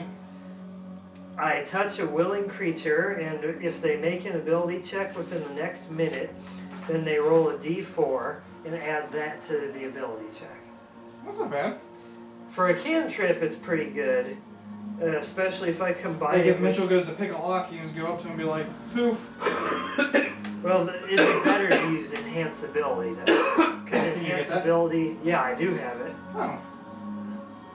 Well, why would you take guidance? Because guidance is a cantrip and enhance ability is a real spell. Okay, yeah.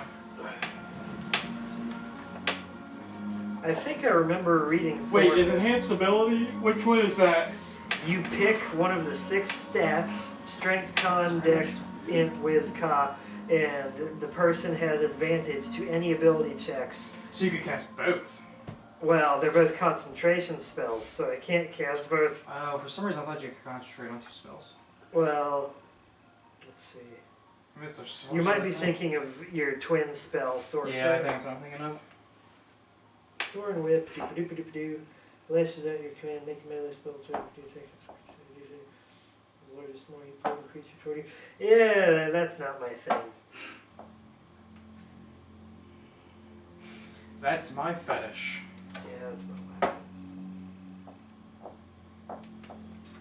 Wait a second.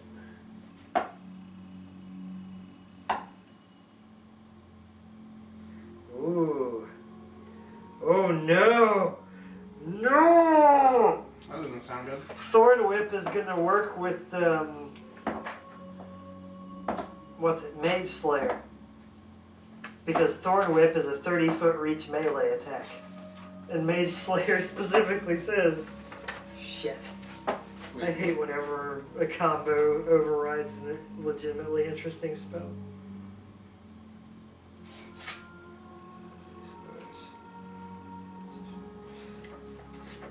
Let me just make sure that it doesn't have a clause saying within 5 feet.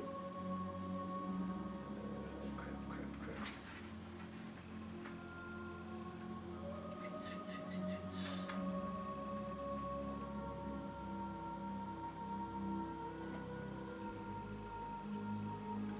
Sorry this leveling is taking so long. There it is. Actually, this time to look at Warlock. I do think I'm gonna go with Warlock. Say yes to the lock.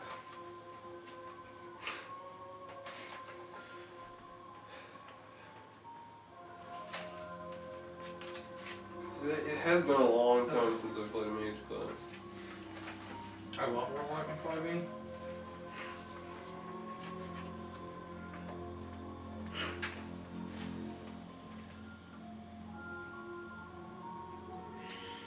Oh boy.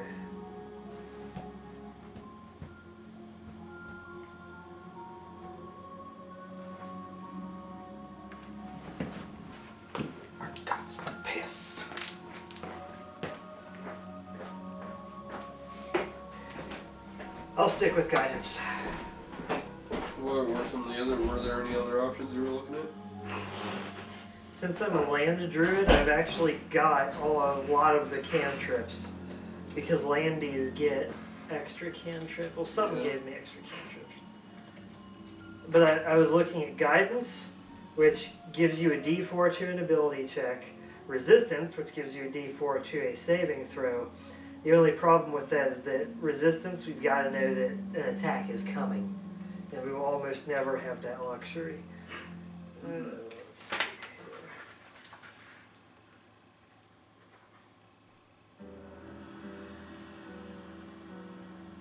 here. Yeah, that's what it is. So, land druids get extra cantrip. So instead of...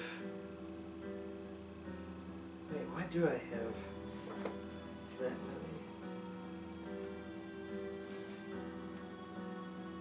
First level, you learn additional cantrip. Oh crap, I might have an extra cantrip this whole time.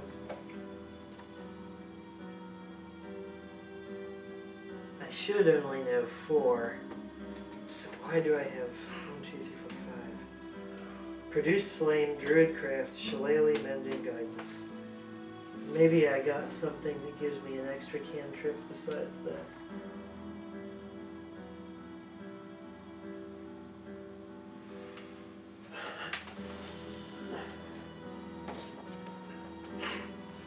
Blah. Man, I want to take back on rolling a warlock for the other campaign. Wait, the King's Reach campaign? Yeah, I think we might be scrapping that one. I don't really know what's happening. Let's see. It has been a while since we've played. But yeah, warlocks are pretty fun. They regain... Back to the tome. That's the one where you get...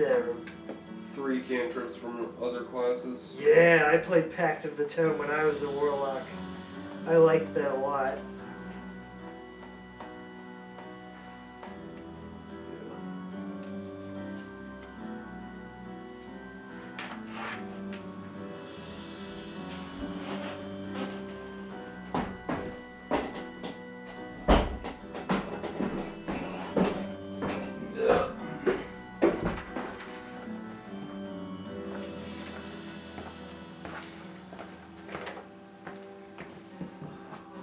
I have an extra cantrip and I'm not sure why. A feat maybe? No, that can't be it. Because the only feat we should have is the one we just got. Oh yeah, because you're on human. Yeah. I always take the human variant. Give myself a feat at first level. I always say fuck ability mods. Take the feat. Take your feet. Sometimes they will give you an ability mod. Yeah, exactly. Get better. Zip it.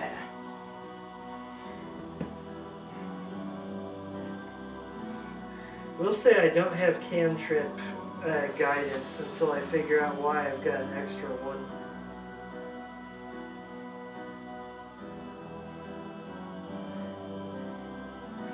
Maybe I just accidentally looked at the number of cantrips known for 4 whenever we were level 3.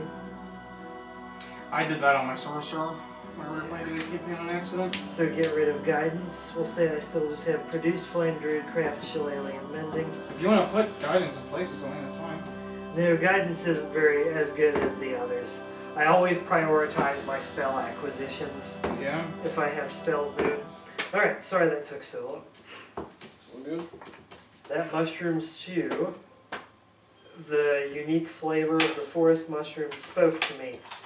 They told me all these stories about just chilling out together, vegging out, watching the world go by, and it unlocked more magical knowledge in me. And Heard so, they were a couple of fun guys. yeah.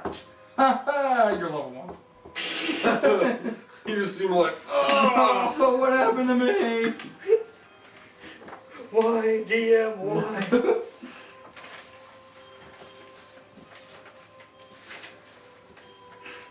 But so you were having bath time fun with Estelle, I believe. Yes. lots of hands-on activity. I can turn into a black bear. You're in her bath, you see a black bear in the corner. Oh yes, this is gonna be great. This is gonna be great. What challenge rating is the black bear? It's only challenge 1/2. Oh shoot. And then there's a stronger brown bear that I can get. And since I can do swim speed, I can be a crocodile. I can bite people and death roll them. Oh, this is great.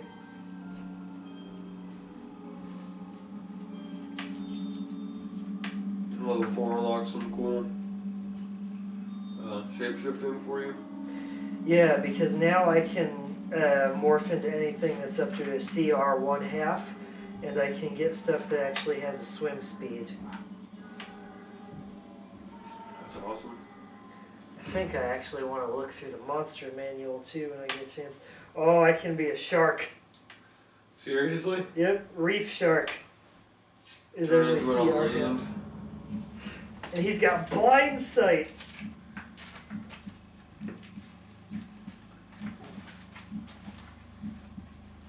I can also be a piranha, but why would I be a piranha when I could be a shark?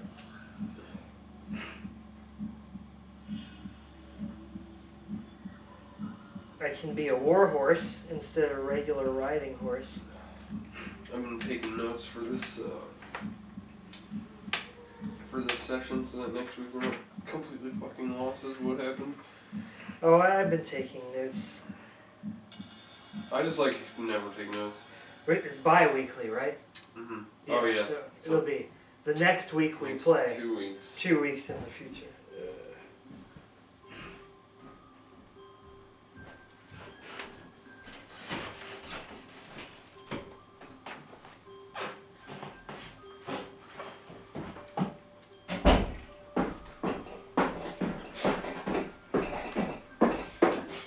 Yeah, she gets my food. When you get a chance, can I have that monster manual to look for some beastly half CR monsters? So far, the new additions are Warhorse, thanks. Mhm. Warhorse, Crocodile, Shark, and Brown Bear.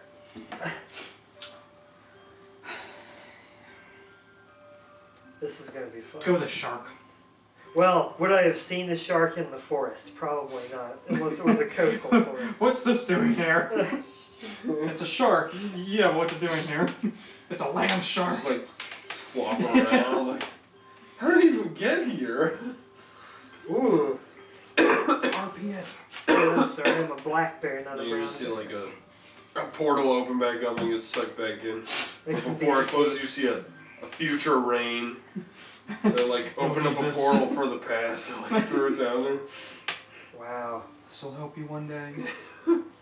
Don't ask how, just ask why. Oh,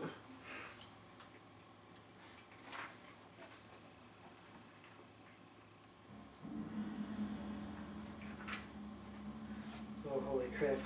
But yeah, you were having bath time fun with Estelle. Stella. Or Stella, sorry.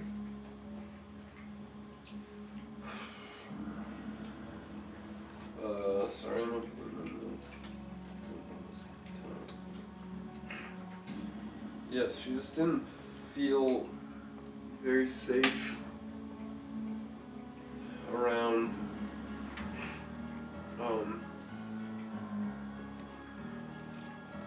around the person that you sent back with her. It's nothing against. Did I catch what the person's name was?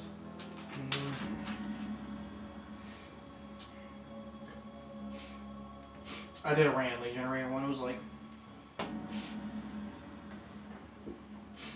Lapinette or something like that.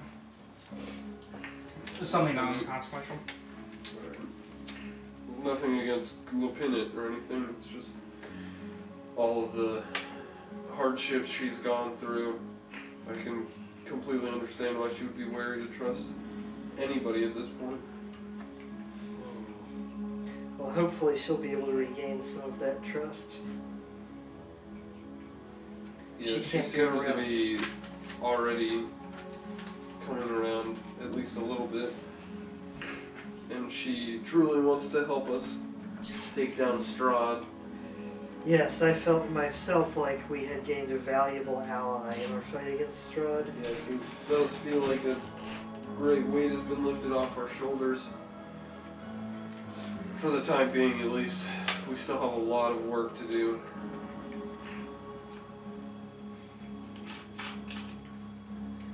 But anyway, I think that you should also have a seat and rest up. Yeah, I'm already eating at this point. Yeah, Erwin cooking up some pork chops for me.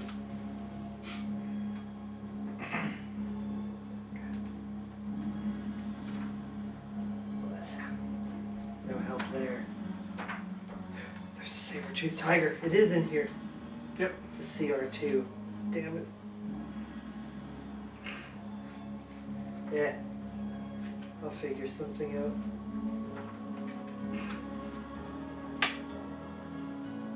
Oh, did Stella get like actual clothes? Like, did they have a change of clothes for her? Okay. Just some normal, everyday wear. Yeah, I didn't realize at the time, like, could spark up some bad memories. Like cultist uniform. Yeah. That's what I said to you when you gave it Yeah, to I me. was like, at that point I was like, maybe that wasn't such a good idea.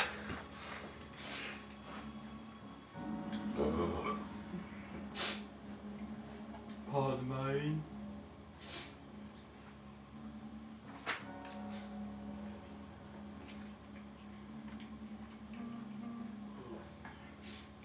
Anything cool jumping out at you? I'll just go with giant poisonous snake. It's only a CR half, but it has a swim speed, so I wasn't able to get it before. Wait, what are you able to get up to now? CR half? Yeah, well, oh, I'm sorry, it's a CR fourth. So I thought, oh, why didn't I do that before instead of, you know, a tiny little spider or something, or a panther? And it's like, oh, because it's got a swim speed because it's a snake.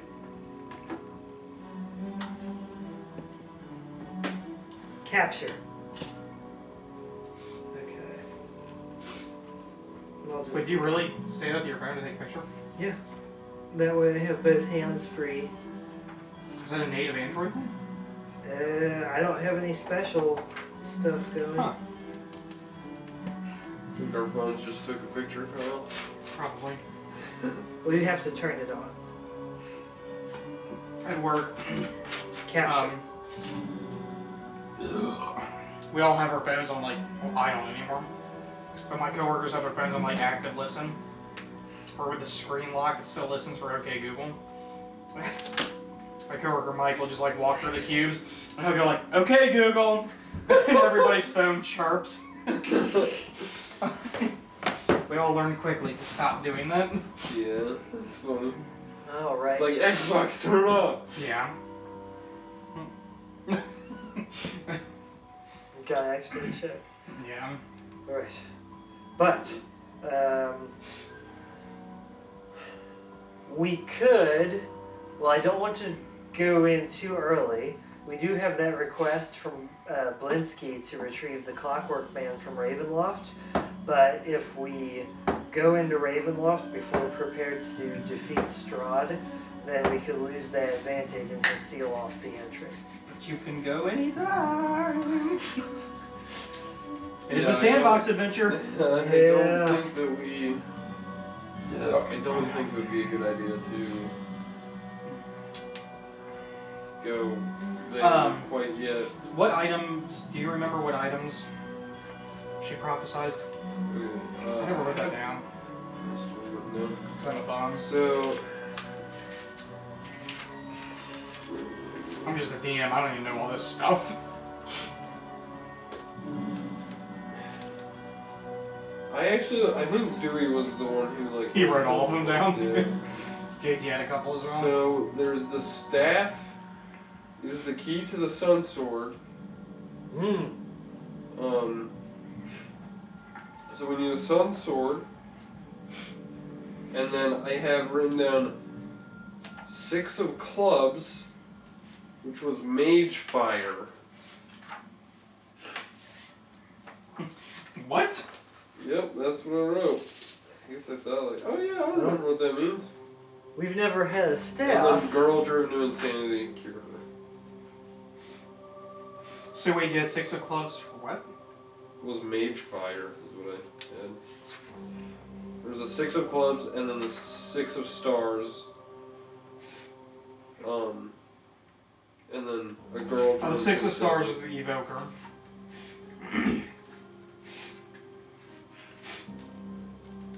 Wait, wasn't? Wait, what was the other one? 6 of clubs.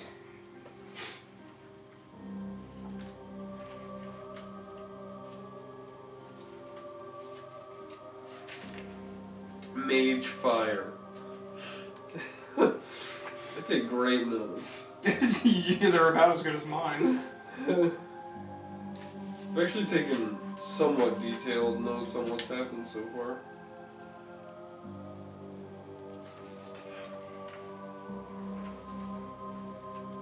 I don't see clubs in here. Oh, damn it. Oh wait, Or maybe it was something that looked like clubs. Maybe it wasn't. so there were 6 of clubs, and what was the other? 6 of stars. And a 6 of stars is 6 of clubs. Oh shit. That's what it equates to. I drew the 6 of clubs, but it's considered 6 of stars in here. Okay. And what was the, what'd you say? Something on Mage Fire? Yeah, Mage Fire. I don't see anything about Mage Fire in here.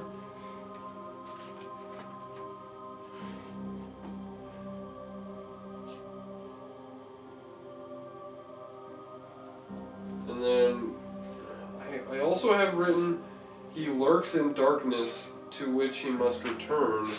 That's Strahd's location. Card Dark Lord. I remember that one.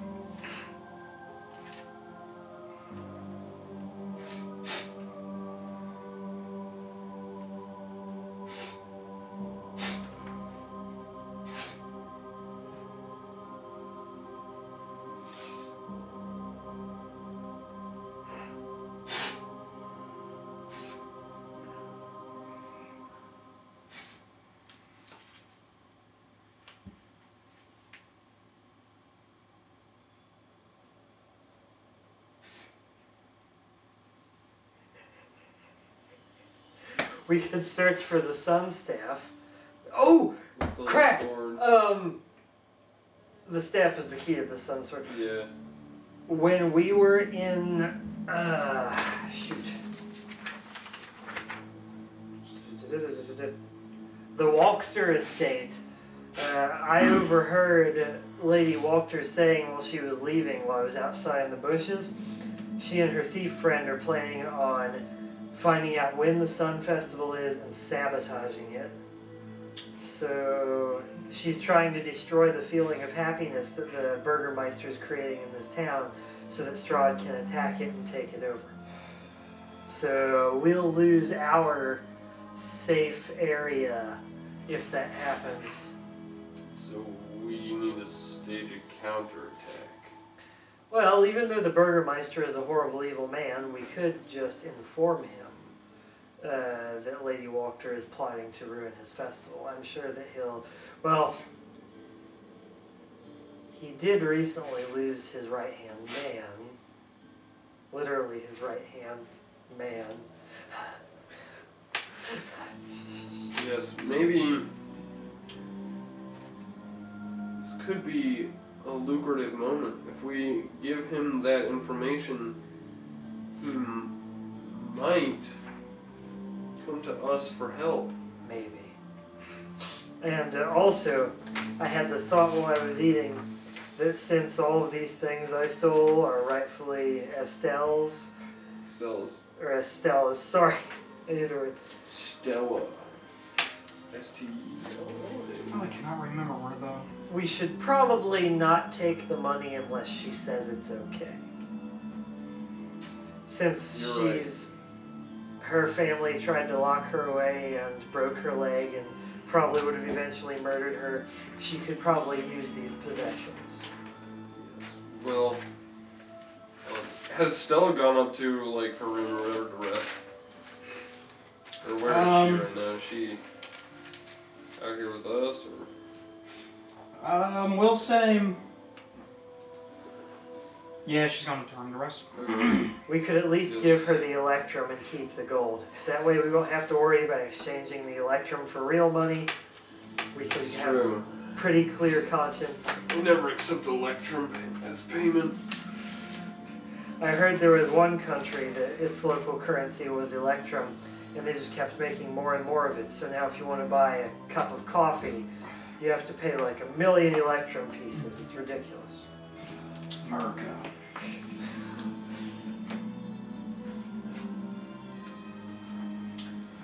Well, we should definitely bring that to Stella's attention when she is done resting. But I think for now it's best to just let her rest. She's been through a lot, and this must be a great weight off her shoulders. We can talk to her about the possessions later then. Was one maybe the illusionist? Maybe. Do we need to give Dewey a call? Dewey, look at your notes.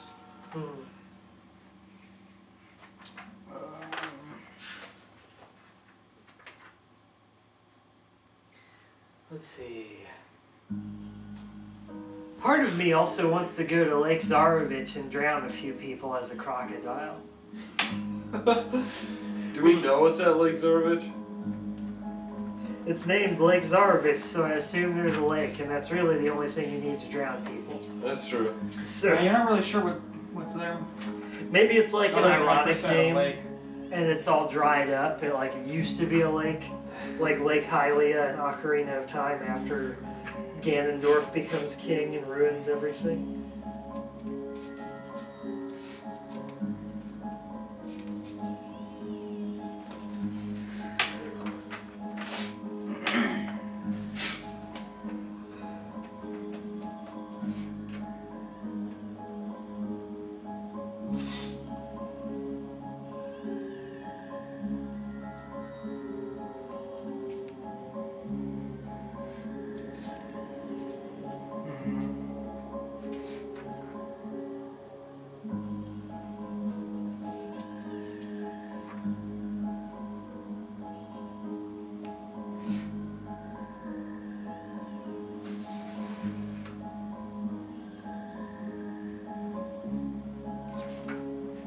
You should have written that all down.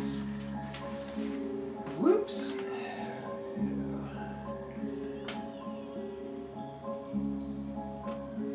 So,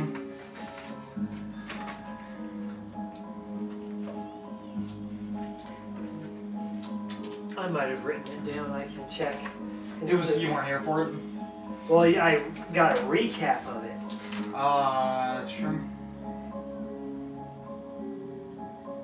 Here's notes about Snark Castle. That's King's Reach.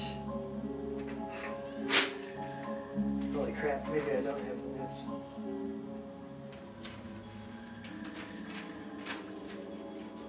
Curse of Strahd.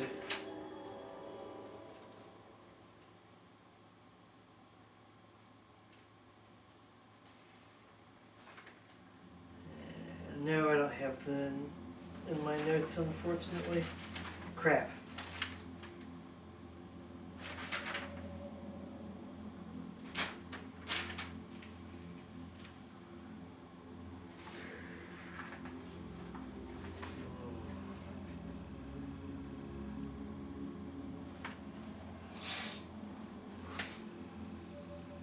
But yeah, I guess we really should prioritize saving the festival and this town. Mm-hmm. And I don't know if being a poisonous snake gets me anything. Poisonous or venomous? Poisonous is what it says in the monster Really? manual. Yeah. Oh, somebody eats you. Oh god. Would you turn into... Would you turn back in their stomach? And, like, erupt out of them? That's a DM call. That'd be badass. Turn into a spider, crawl down somebody's throat, transform back. You could also say that they just like get forced out of their body. Like my hand comes out of his mouth like the tiny Ash from Evil Dead 2, the Army of Darkness.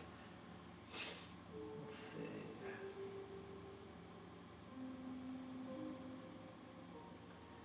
Because yeah, giant poisonous snake has the most damage because of its poisonous bite.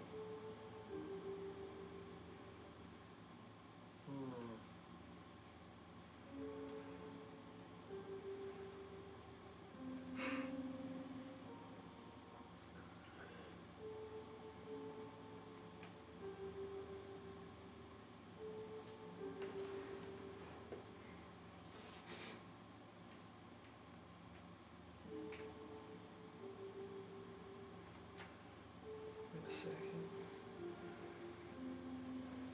Oh, holy crap. That is a lot of damage.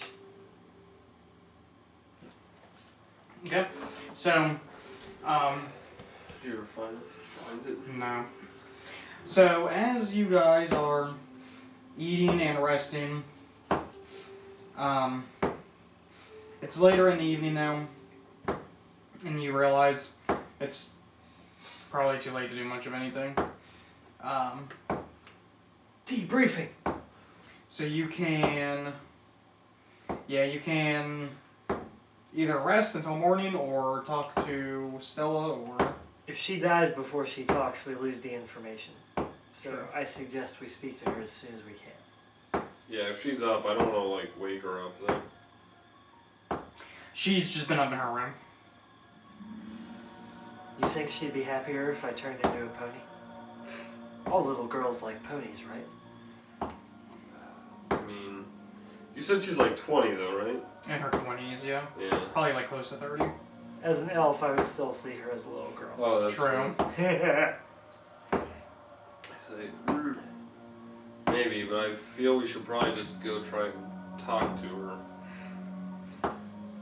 She's been through a lot, and I don't want to. I don't know. Maybe she had something bad. Maybe she had a bad experience with ponies, and I don't want to risk it. It is true, they're surprisingly vicious. You have a flashback. Think back to ponies. It was a vampire sponsor center. It was ponies. No, that's a Louis C.K. stand-up routine. Oh, yeah. Like he took his daughter to see a bunch of wild ponies and they They bit her and bit her, traumatized her. And apparently they're jerks. So I've heard. I'll be right back. I'm gonna get a glass of water. Alright, we'll go talk to her. I won't change into a pony unless it seems like she particularly wants or needs a pony. Alright, if she wants a pony that badly, you can turn into a pony, I suppose.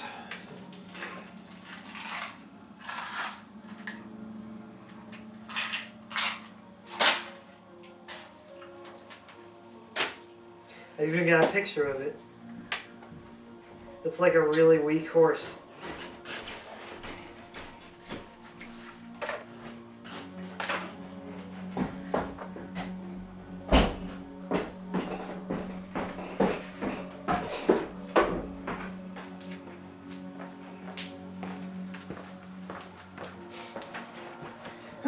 Okay. So what are you guys doing? We're going to debrief Stella, assuming she's awake. Okay. Yep. So somebody goes to get her? We Yeah. can go to her room. Yeah, I go up to her room. Since, you know, she has horrible mistrust. In fact, I think that we should just stay in her room because she has Did I ever tell her my name? I don't think so. I did. When you did? Yeah.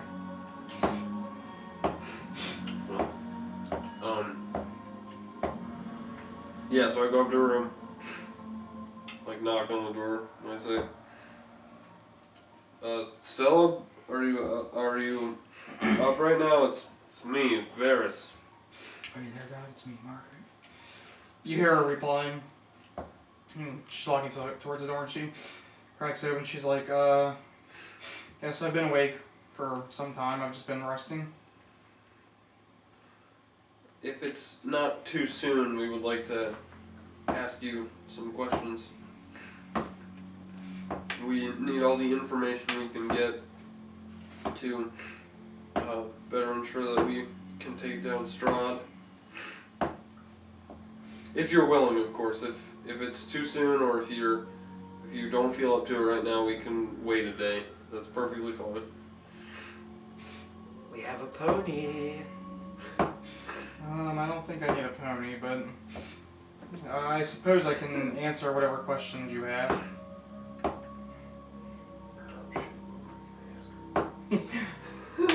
I'm freezing up, guys. Will you go out with me? Wait, no. How much do you charge per the hour? Happy.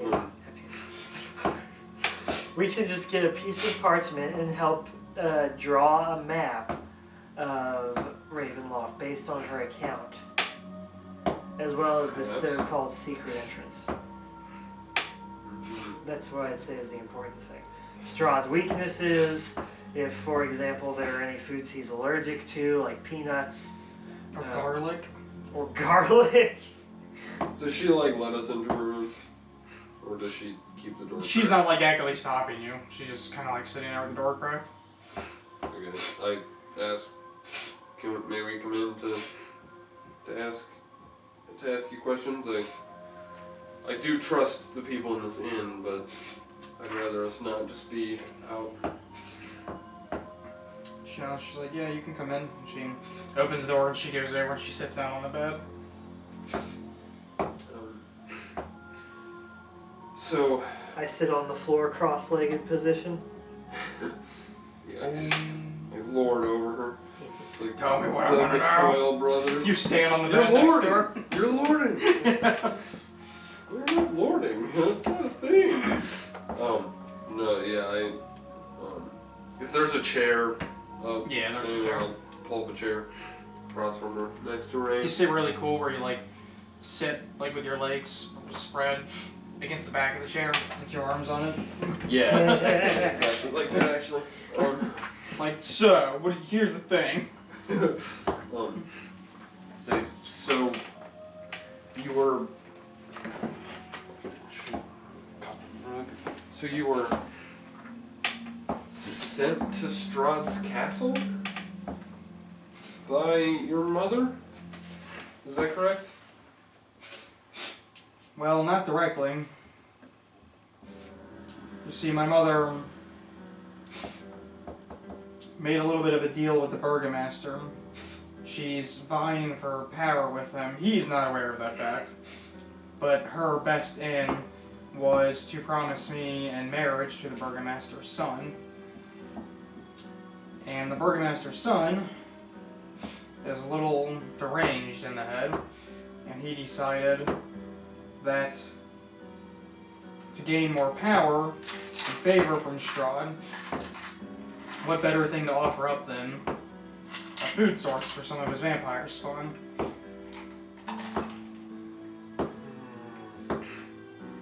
The Burgomaster has a son?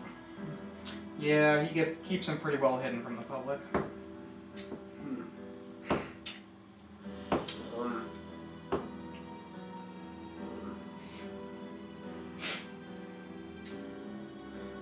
What all can you tell me about the son?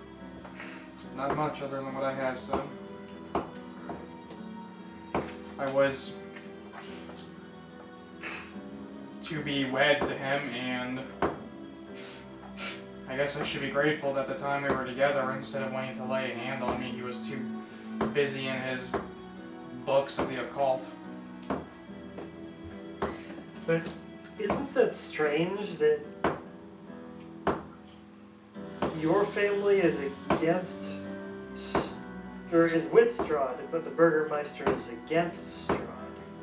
Yes, my mom's plot was in wedding me to the Burgomaster's son, if something were to happen to the Burgomaster and his son took over, then I could whisper into his ears. Oh, okay. That makes sense. Speaking of, we may or may not have collected some of your possessions from your family's estate that we can go over later. We think that it'd be right to give them to you. Didn't want to just leave them in your mother's possession, you know. I don't know what you could have found that belongs to me. I break out the wooden pipe of the Wachter Patriarchs, the Devil We Know poetry slam book by her mother, Fiona von Wachter, all of the deeds to the Wachter properties, the Grimoire of Four Quarters, and a personal letter of thank you from... My handwriting is awful. She, as you're going through, she's like, I suggest you burn all of it except for the land deeds. Why If is we that? are to strike against my mother, we can use those to take her land, but that book of hers is just for the fanatic fools that listen to her word. Well, I am aware that magicians can locate specific objects that they know very well with magic, so perhaps we should burn them? If nothing bad is going to happen from burning them, like if no magic is going to be released from that. Does the pipe smell okay? I mean, like whatever pipe it smell like.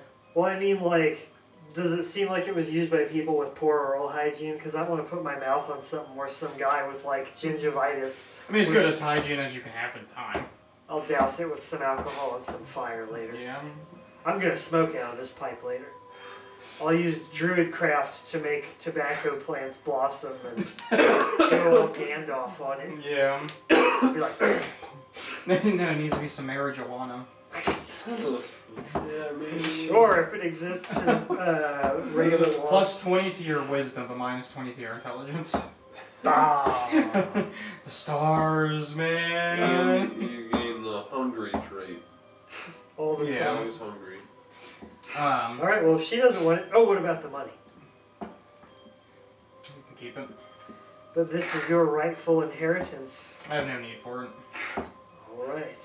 If that's your wish to start fresh, I can respect that. I was like, quickly shovel all of it. You don't want it! You said you don't want it! I just kind of shake my head and like whatever. I can understand his want for the gold. Well, there's a decent amount. I just want to know what the plan is with my mother. When will her head be on a pike?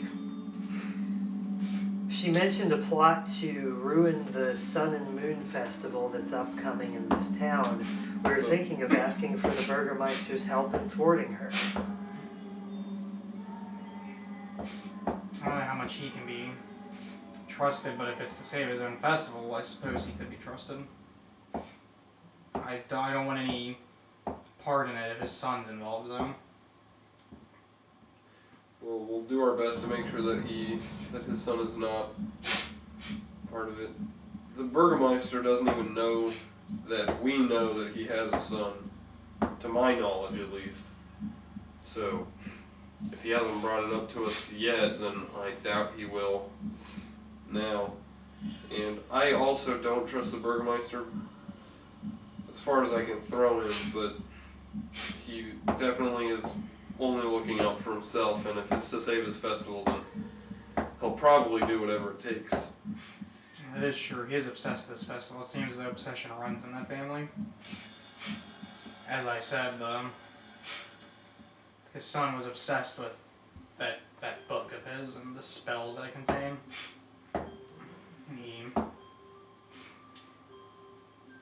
Again, as his wife, I was more than happy that he didn't want anything to do with me. Yes.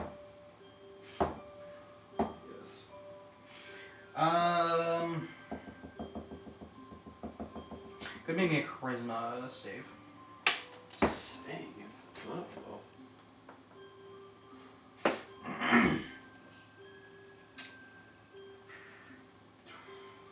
13. As she mentions, being his wife. Complicated emotional feelings. Yeah, you feel almost like the feral side of you from the werewolf part. Like it like you suddenly feel the sense of like not ownership over her, but like a protective kind of sense, and it makes you not necessarily like kind of jealous. Like you had a wife like this, and you didn't pay attention to her, but it's also feeling of like, and then you did what you did to her. Yeah. I'm gonna rip your fucking throat out if I ever see you. Yeah. So, but it's like the very feral part of you in your blood. So, You care about her. Ha ha! and even Dang. even you, Chris, you're kind of like this guy's fucked up. If you just gave her to Strahd, like what the fuck, you know? But for you, it's more of like it's your feral side that's kicking in at this point. Yeah. For you, it's just your empathetic side of like that's a terrible person. Yeah. Like if I see him, I'm gonna punch him in the nose. But you're like, if I see him, I'm going to rip his throat out. If that happens, my eyes kind of like, because I do have like werewolf eyes, Yeah. like cat eyes now. Like if that happens, my eyes kind of dilate, and I kind of snarl a little bit at the thought, and then just kind of shake my head and try and snap out of it. So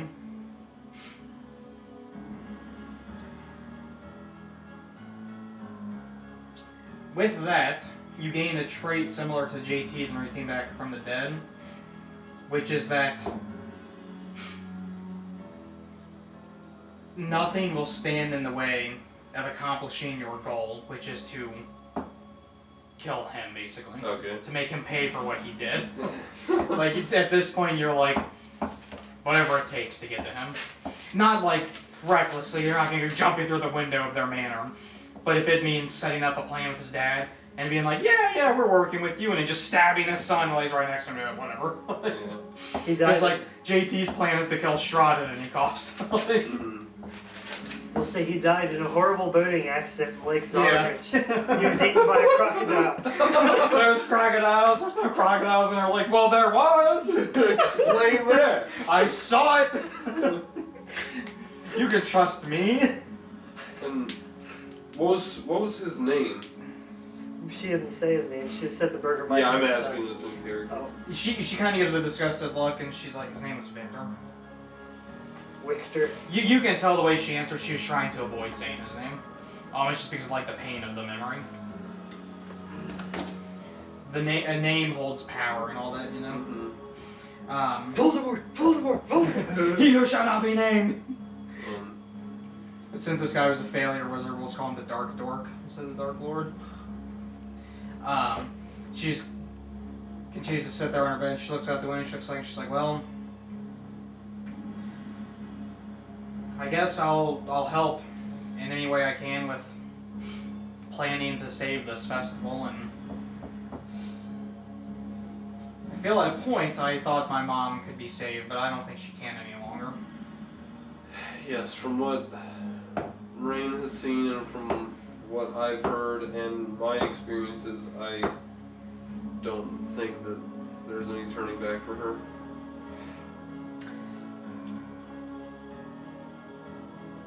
When I was a spider, I saw her break your leg and savagely beat you with a pipe. That woman has no right to call herself your mother anymore. Yes, I think you're right, Rain. Now, I do have one last question.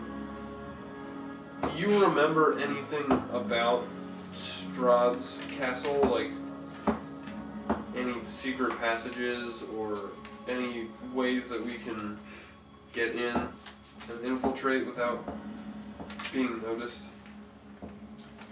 Well, the castle itself is massive beyond belief. It's almost as like the castle itself is aware. Strahd is part of the castle as much as the castle is part of Strahd. And I know there are secret entranceways. There's one, not necessarily I guess you would say secret, but whenever I was taken from the castle. It was a woman who had a sword that shone like the sun, and she was able to break the barriers that Strahd had on certain rooms with the sword. And I don't know who the woman was, but I remember her dragging me from the feasting room, I guess you could call it. She came in whenever the vampire spawn were slumbering and snuck me out. And whenever we got out, unfortunately, some of the vampire spawn picked up on her trail and she fended them off while she told me to flee. And unfortunately, I decided I would flee back home, and my mother found me, and you saw what came of that. Well, you're safe now. She can't reach you here. Good. Those I'll men film- downstairs, they'll turn into ravens and peck her in the head a lot. And I think back to the nightmare I had. Kind of shudder a little bit, shake my head like. I'll sleep much better at night whenever I see her head on a pike. I'll be sure that it happens. And in my head, I also like think, I'll get Victor too. And his little dog too. And she just kind of like looks out the window, and it's close to night at this point. She's like, well, I'm still, even after the rest today, I'm fairly exhausted, so if you don't mind, I think I'll go ahead and get my first night's rest in months. Yes, absolutely. Thank you very much for your assistance. She shutters the window and, puts like the lock down and leaves the door, like opens the door for you two. On the way out, I turn and I say, do you think that the Sun Festival has any link to this woman with the sun sword? It might. I mean, it's worth a shot. Anything at this point is worth a shot. Perhaps if we talk to the Burgermeister, he'll reveal to us what exactly this festival will be. Let's visit him first thing in the morning. I agree. For now, I think we should get our night's rest. Okay, so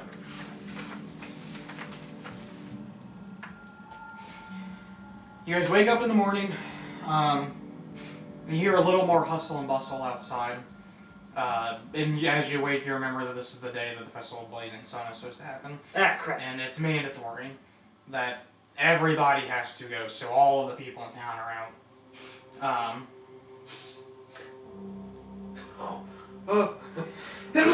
We should hurry. Master now. So, you guys wake up and you hear the hustle and bustle. So, We should go to the Burgermeister's place. I agree. I forgot that it started today. And I say, yeah, we would just take off to the Burgermeister's house. as you walk out, you see this scene. Under threatening skies, a parade of unhappy children dressed as flowers trudges through the muddy streets, leading the way for a group of sorry-looking men and women carrying a 10-foot diameter wicker ball. The burgomaster and his smiling wife, who holds a sad bouquet of wilting flowers, follow the procession on horseback. As weary spectators watch from their stoops, the ball is borne to the town square, so that's where they're taking it. I'll assume you guys are following. Yes. Yeah. Okay. So there it is hoisted and hung from a 15-foot high wooden scaffold, and townsfolk take turns splashing with oil. Before the wicker sun can be set ablaze, the sky tears open in a sudden downpour.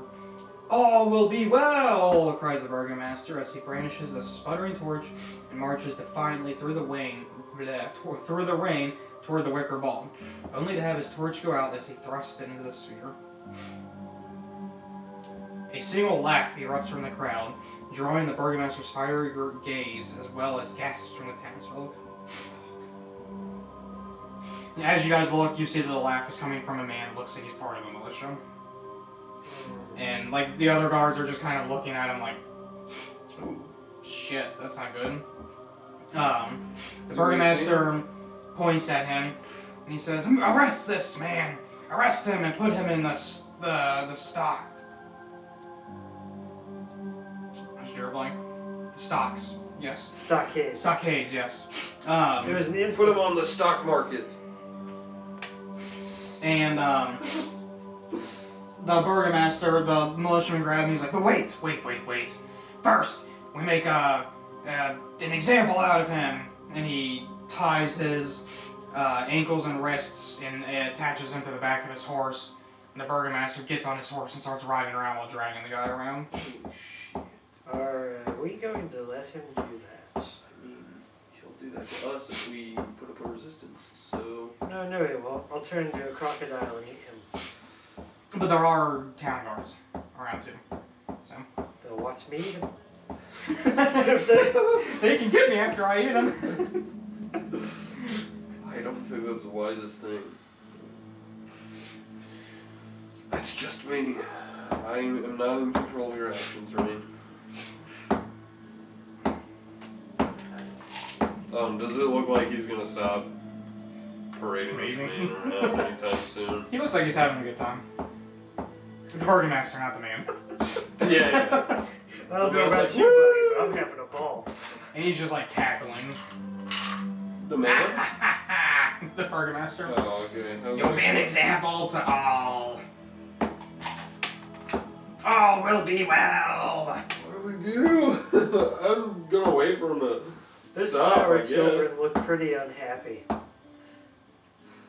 Is there a way we can... You're a druid, do you know if we can stop this rain somehow? I feel like if the festival doesn't Well, if I happen- had been asked in advance, I could have predicted that it would rain on the day of the Sun Festival. But frankly, I didn't even know that the Sun Festival was today. Is there a person inside of that wicker ball? No. Okay. I was gonna think if we have to rescue Nicolas Cage from a wicker ball or something. Wicker man. I'm not powerful enough to control the weather, but I'm sure I can light that thing on fire despite the rain. I mean, it's a dry wicker ball that's soaked in oil. I just don't think we should use my magical flame because it's tainted purple by the mists. That's true. Well, was his torch purple? No.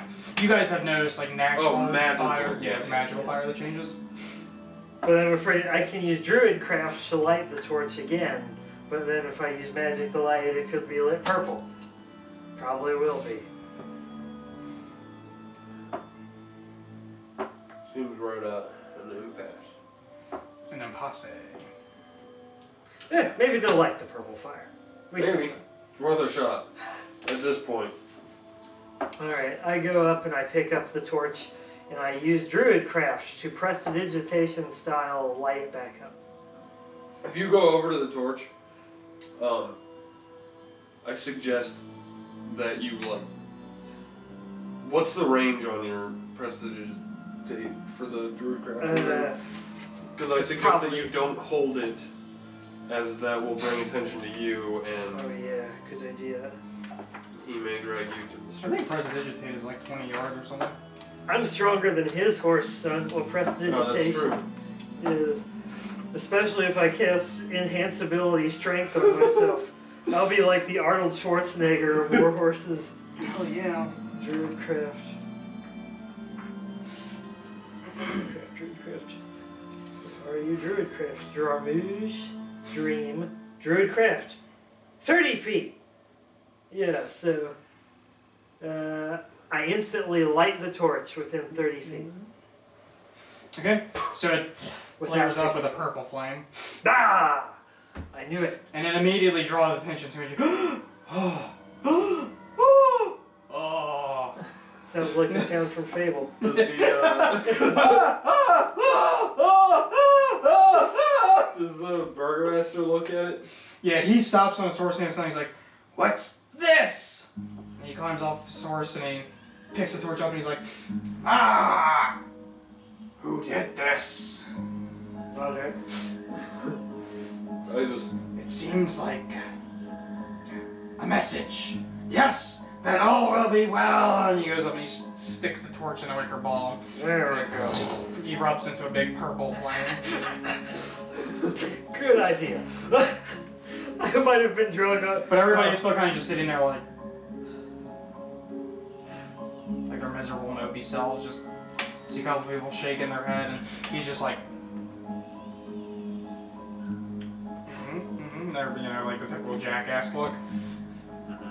He thinks he's special and he's not. I don't want to like talk to him in front of the whole We city. can just keep vigil ourselves for the Walperschnacht, whatever. Oh, I have Lock to your keep house or something. Walter. There we go. Like Walter, except with a sound in the middle. The Walter family and their agents among the crowd. Yes, They kind of stand out. that's true. And I keep an eye out.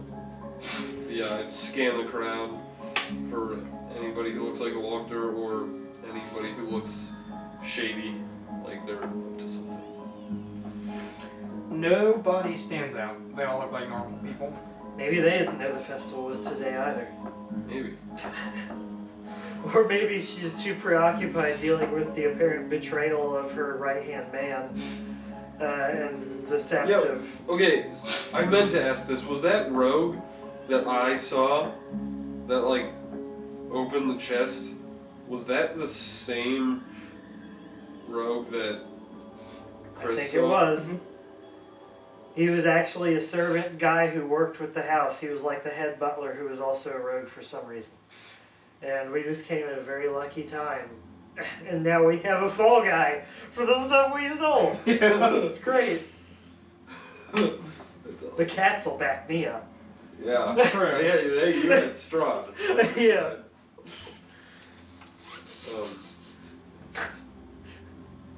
Yeah, so nobody stands out. Does it look like the Burgmaster is gonna like move anytime soon, or is he still just basking in the? He's still just basking.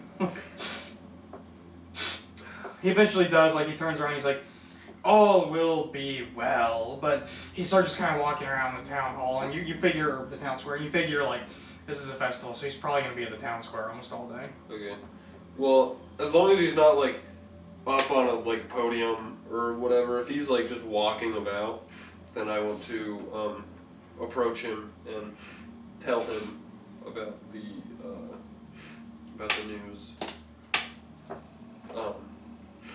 Yeah. So I guess if he is walking around town, he's not just like on top of a podium or whatever, where he'll attract a lot of attention. Then I go up to him and try and get his attention. He sees you, and like, he gets attention, he comes towards you, and he's like, ah, yes, you... Varis. We worked together. Yes, Varis. What can I do for you on this fine day? Well, it's actually something that I've come here to do for you.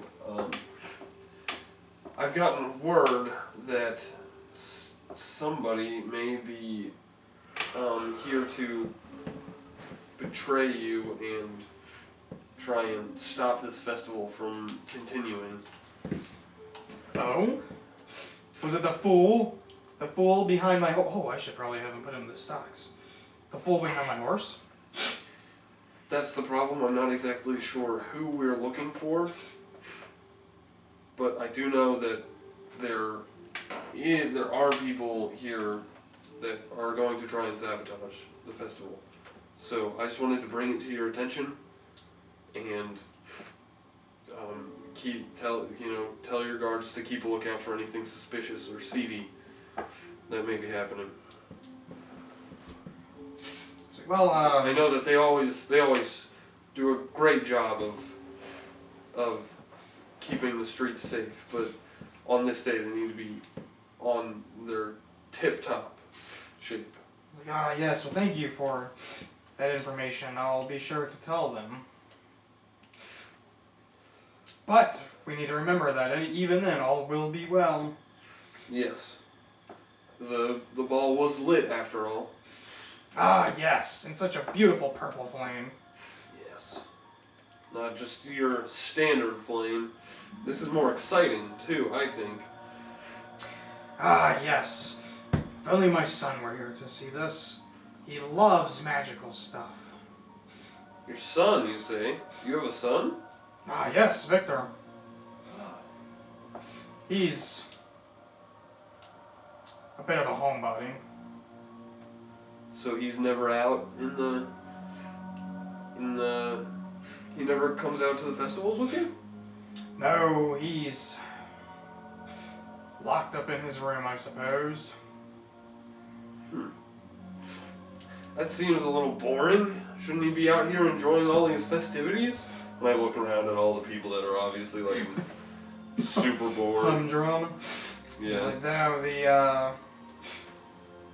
no, the boy's not much for anything fun, even whenever you present him with a beautiful woman. Really? He's like, well, yes, his wife left him. I don't know where she went, but she left him. Seems odd. Yes, certainly odd. I think a boy his age wouldn't have any problems wanting to keep a woman like that around. Yes, if she's as attractive as you say she is, there must have been something off about her. I don't know that I would put the blame completely on her. And you can tell he kind of has the attitude of like, He's a shithead. yeah, like he doesn't like his own son very much. Like, Well, even if he is not the brightest flame, it's not your fault, I can imagine. oh, definitely not. Definitely you can't not my always. fault. No, it's not always the best traits that are passed down.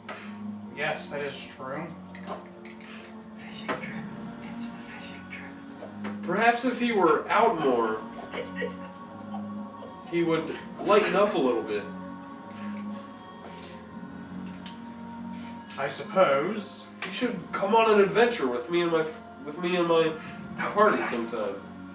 Will look bad if he dies. Or maybe just a simple fishing trip. Yes, At I don't the know lake. that. I don't know that fishing is up his alley. Well, he'll never know until he tries. True, we would just be trying to get him out to do it. That's true.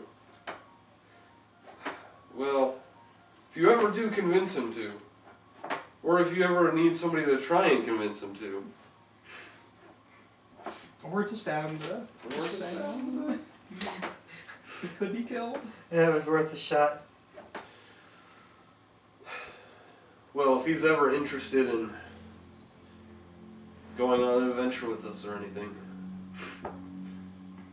we'd be happy to help him because it would help you too. I suppose. It would be nice to have him out of the manor. Seems like, anyways, there are many people I must speak to on this day. So, yes, of course, you're a very busy man. Just remember to keep an eye out for any disruptions. Ah, yes, thank you for the warning. And I kind of just nod my head at him and say, well, have a wonderful festival. And I take off back to Rain.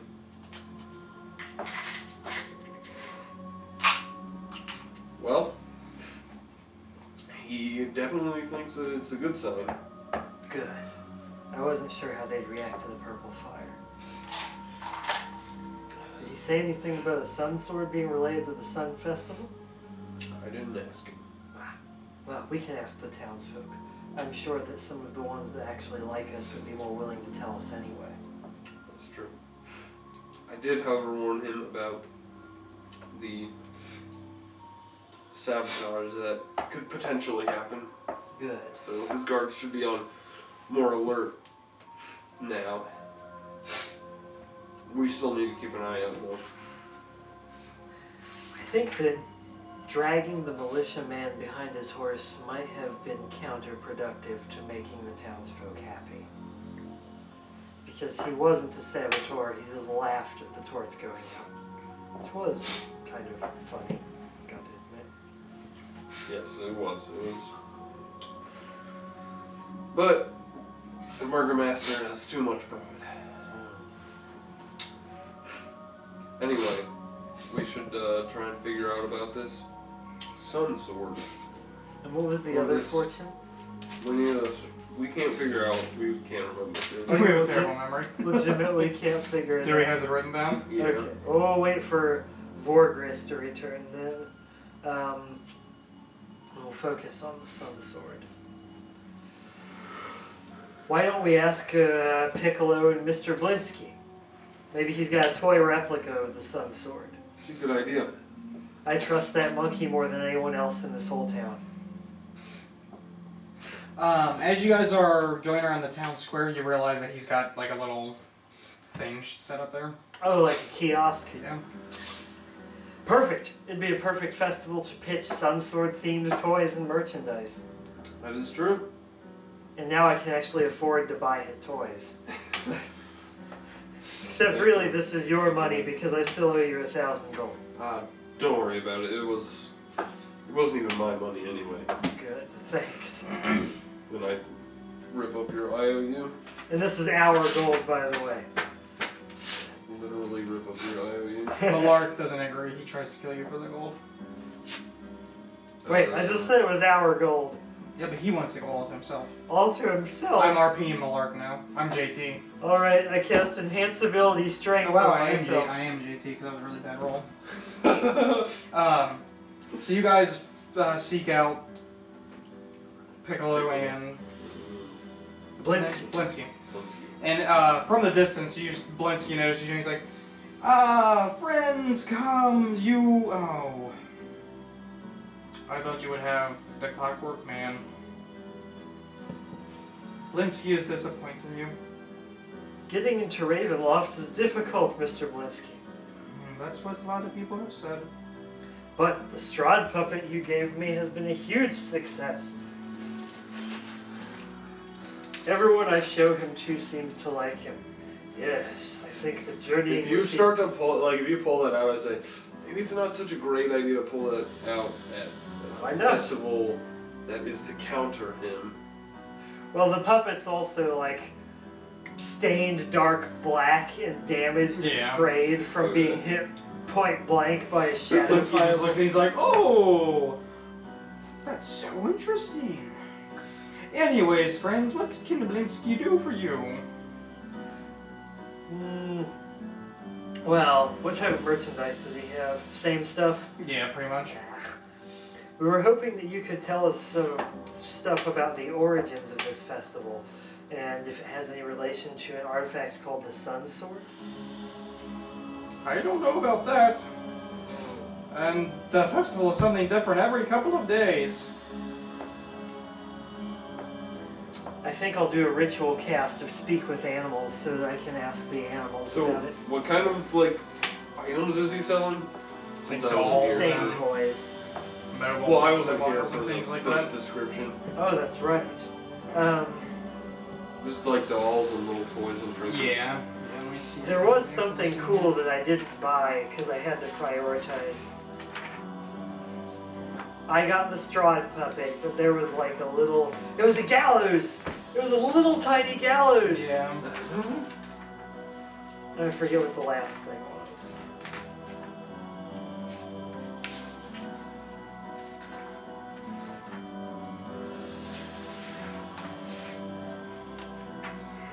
Blinsky, you dick, where are you?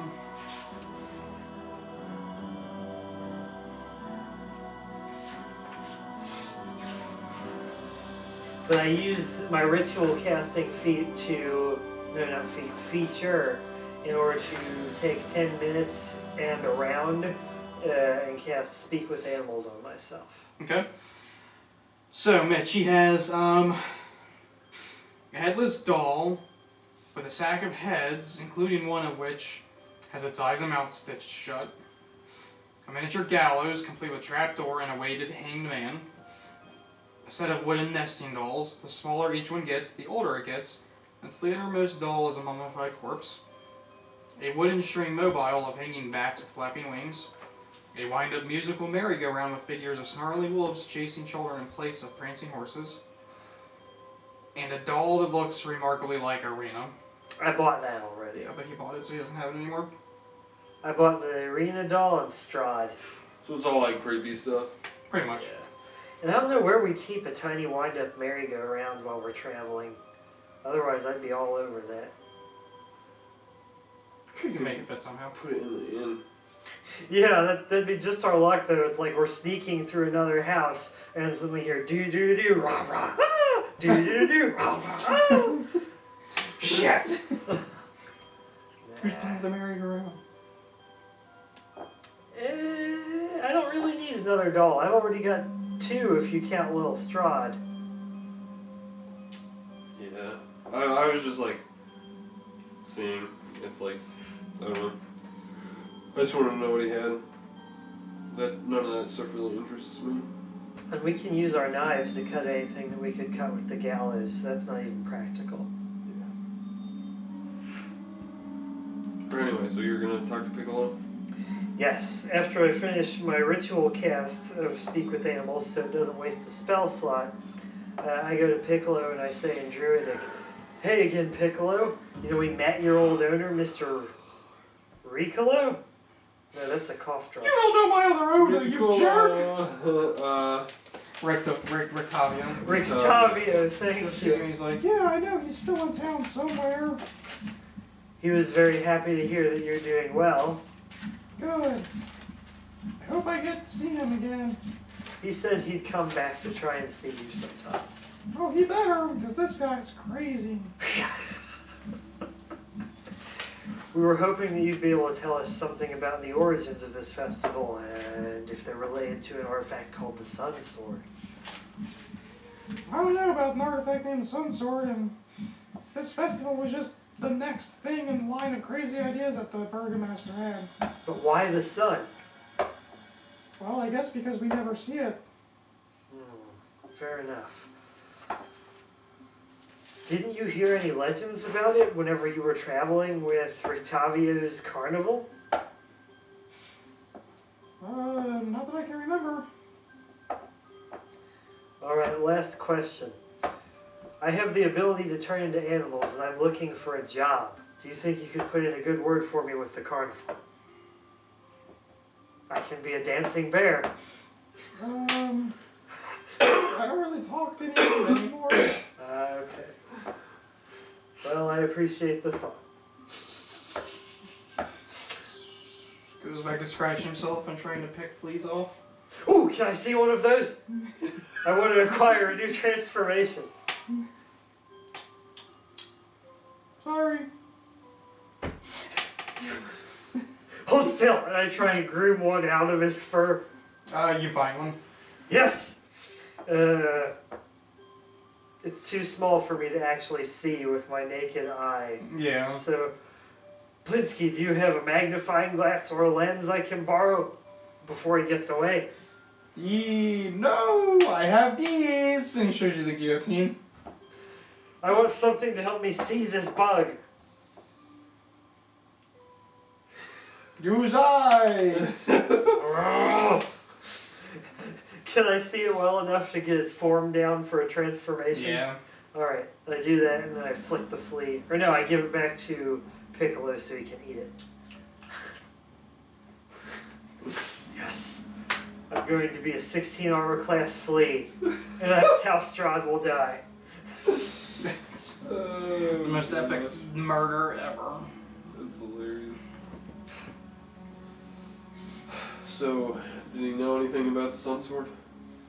He hasn't heard anything about a sun sword. He said that the sun festival was just because we never see the sun with the cloud cover and the mists.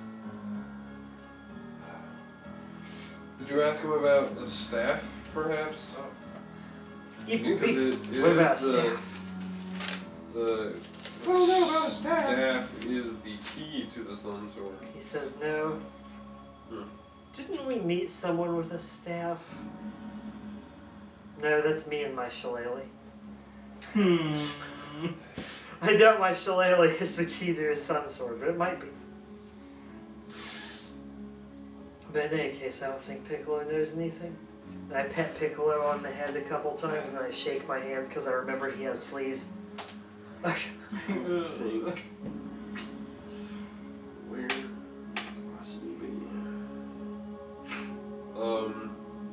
what are some of the other interests, like, spots in town? Because we followed the fortune. We've done pretty much everything except your new obsession with killing Victor.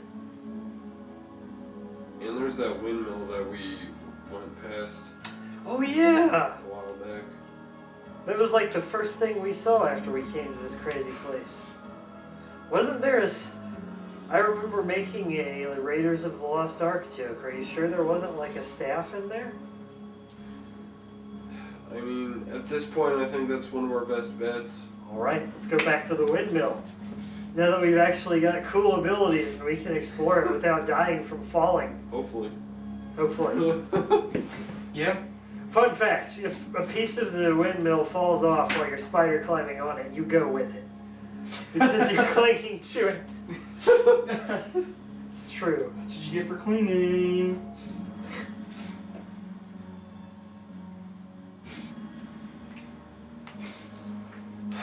Alright. Does it seem like the burgomaster will let us leave the...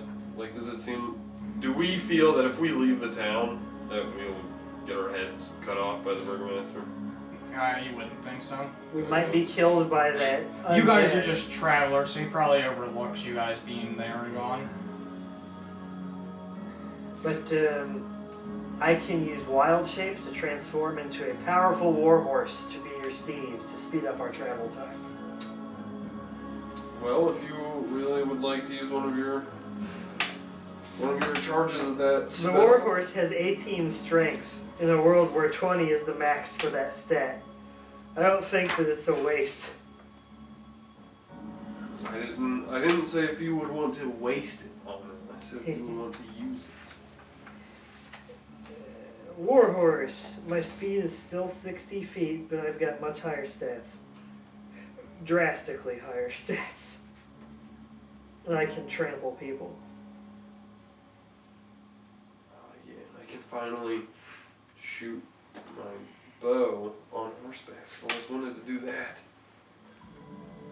I won't wear a saddle though. You're gonna have to go bareback. Your inner legs are like chafed and bleeding and scabbed over by the time we get to the windmill. So you guys head to the windmill? Actually, yeah, and I might have a spell to speed up our travel time. How long would it take with 60 feet around without any magic aid? CDFG, JJK. Yeah, where was the windmill? It was after the Barovia, right? It's Holy crap. each hex is a quarter mile. I don't believe I ever saw that map. I think it'll take like an hour or two for you guys to get there. Okay, so the windmill is where are we? If we And Oh, is the Yeah. forest too dense to like cut through, or do we feel like we'll get lost if we go in the forest? yes, but also remember that forest is where you went to look for the trappers, and you guys like nearly got assaulted by those were the scary scarecrows. Oh yeah, I wasn't here for that part, but yeah, you'd do think remember Oh yeah, that was Yeah. JT on Chris's back.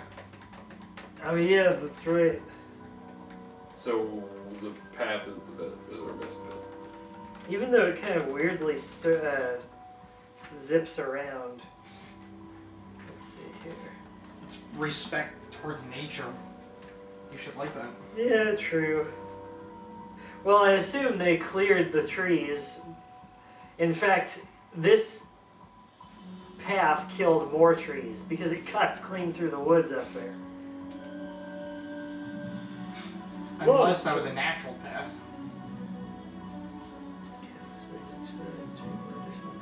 So let's say probably like 2 hours to get there, if that.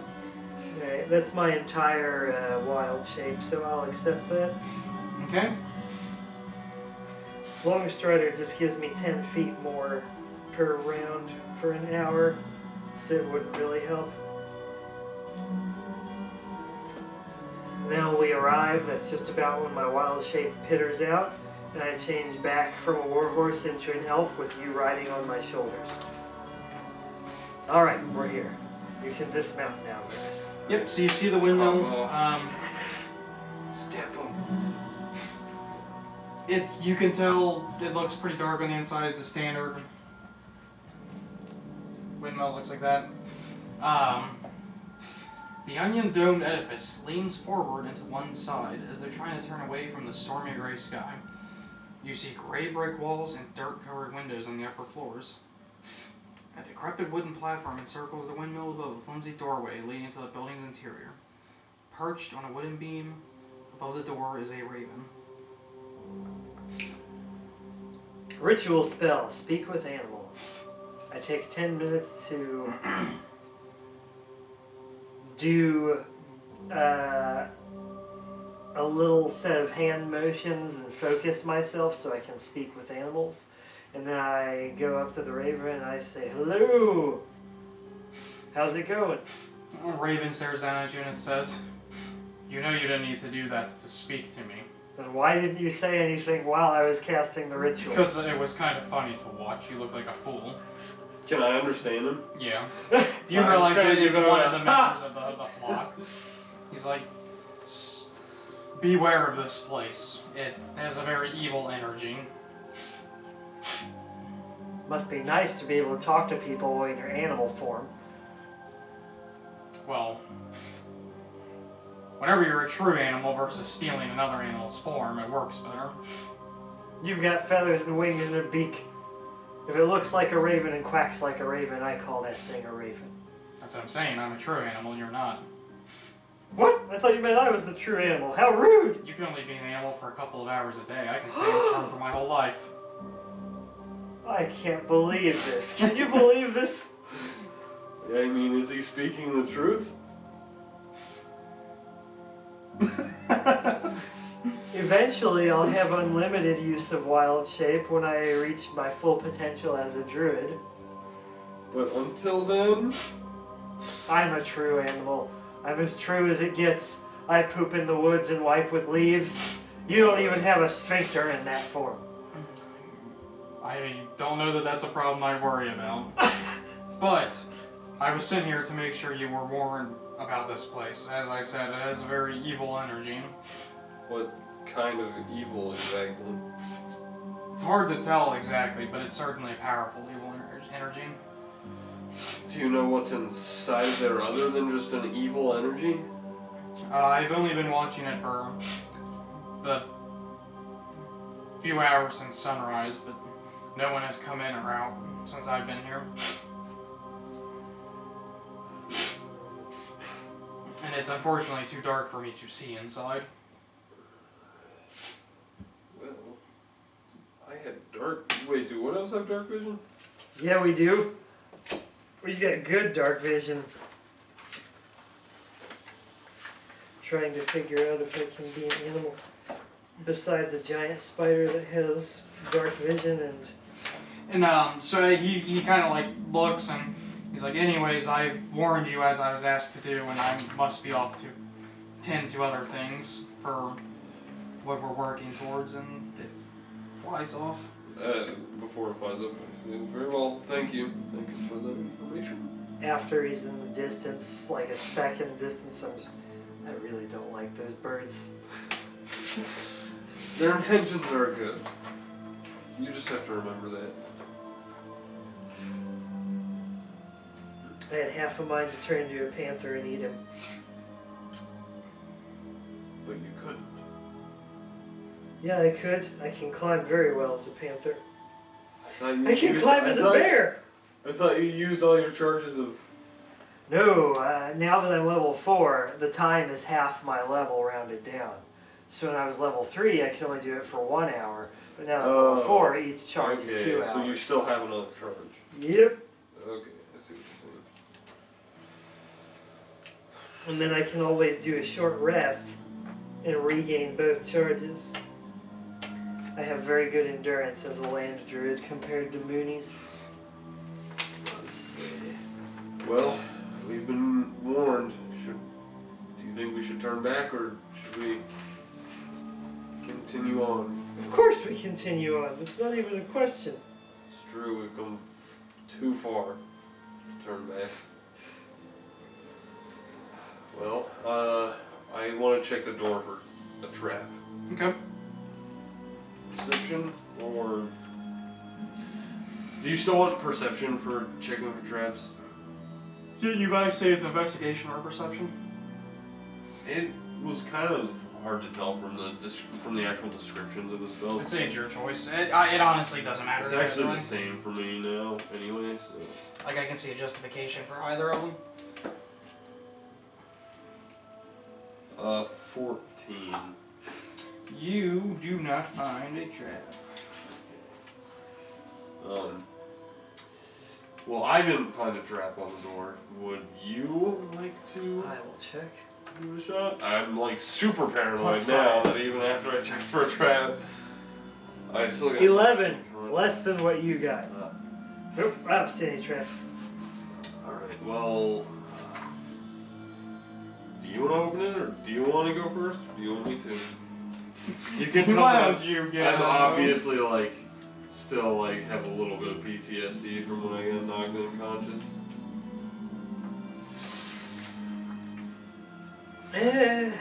I'll go first this time, I suppose. There's no need for me to produce flames since we both have dark vision now. And I think last time we were here we said that the stairs are like decaying and we had to climb up using the outside. You guys haven't been here. I thought this was the first place. You're thinking of the watchtowers. Oh crap. Yeah. Then maybe the staff was in the watchtower. 'Cause I don't think it was. I remembered making a Raiders of the Lost Ark joke when we saw that tower. Well, because I went to the very top of the tower that I was at. All right. There was nothing. So I just use Shillelagh to enchant my club, and I keep my shield in my left hand, my Shillelagh in my right, and I advance forward into the darkness. Okay. And it is dark, so luckily you have dark vision. Before we do this, I really have to pee. Go for it, man. Ooh, my legs are like jello.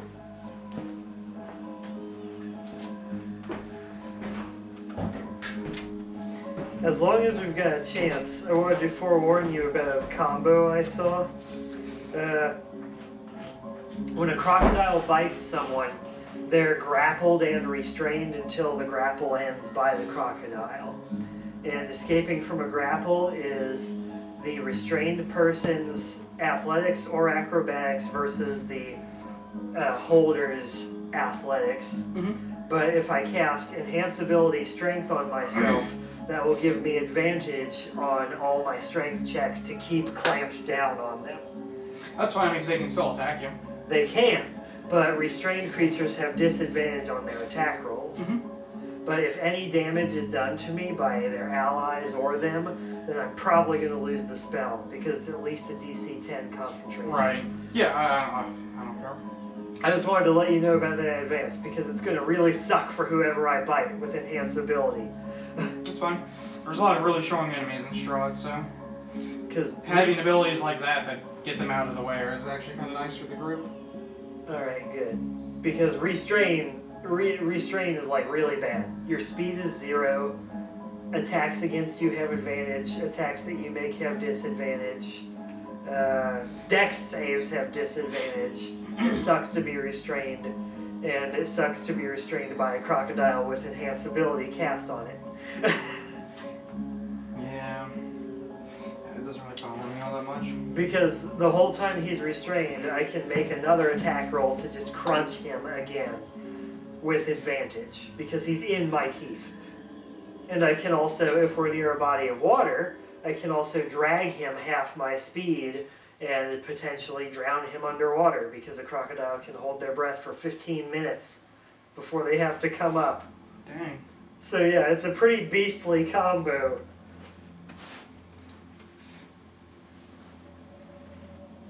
And the reef shark doesn't get anything compared to that.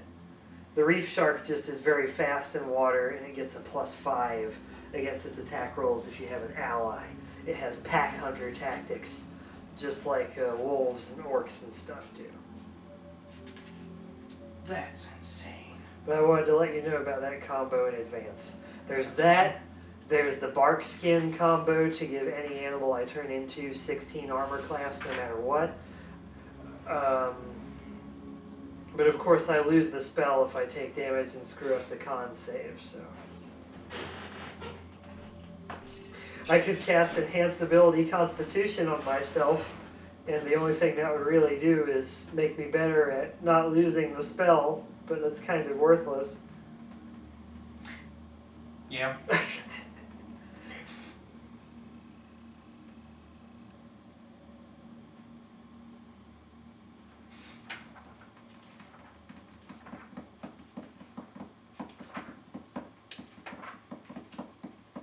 see, elves.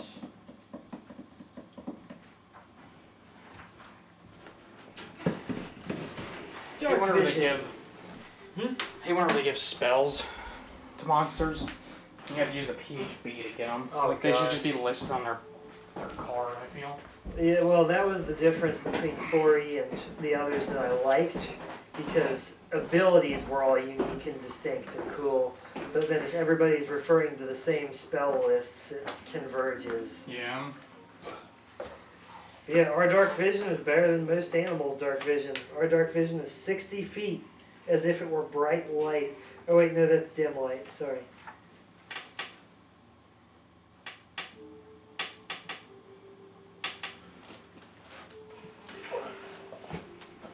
Oh. We can see in darkness as if it were dim light for 60 feet. That's what it was. I'm just thinking of Drow, because Drow has super duper dark vision. Wait, no, that's not it either. I'm not sure.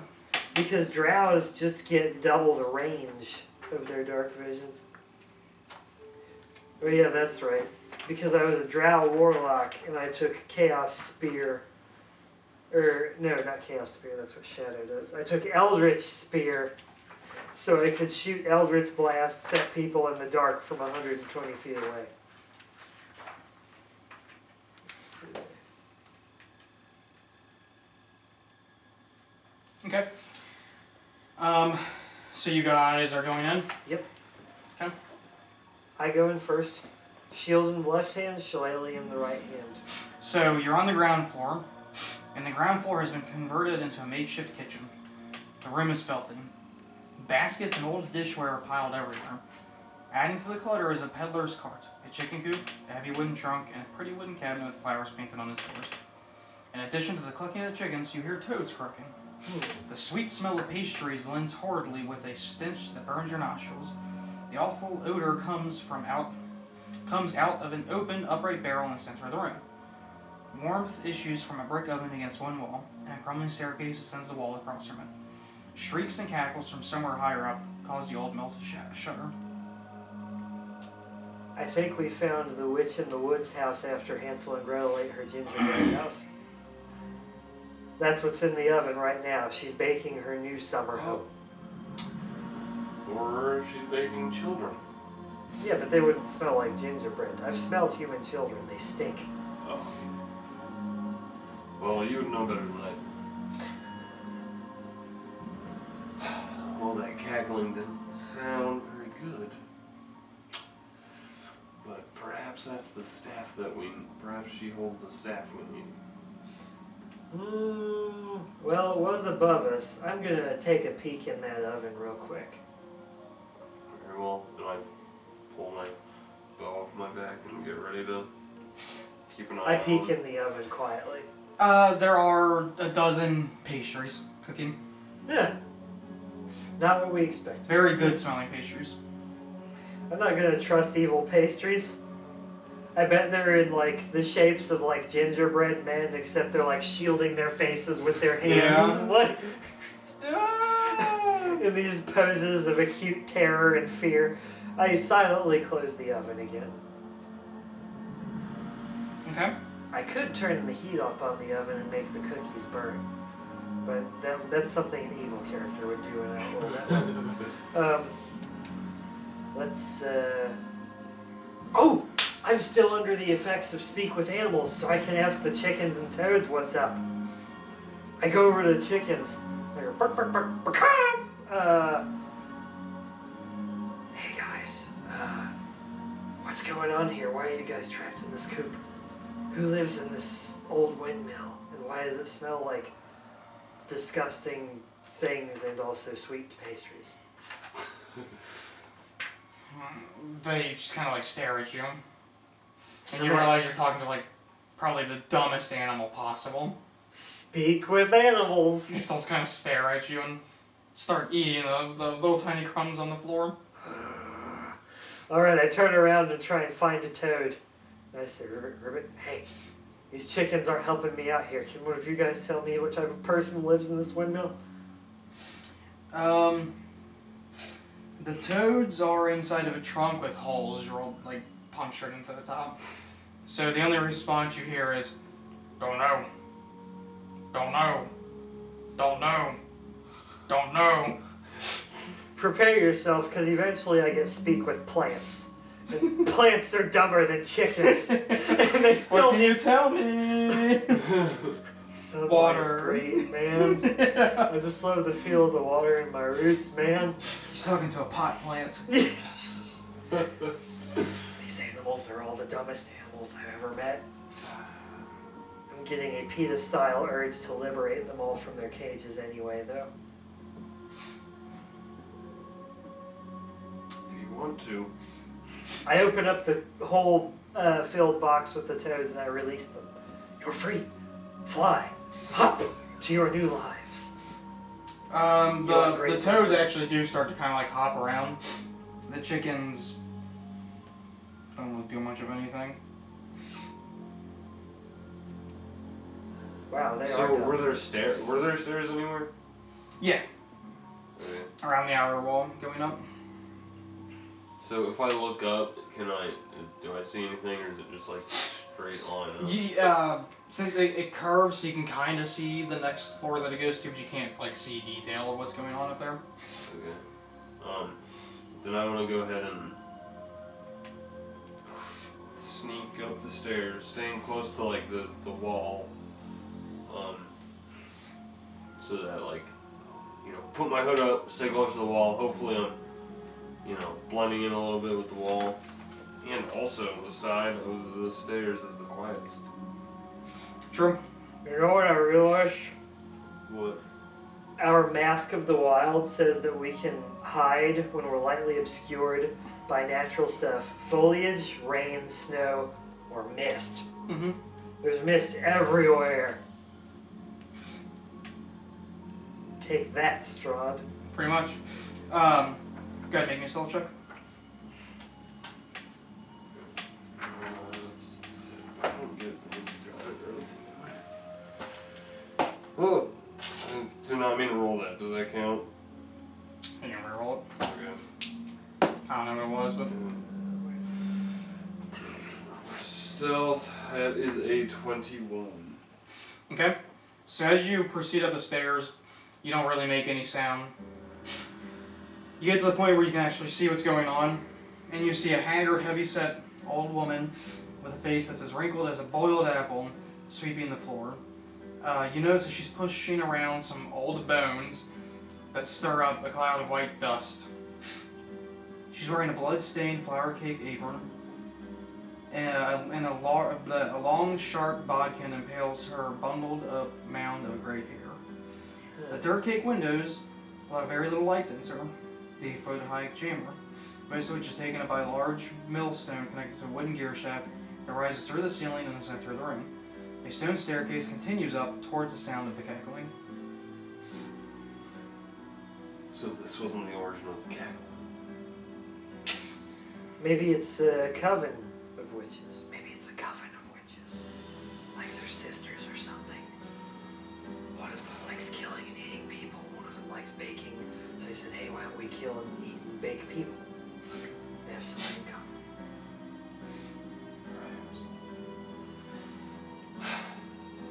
Well, I fear if they are witches that they may be tough for us to take on. I feel like after getting my arm nearly destroyed by a shadow fireball from Strahd, I now have a good feeling for how to counter even the best of spellcasters as long as I can get close. Did you take Manslayer? Yeah, I did take Mage Slayer. That's how I'm RPing it. because I got blown away by a shadow fireball, and now I'm like, yeah, first-hand experience. I know how to counter this. Yes, and I feel like we should heed the warning. Normally I would be a little bit hesitant and think that maybe we should try to talk to them first, but I fear that, Bloodstains. yes, and the warning that we had. Well, should we open attack on her right away? I don't want to attack her without due cause just yet. Little do you know, she's slaving day and night to provide food for the town and just the blood of her latest thing she killed. Let's check upstairs. A werewolf. Did it look like human bones? Or could I You tell couldn't really what? tell. Okay. Yeah, no, you're right. She's totally evil. She's milling bones. I forgot that part. There's no one who's like, you know what? It's just a waste not to make bread out of the bone of dead creatures. It's like even the most resourceful naturalist is like, no, let's just not eat bones. Yeah, because there's absolutely nothing gained from it. Some people like to eat marrow, but that's different. Oh, yeah. Grinding it up is to make bread is like, ugh. Agree.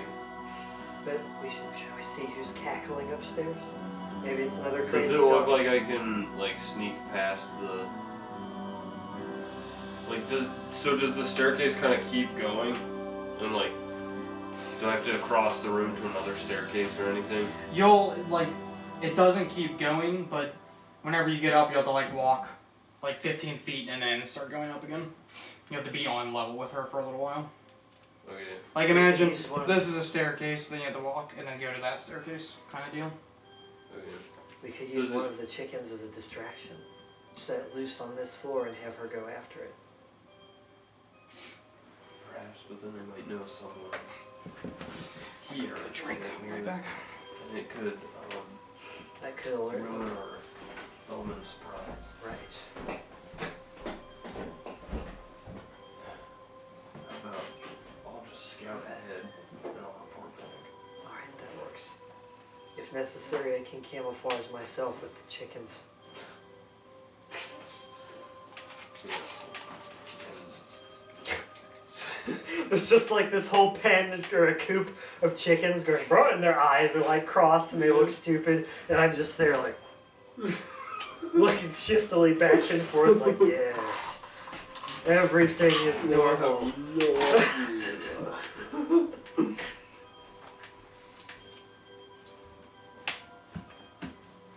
Yeah, this is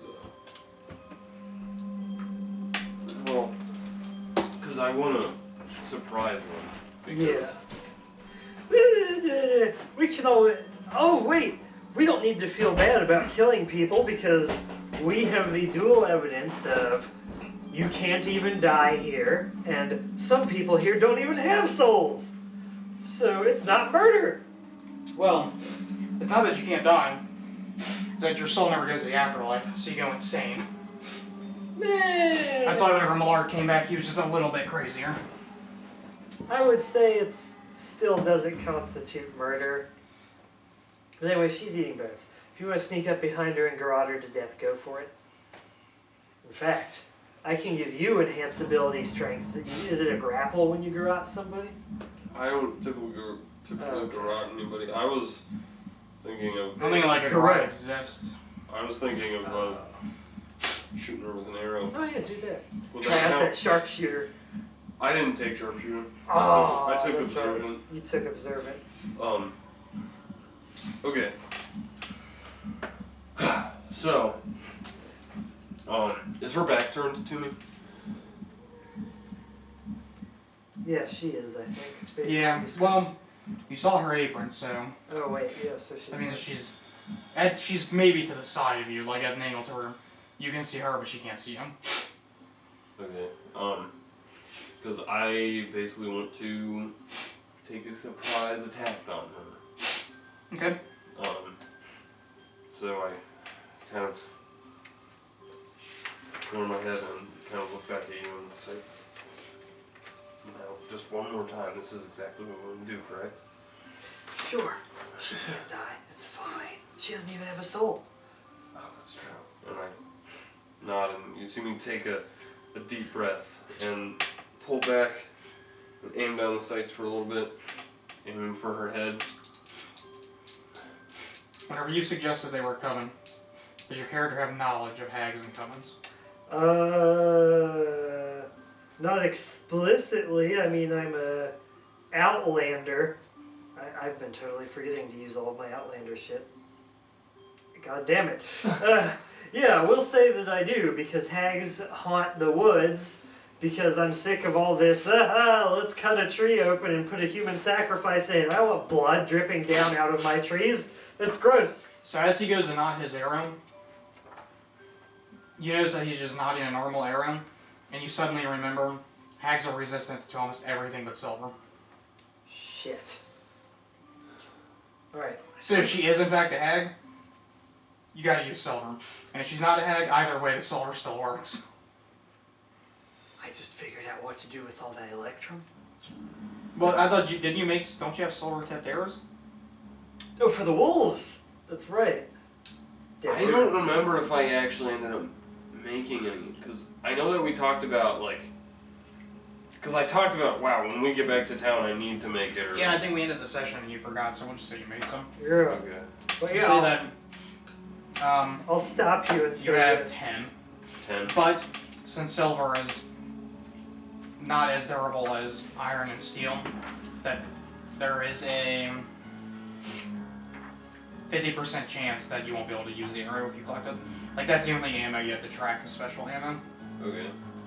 Now that's, I'm pretty sure that's, normally it's a 50% chance to be able to use it, so I don't know is if it? you want to Oh, I thought I didn't have you make collect it ammo less again. than that. Yeah, you don't have me collect ammo, but I'm just saying that if you do Oh, have me collect ammo, normal ammo is 50%.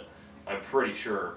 So I don't know if you want to just still use Let's the 50% make it easy or and go with like 40 or something. on a D4, if you roll a 4, you can recollect it.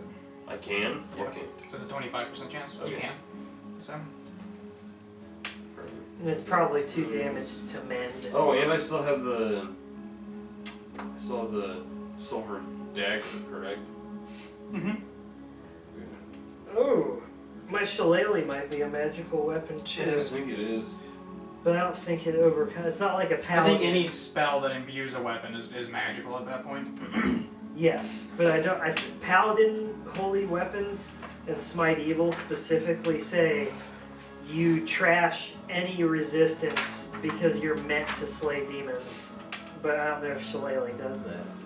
I think it lets me hit ghosts, which is why I smacked a banshee. As long as it's magical type, then you're good. Okay.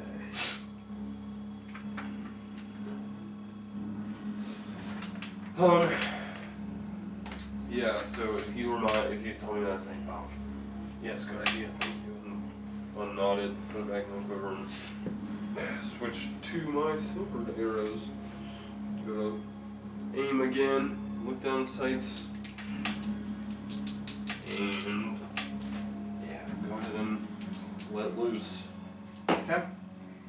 So if I hit, if this counts as a surprise at least, It does. if I hit, then it's an automatic critical. Yep. With my With your assassin skill. so and since she hasn't taken a turn yet, I get advantage. Okay.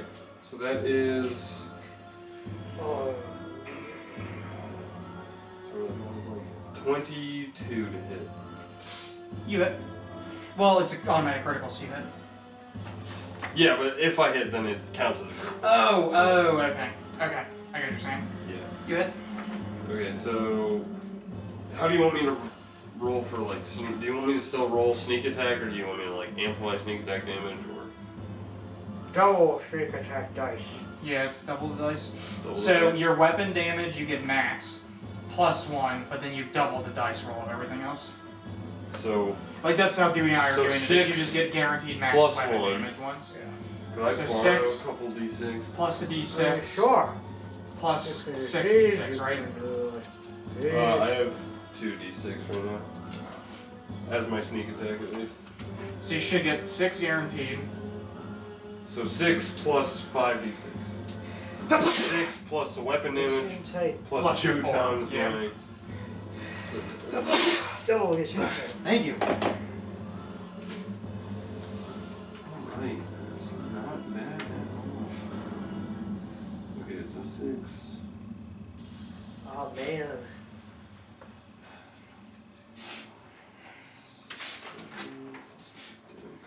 I can't use my beast 30. form on these guys. Why not? 30 damage. Because only moon druids get magic teeth and claws in their beast form. Oh my gosh, I've totally been. My longbow is a freaking D8 and I've been rolling a D6 for it. Yeah, longbows are beastly. Oh my god. You damn They're fool. like two-handed bows. Alright, so that should be It's like 8 plus a weapon die plus. Oh shoot. So 16.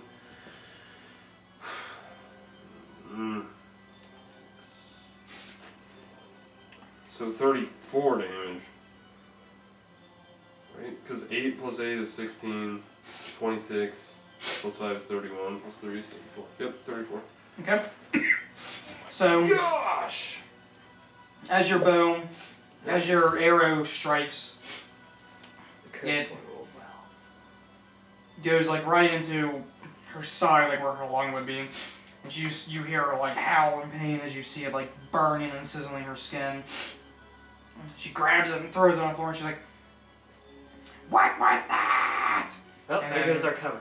You hear her, and she's like, "Daughters, to me!" Ah, And she fixes right on you. Oh shit, Um, she knows where I am. You see her skin like start to melt away, and this form, this tall blue form, like here, that's in the book, looks like that. It's got like horns. She's like just totally grotesque looking, and she just points at you, and you see like as she points, like lightning starts to crackle at her fingertip, and she Ah, has to crap. shoot a lightning bolt at you. Mage Slayer. You're at the bottom of the steps, aren't you? Yeah, we're far away, so I'm not close enough, but... shit. I need to look that up now. Yeah, because they're gonna be slinging spells, so. Yep. Lightning bolt's gonna hurt a lot.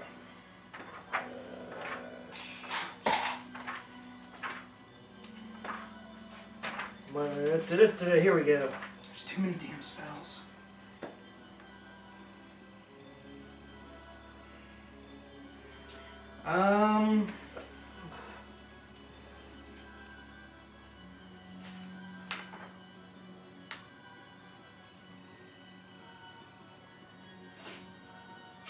Go ahead and make me a dexterity save. Roll for this one. You're good at dex. You can do it. Fuck.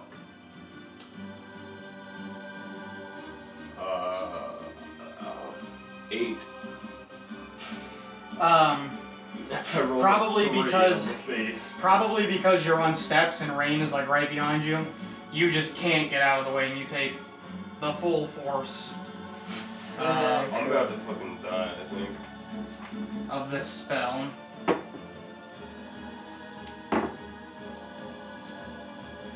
I've still got some good berries left over from when I fed freaking Stella last night. Yeah.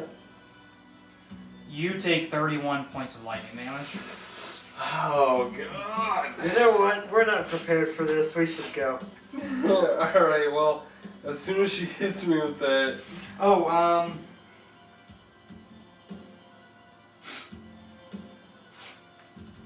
are you behind him? Well, the steps are spiral steps, right? Yeah, because, like, Yeah. I made him, like, stay at the So bottom of you the steps, see, 'cause like, I was gonna say she's that- like, she turns around, she like shoots it at Mitchell, and it just like slams the wall right next to you. Yeah. Like, I know how lightning Yeah, bolt so works. as soon as it hits me, you said 31 points of damage?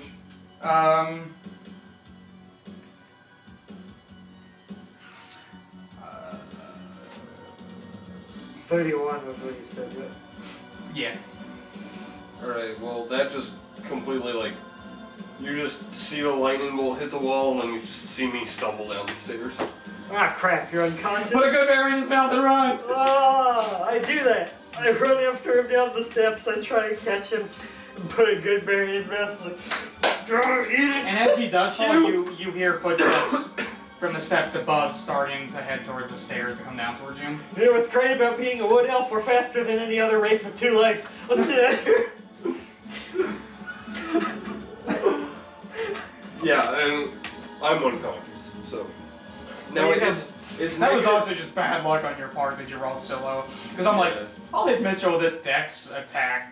He's a dex class. I rolled a 3. Well, it's So- half damage. If you save, you still would have taken 16 damage. Yeah, but I would have Yeah. lived at least. It's incredible. Yeah, true. It is negative hit points, right? For death. Yeah. When you're healed, you go back to 0 and... He means for dying. For die. It's negative 100% hit points. Okay. So. Yeah, but you're healed. I fed you a good berry and you regain 1 point of health. Which, so for healing, if I'm at negative, because I'm at negative 11 right now. Well, when you're healed... He set you to 1 hit point, I'm right? pretty sure that's It how puts you at it 0 is. and then heals you Oh, 1. really? Yeah. Okay. I think that's how 5e does it. I'm an idiot! I could have used Moonbeam on the... Ah, well, team comes first. Let's see. Because hags are shape changers. Yes, right? I think. Oh no, they're fiends. Well, they change shape, right? Because they can disguise themselves as horrible old women. Oh, okay, so yes, they do. Let's see.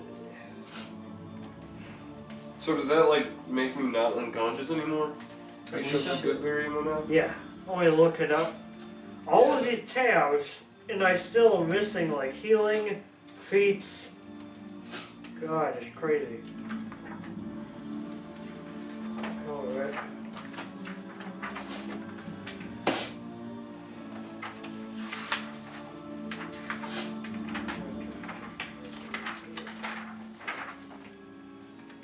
Order. Here it is, combat. Nothing to feature. Oh. So you guys start to book it? Yeah. Okay. As you do, you get out of the windmill, and like as you go to turn, you see what looks to be like 6 sets of feet barreling down the stairs after you. You would guess probably about 50 or 60 feet out from the windmill, and you see another hag push one out of the way. And she points towards the two of you. Who's slower out of the two of you? Like, who would be? We're exactly the same Yeah. speed. We're both wood elves. But I would assume that since I just... In that so case, I would Rain. assume that I would be slower just because I just freaking... Unless you want to say that adrenaline has kicked in for me in a way.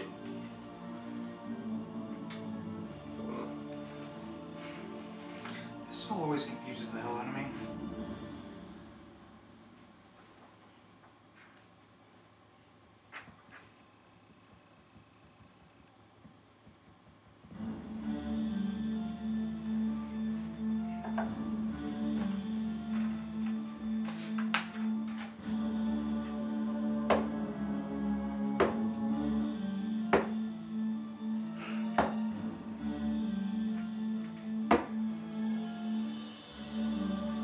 This unconsciousness ends if you regain any hit points. Yeah, okay, but I see what it's saying. Like, you're technically at 0 hit points the whole time you're unconscious. Yeah. But if you Yeah. take your health and Yeah. damage...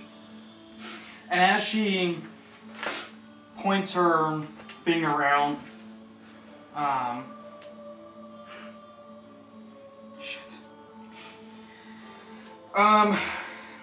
you just hear her voice, and she says, "Rest." Mitchell, what are your hit points? One. Maximum hit points is 20.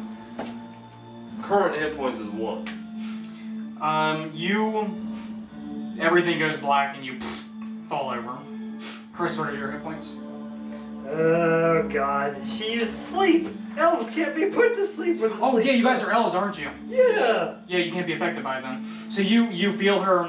Well, in old versions we couldn't. It might have changed. No, I don't think you guys can.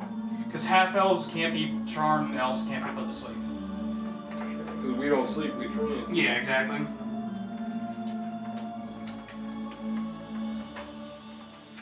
Hey, ancestry.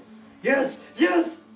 You have advantage on saving throws against being charmed, and magic can't put you to sleep. Even if you're immune to charm, you can't be put to sleep. Yes. Because it's considered a charm, huh? So that means that half elves can't be put to sleep either. Well, it specifically says in elves, because we're Fey ancestry. I haven't actually looked at half elf, but it says we've got advantage against charm. We can still be charmed, it's just hard, but we can never be put to sleep because we don't do it. Let's see here. Where is half elf? But thank heaven. So despite the fact that she's a very learned spellcaster, she had a moment of forgetfulness and didn't realize that you guys were a race that couldn't sleep. Holy crap. Yeah, you're right. Half elves have that too. They have advantage against being charmed and they can't be put to sleep. Dang. It's looking bad for humans in 5th edition. But anyway, as soon as we get some clearance, I would turn back into a warhorse and ask you to do the Legolas, like just grab my neck and climb on. And then I would book it. I would book it good for the town. Yeah, if you turn into a warhorse, I immediately try to get on your In back. fact, before I turn into a warhorse, I cast Long Strider on myself to add 10 feet around to my speed. And then I turn into a warhorse with 70 feet around for my speed. And I just go Okay. I book it down there. So they are chasing out the door.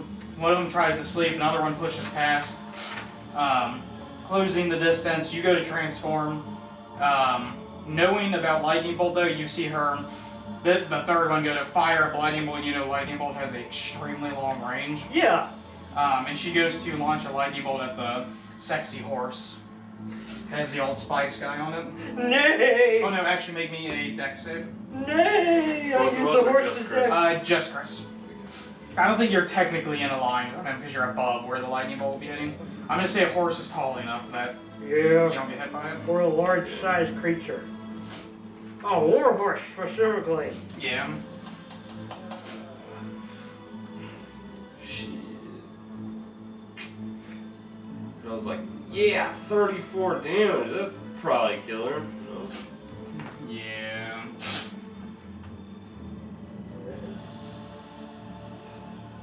And of course, I decided to roll for my health. For this Horses don't have uncanny evasion anymore. This is gonna be weird. Okay. Do I have proficiency with Dex? Of course not. Why would I? Alright, so it's just +1. This When you might do it, kick me out of being a don't horse. get shocked to death. Well, I won't be shocked to death. I just won't be a horse anymore and we'll have to And you'll have run. Mitchell laying on top of you.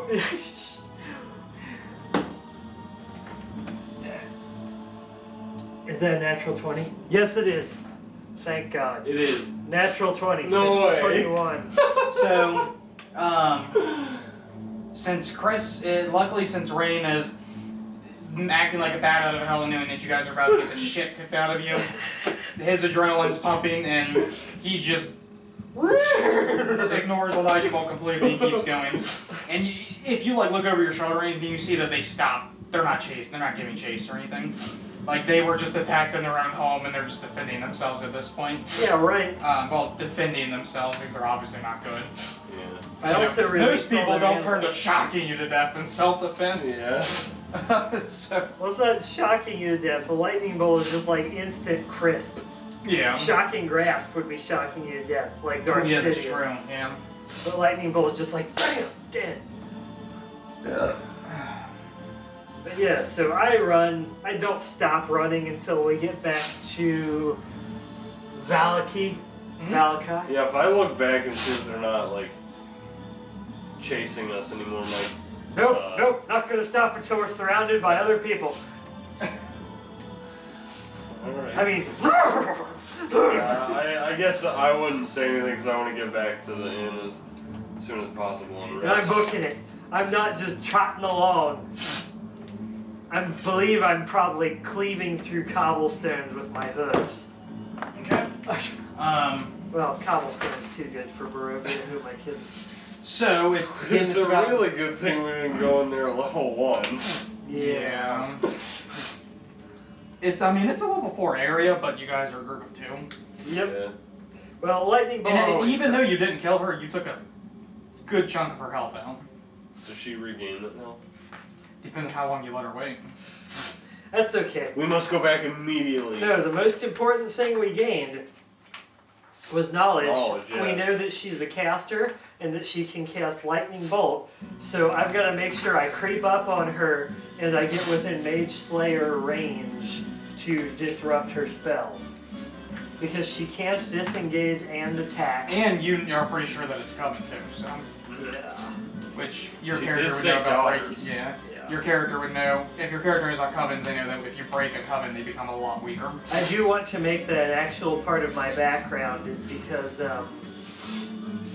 I read a couple of really good comics about witches. One of them was an Image Comics one, and another one was it was actually Afterlife with Archie. Or no, it was The Chilling Adventures of Sabrina.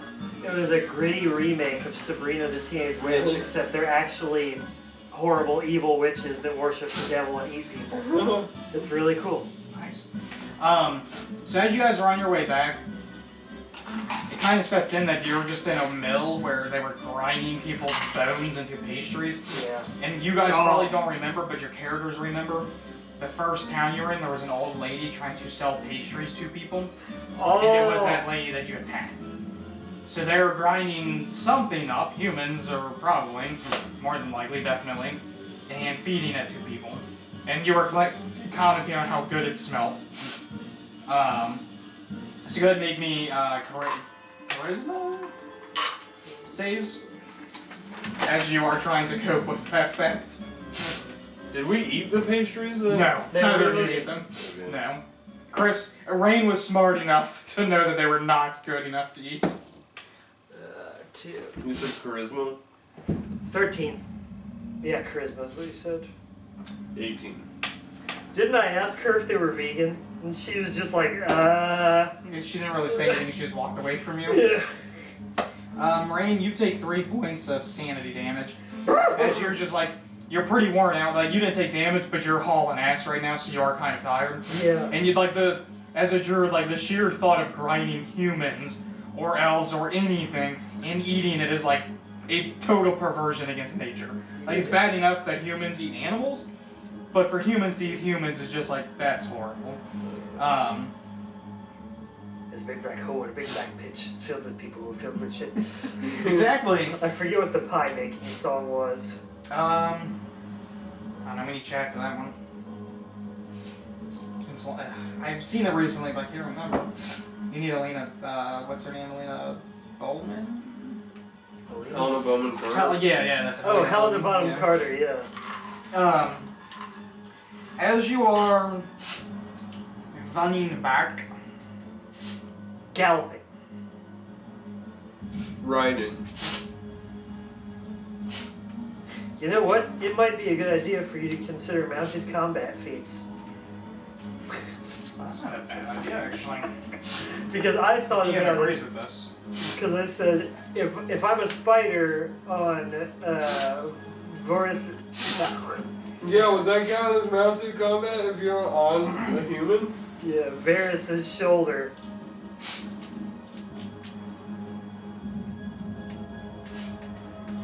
Well, the spider doesn't have reach to attack somebody. I couldn't, like, Mr. Fantastic my fangs and go and bite someone in front of you. So. You're going fast enough that this doesn't really stop you, but you see running towards you guys is a figure that has wild hair, bare feet, and it's just bounding towards you on all fours. It has a tattered gown, stitched animal skin, and you can't really tell if it's a man or a woman.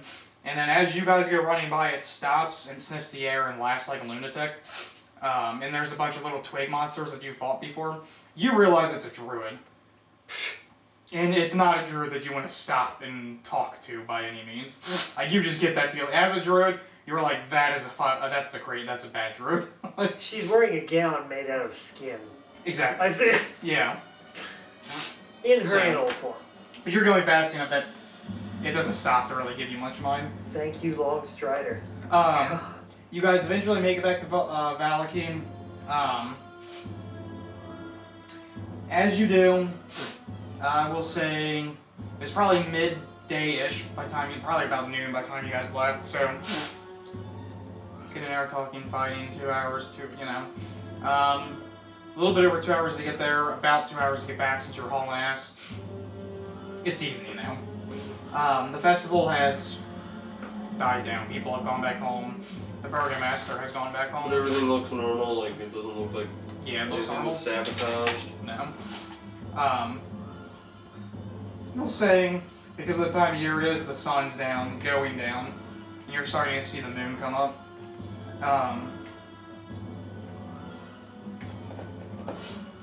As you arrive, you are on the east side.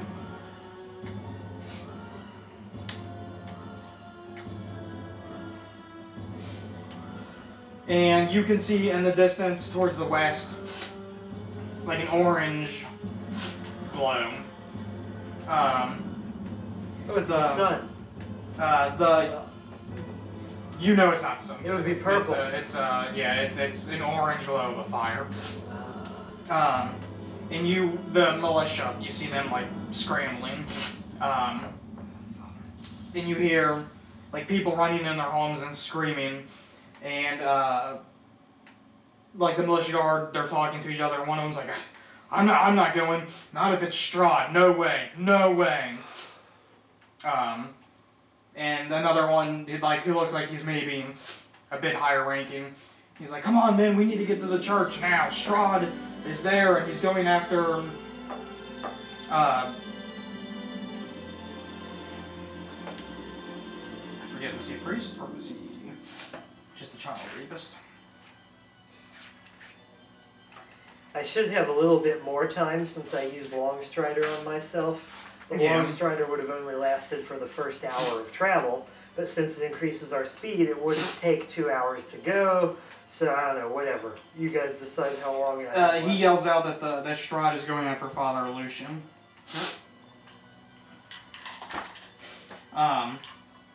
You see swarms of bats flying overhead towards that direction. Another thing that catches your eyes are vampire spawn. Oh, You see great. them like scrambling up the walls of buildings onto the roofs and like running across and like running in that direction as well. They're not going after any civilians or anything. It's obvious that they've been called upon and they're going to a specific place. Well, I'm in no shape to try and fight them. Just have some. I forgot I can't. We'll go and we'll call it there. Okay, Because you guys are about to get into something that you'll need your full party for. that sounds about right. I'm gonna Well, die. at least most people, because it's something that